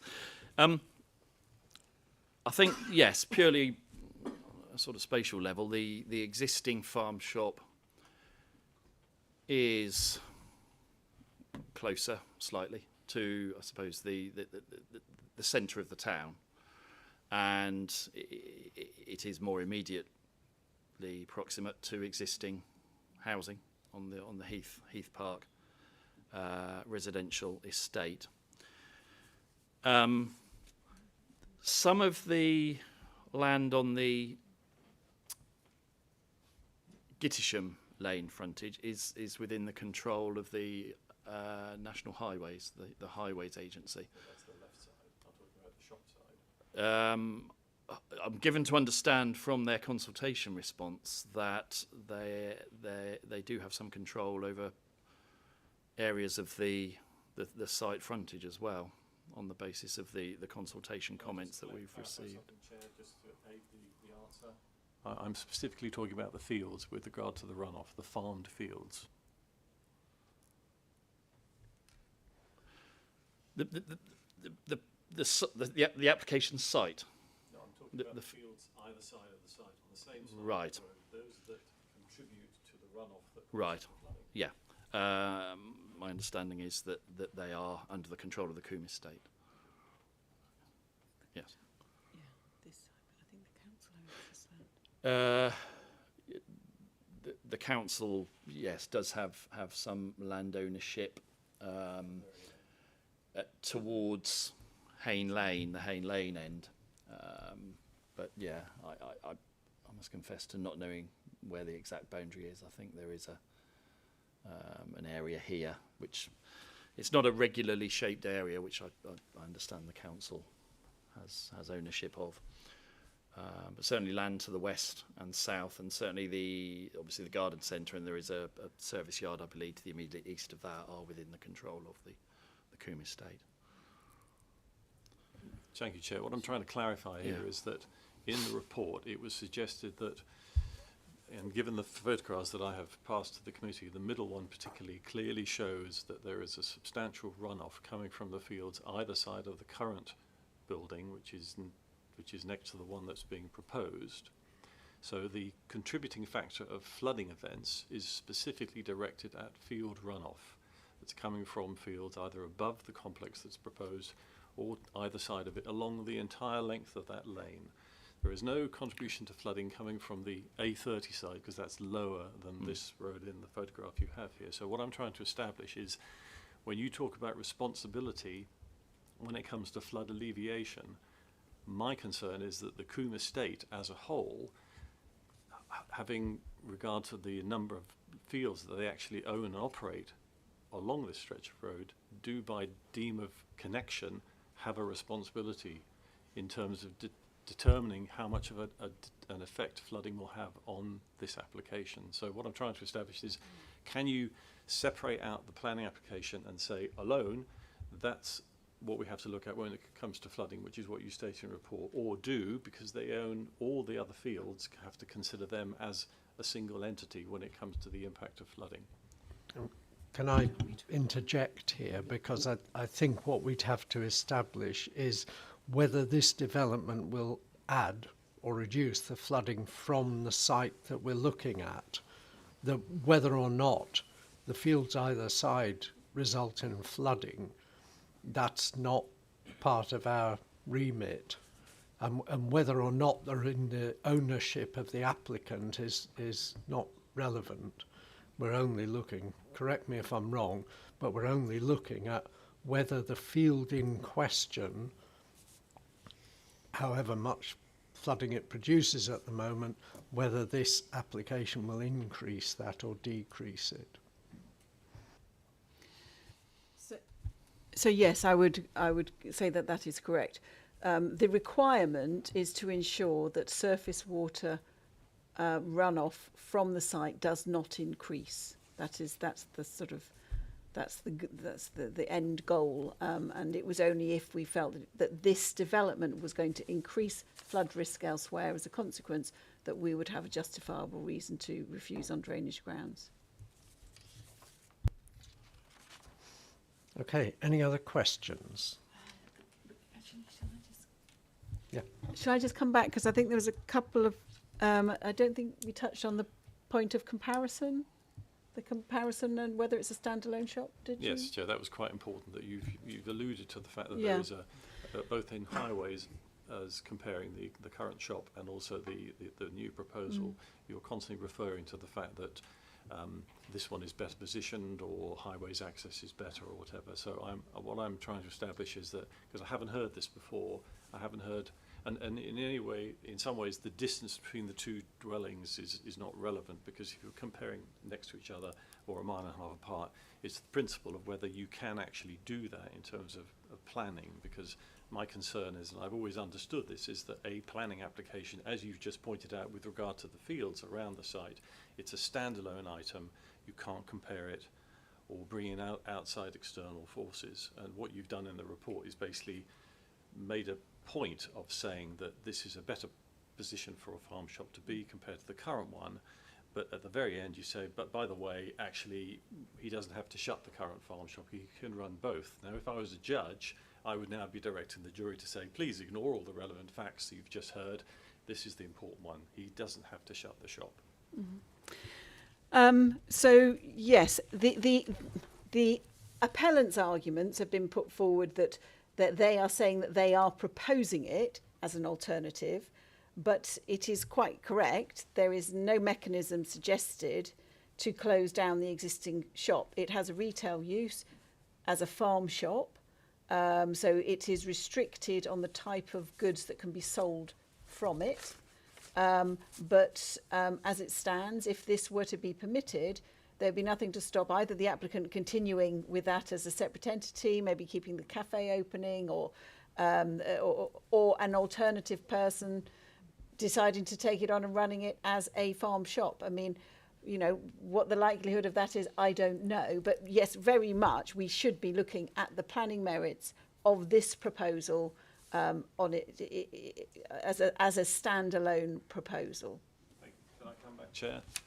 That's precisely why I've highlighted it, because a lot of emphasis has been indicated in this report by comparing the two. It's fine for the agent to come and say, this is what we propose to do. My concern is that I've seen it in this report from the officer almost sounding like he's trying to encourage us to use this comparison. My concern remains that I don't believe that this should be in this report presented to committee, because it's not necessarily a planning issue. Now, this is what I need clarification for, because this is going to come up again in future planning applications. I want to be clear at this point, because this is quite an important application, that we get this right, that we either can compare a current operation with regard to the benefits of a new proposal, or we can't. That's what I'm trying to get to here. Councillor Howe. I actually want to back up Councillor Bruce on this one, but come at it from a different angle. I mean, the very proposition at present we have before us, wrongly asserted, is that we need a new shop, this one isn't suitable, we'll put it down the road on a brand new site. But that is removing a vital resource from what is currently a sustainable community, a new build community that is part of the sustainability, had a farm shop with it. That is, those people, both sides of the road of Hayne Lane, are now being abandoned and having to walk to make it sustainable, either into Hunterton High Street or down a dangerous lane, around a corner, and along, not Hayne Lane, the actual lane itself, Gittisham Lane, yeah, which I think is wrong. We shouldn't be abandoning a community, a brand new community. It's really hard. We ought to be trying to keep the shop in its current location, surrounded by housing, which is where you need shops, farm shop or not. It doesn't make any difference. It's the same thing. But coming back to the original purpose, what we are preparing, and it's not a planning matter, is competition for the farm shop, because there'll be two farm shops within half a mile of each other or less. And I can see what's going to happen is we will force the one that people can easily walk to be closed, to make sure people either drive more or use other vehicle methods that are not green in the slightest.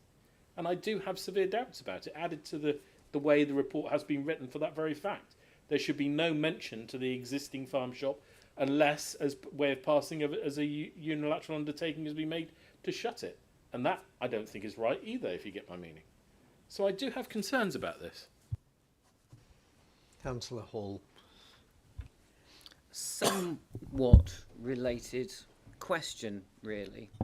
The main concern I have with this application is about whether the extra traffic generation, both pedestrian and vehicular, and size of vehicles, is appropriate for Gittisham Lane. So what I want from Highways is an assessment of how this road is going to be used and whether it is safe or not.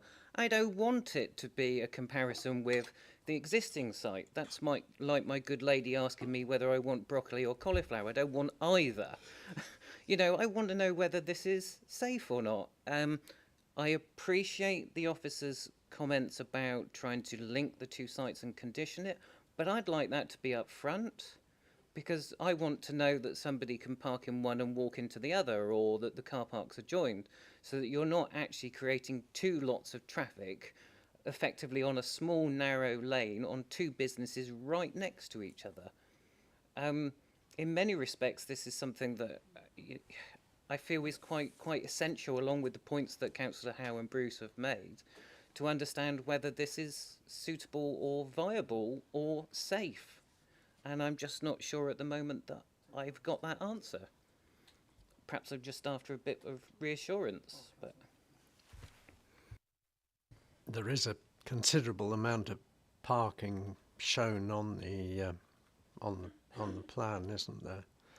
Or what I take to be parking.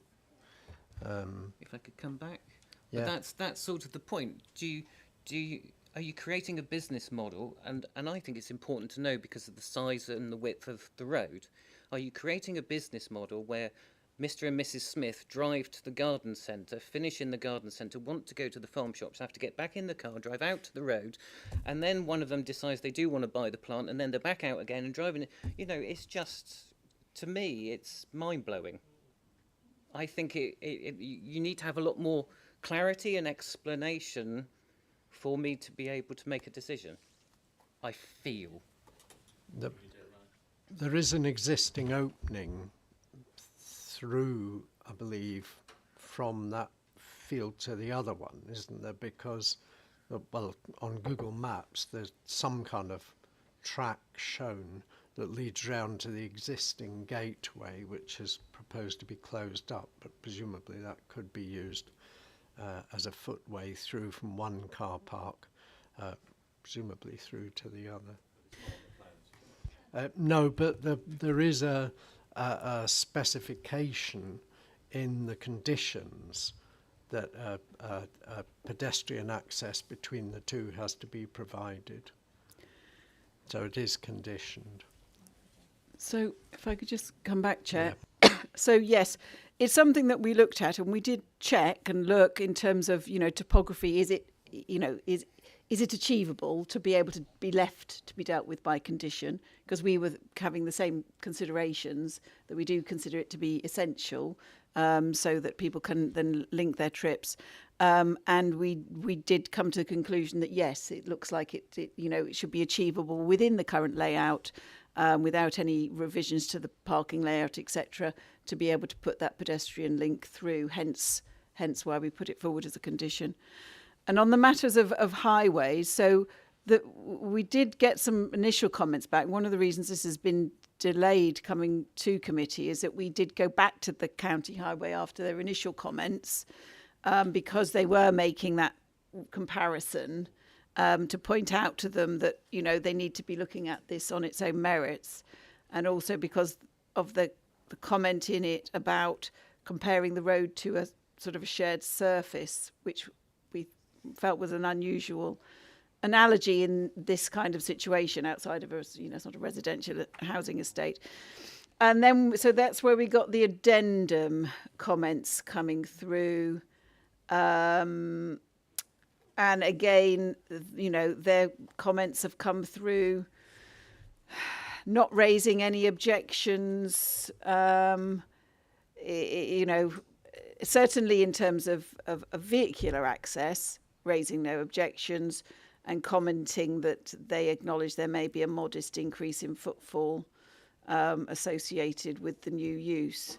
But there's been no records of accidents in the area, and they think there will be a fair amount of joint trips. So the Highway Authority haven't raised any objections on highway safety grounds.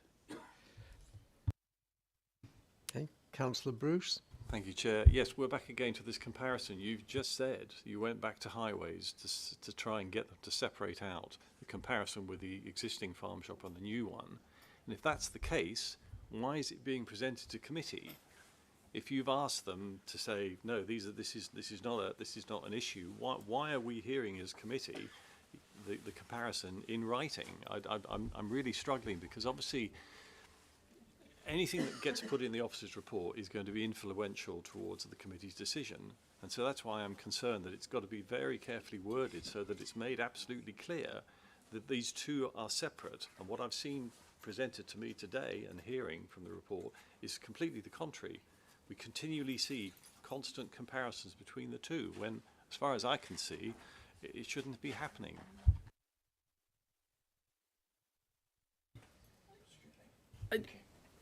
I must admit, following Councillor Bruce, I am struggling to understand the reasoning made to make this decision, the way this report is written, because half of it is relating to something that shouldn't be considered. I need confidence that our officers, and I have a great deal of confidence in our officers, when doing that weighted balance of how this was assessed, took no assessment of the current conditions of the farm shop existing, because it's not relevant. And I am really worried about this report being approved or refused in its current form because of those wording. So obviously the officer reports, I suppose, sets out, and apologise if it is come across as overemphasised, the arguments that the applicant has put forward as to why they feel that they want their justification for why this is being put through. And if you feel that that is been overemphasised or maybe put as the officer view rather than representing the arguments that have been put forward, then I thought obviously, it's important that the committee, about to make a decision if we remain quorate for the afternoon, have regard to the fact that, yes, this application does not propose, there is no unilateral agreement, no Section 106 agreement to say that shop will be closed. This is this needs to be considered as a standalone proposal for a farm shop in this particular location. And in terms of the policy justification, it's looking at the fact that the site is allocated for employment. It does, the use will generate employment. It's not a traditional B class use, but it nevertheless, since the local plan was adopted and the introduction of Class E, there's a much bigger blurring of what is an employment use, because what was a B1 light industrial use could now change its use to retail without the need for planning permission. So I think we've looked upon this, the fact that it is an employment generating use on an allocated site where there has been no development come forward after many years, on balance, the economic benefits that it will bring, the employment generation, and the fact that it is, well, as I said, employment generation, means that sort of, I suppose, minor, I say minor departure from the local plan because of the blurring of what is an employment use now since it was brought in. Can I come back again, Chair? I suppose my concern comes from E15, retail development in rural areas outside built-up area built-up area boundaries. And I get what you're saying about the employment side. I'm not worried so much about the employment side and the principle of change. But in here, quite clearly, on subject 2 is the second part, the scale and type of retail shop proposed will not adversely affect easily accessible, convenient shopping available to the local community. My argument is the current farm shop is the convenient and local convenience shop for them because it is right outside their door to both sides of the road, and we are putting unreasonable competition that will drive that shop, out of business quite possibly. And I don't mind competition. Hell, that's what I do, if you get my meaning. But we are harming a community unnecessarily. I don't know. Making a current brand new housing estate we've built unsustainable, even possibly. I have real concerns about this, and it's not the principle of putting a new farm shop down the road. That would be lovely on its own. But we are talking about taking in a community asset away from the local people. I think so.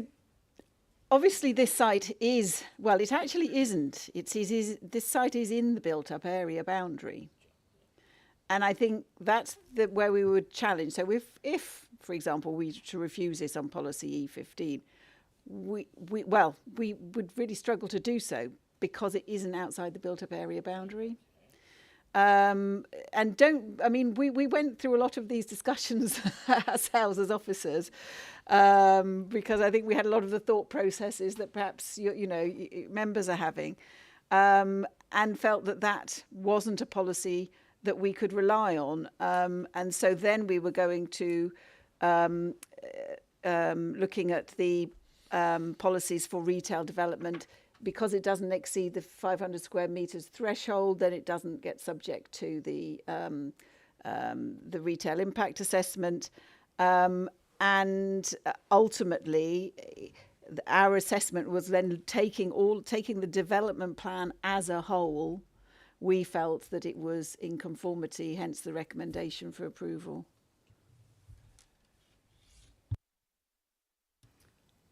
Okay, Councillor Jenny Brown. Did the applicant want to come back on anything that they're saying or not? Can I? Because there seems to be an awful lot of supposition about the old farm shop with the new farm shop, and it seems to be getting in the way of deciding on the planning application. I think this is a little bit of another red herring, actually. I think the officer report has highlighted the fact that this is the proposal, is to replace one farm shop with another, and has made some comparisons. But I think, as been said, we need to consider this application on its merits and not as a replacement for a building some distance away. And I take Councillor Howe's comments on board about the local community, but there's nothing to stop Hayne Farm then leasing a space for a small convenience shop to be, sited there. So, it's not for us to be trying to make commercial decisions, and even the competition aspect, well, how they're going to be in competition with themselves, are they? The sustainability argument, even Hayne Lane isn't on a bus route, this one is, so even trying to compare those two becomes difficult. And I think maybe we need to ignore the fact that it is proposed as a replacement for the Hayne Lane shop, and simply consider this on its merits. There is a proposal for a farm shop in this location. So, anybody else like to speak on this? Councillor Colin Brown. I think there's been a debate on it between three people anyway, so can I propose recommendation? Can I second? Please do. I think we've been in debate for some time.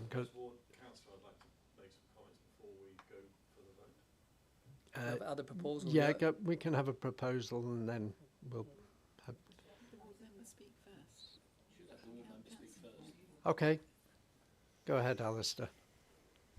Thank you, Chair. Just picking up on one point that we finished with from the officers about employment. As I understand it, if as we understand from the report, there's one goes, one comes in, presumably the staff at the current shop will shift over to the other new shop. And although it might be slightly larger, I'm not sure exactly how much extra employment this is going to generate. So I'm a little bit, I think that is yet another red herring in this report. I'd just like to make a couple more points, not as a formal comment, but I went down this road, Gittisham Lane, on Sunday to a Father's Day event at Gittisham Village Hall, and I saw 5 families walking down that road. This is a 60-mile-an-hour road. There is no, you can see in the photograph that was put up there, the verge you cannot walk on, so you are forced to walk on the road, and it's a straight road, so it's a fast road.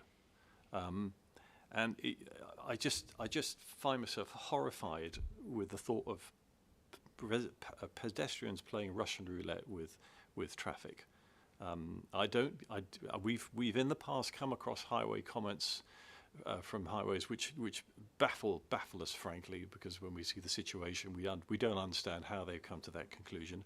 But what we understand more about now is that they have very specific criteria that they look at. So a lot of the things that you and I, as members of the public, would take for granted as being a safety issue, they may not include. So I carry a lot less weight than I used to with regard to highways comments when it comes to that, because the reality is there for everybody to see. That is a road used by pedestrians and cyclists, and it's highly dangerous. I have remaining concerns about this what I considered from this report an overbearing weighting in terms of how we were finding the two compared.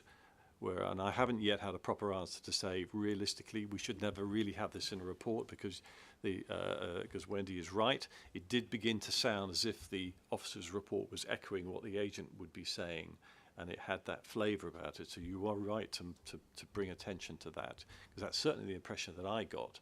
And I know I'm a ward member, so I may have an alternative view to this, but if I was just an ordinary member of this committee, I would be extremely concerned about these comparisons coming up. So there are a lot of things in that report that I would not necessarily be happy with respect to the officer concerned, because I know they're under an awful lot of pressure. So I have overriding concerns about this in many, many areas, and I will not be supporting this application. Thank you, Chair. Okay. I mean, I think it's not unreasonable to point out that the applicant has suggested that the one is a replacement for the other. I think it would, you know, if it had been completely omitted from the report, we'd be saying afterwards, well, you know, why weren't we given to understand that this would be a replacement for an existing commercial entity? So I think that it's not unreasonable, but maybe the comparisons have been stretched a little too far, and we should just have left it at that. So, did we have a proposal to, was to approve, was it, Colin? Yeah, approved by Councillor Colin Brown and seconded by Councillor Jenny Brown. Okay, anybody else wishing to speak before we go to a vote? Okay, right, do you want to do the vote, Hank? Yeah.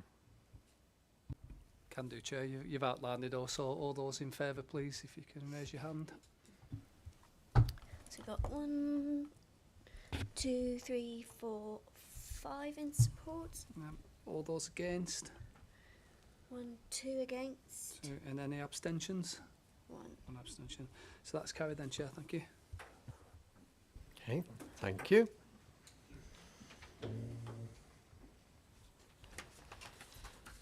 Right, and I think we're on to our last one of the afternoon. Apologies, Chair. I beg your forgiveness, but as you may have alluded, I was under the misunderstanding that I was no longer on the planning committee, and yet I should know better because we need full council for me to come off the planning committee, which is why I wasn't able to attend this morning, and which is also why I'm going to have to shift now. So I do beg your forgiveness.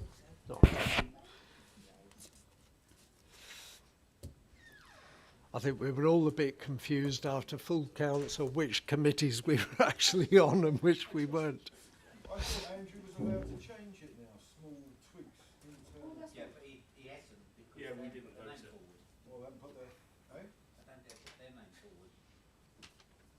Oh, they don't want Let's to be stick on to it. planning. Right, let's get on with planning application.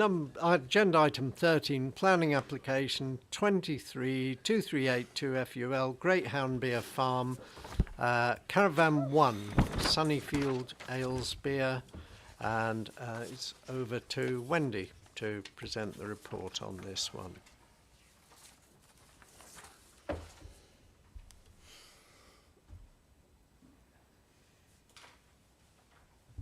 Okay, so yes, as stated, this is an application for an additional mobile home and a animal pen, effectively, at Great Hound Beer Farm, and the site in question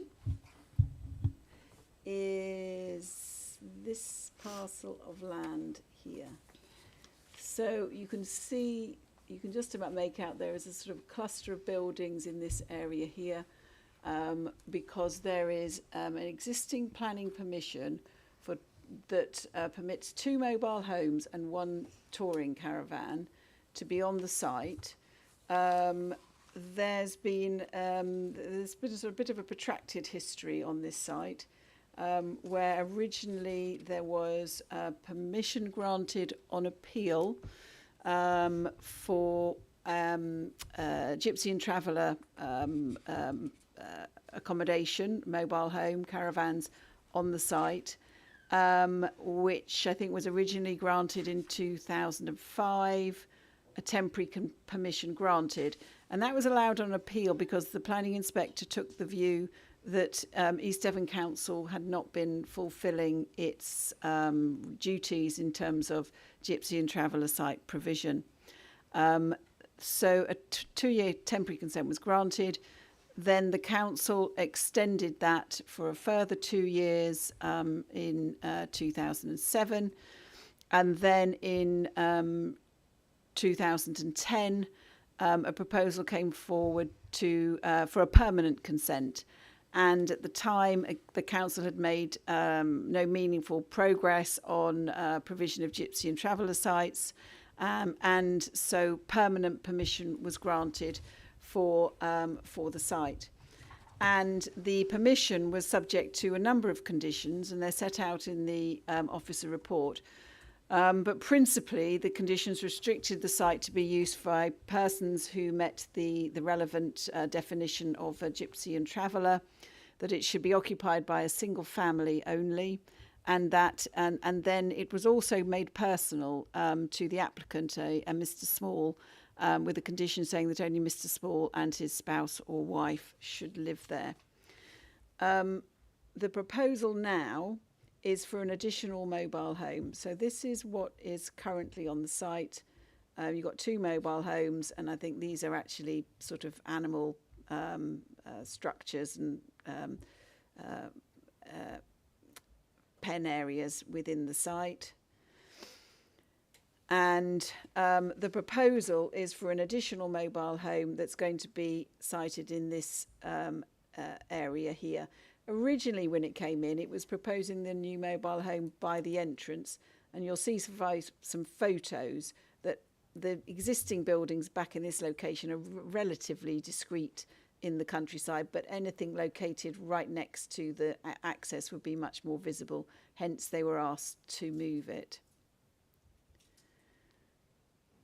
This is the floor plan of the poultry shed poultry stall. You can see it's a relatively modest structure here. And this is the mobile home that is, an example of the mobile home, because it's actually the use of the land that needs planning permission. The siting of a mobile home itself is not development. So here's some pictures of the site. So that's the site entrance. It's got a small area of fencing around the entranceway. Then you can see the caravan sat back within the site at the moment, and so the new mobile home would be sat in the vicinity of those units. This is a view into the site. I think the chicken shed might be sort of over in this direction. Some boundary treatment, and just a little view coming down the rural lane into the site. And that's a view of, I think, one of the structures that's been built within the site I'm not actually sure whether that's housing around one of the mobile homes or whether it's some form of storage, etc. So the relevant policies to consider here is policy H7, which looks at gypsy and traveller site provision, and it's complied. So within that, it says that we will support the provision of gypsy and traveller sites, provided they meet a number of set criteria. And in this instance, it complies with all of them, except for the fact that it should be in a sustainable location. And I think it's fair to say this is not a sustainable location. It's very remote in the countryside with no services, facilities nearby. But looking at this in the round, and also bearing in mind that again, since 2010, we are still very, very way behind in meeting our targets on gypsy and traveller site provision. And the fact that it is an existing site, and again, one of the things the policy does say is that it would encourage, modest expansion of existing sites. The proposal is for a single mobile home, which would be occupied by a family member of Mr. Small.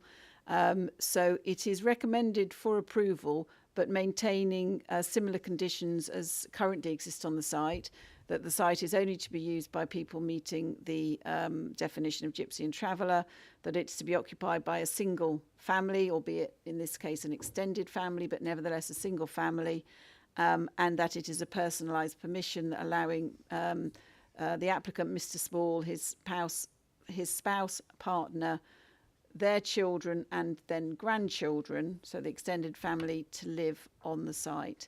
There's been, I'm trying to recall actually, I don't think there's been no third party objections to this. I think the parish council have objected, saying that there's no material changes since the limitations were placed on the development under the application.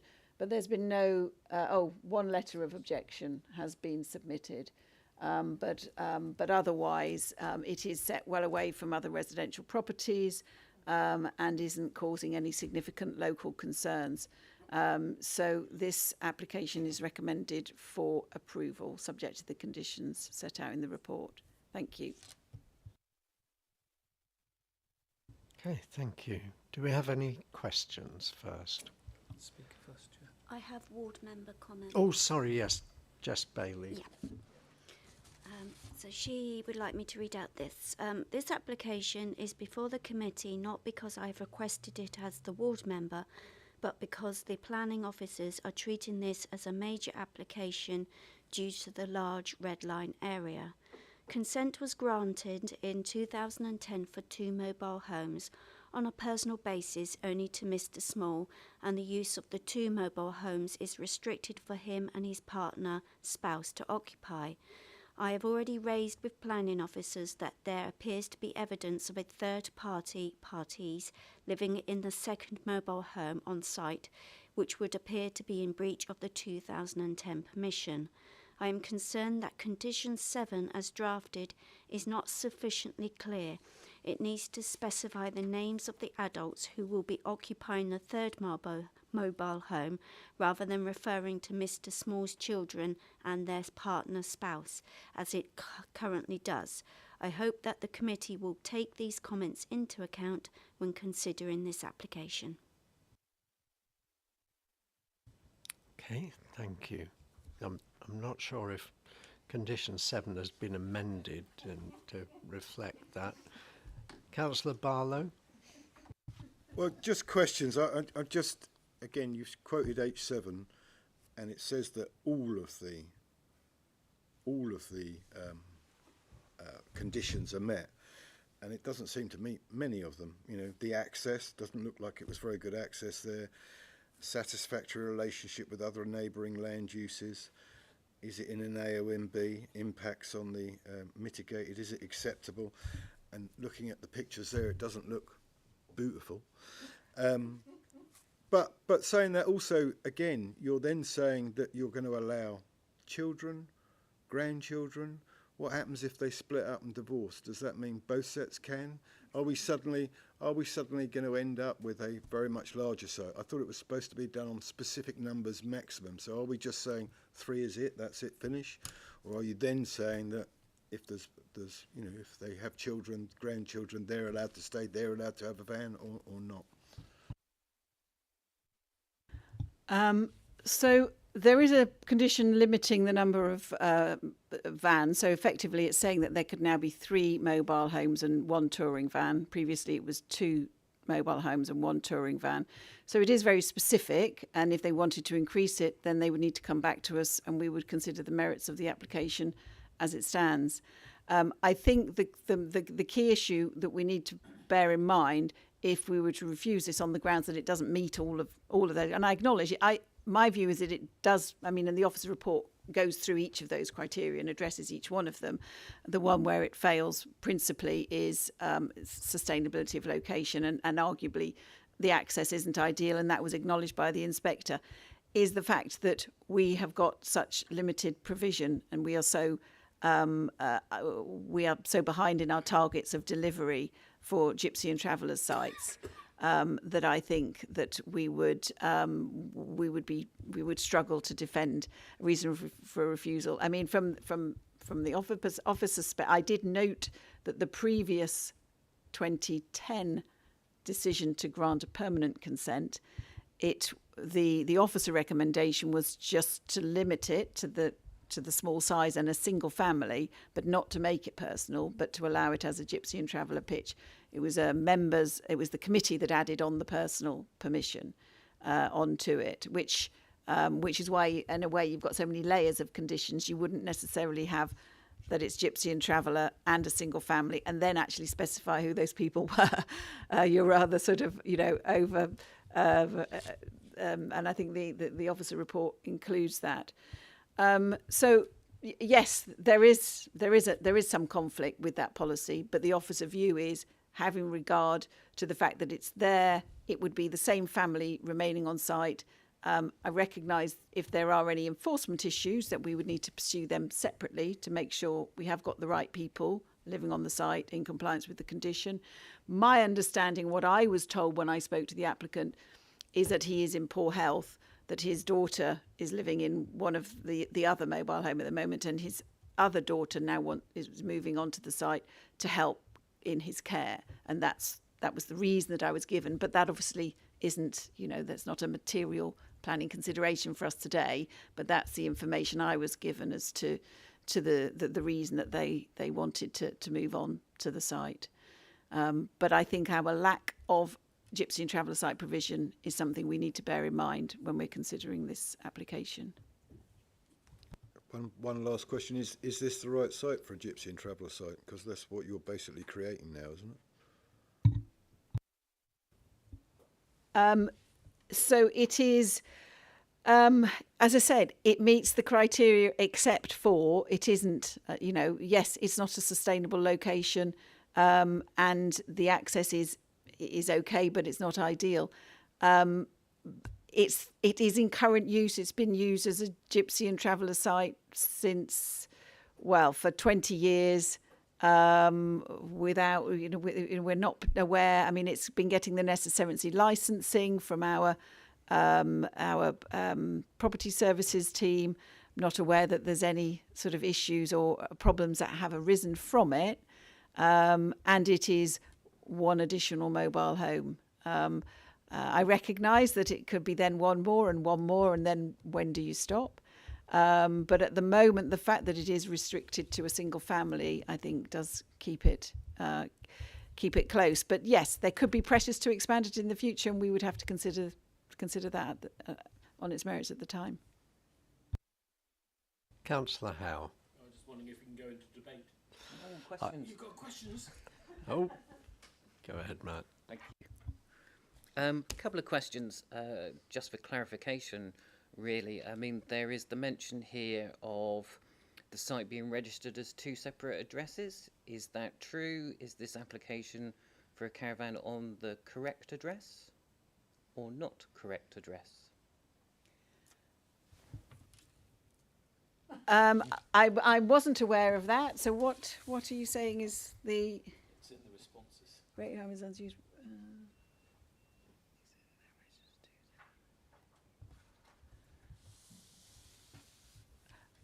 Okay.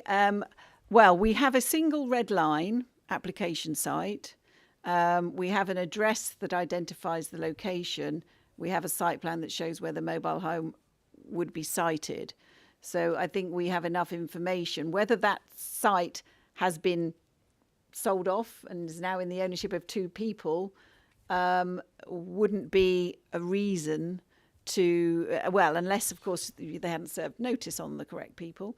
But I'm just trying to see, actually, just check if there's anything in the officer report that addresses that. There isn't. Okay. In terms of due process, we have a clear red line. We have a clear site location. I think that would be sufficient in terms of, is it clear what we've approved, where we've approved it, and is it enforceable, as in, is the development within the red line? And I would say it meets all of those three elements. I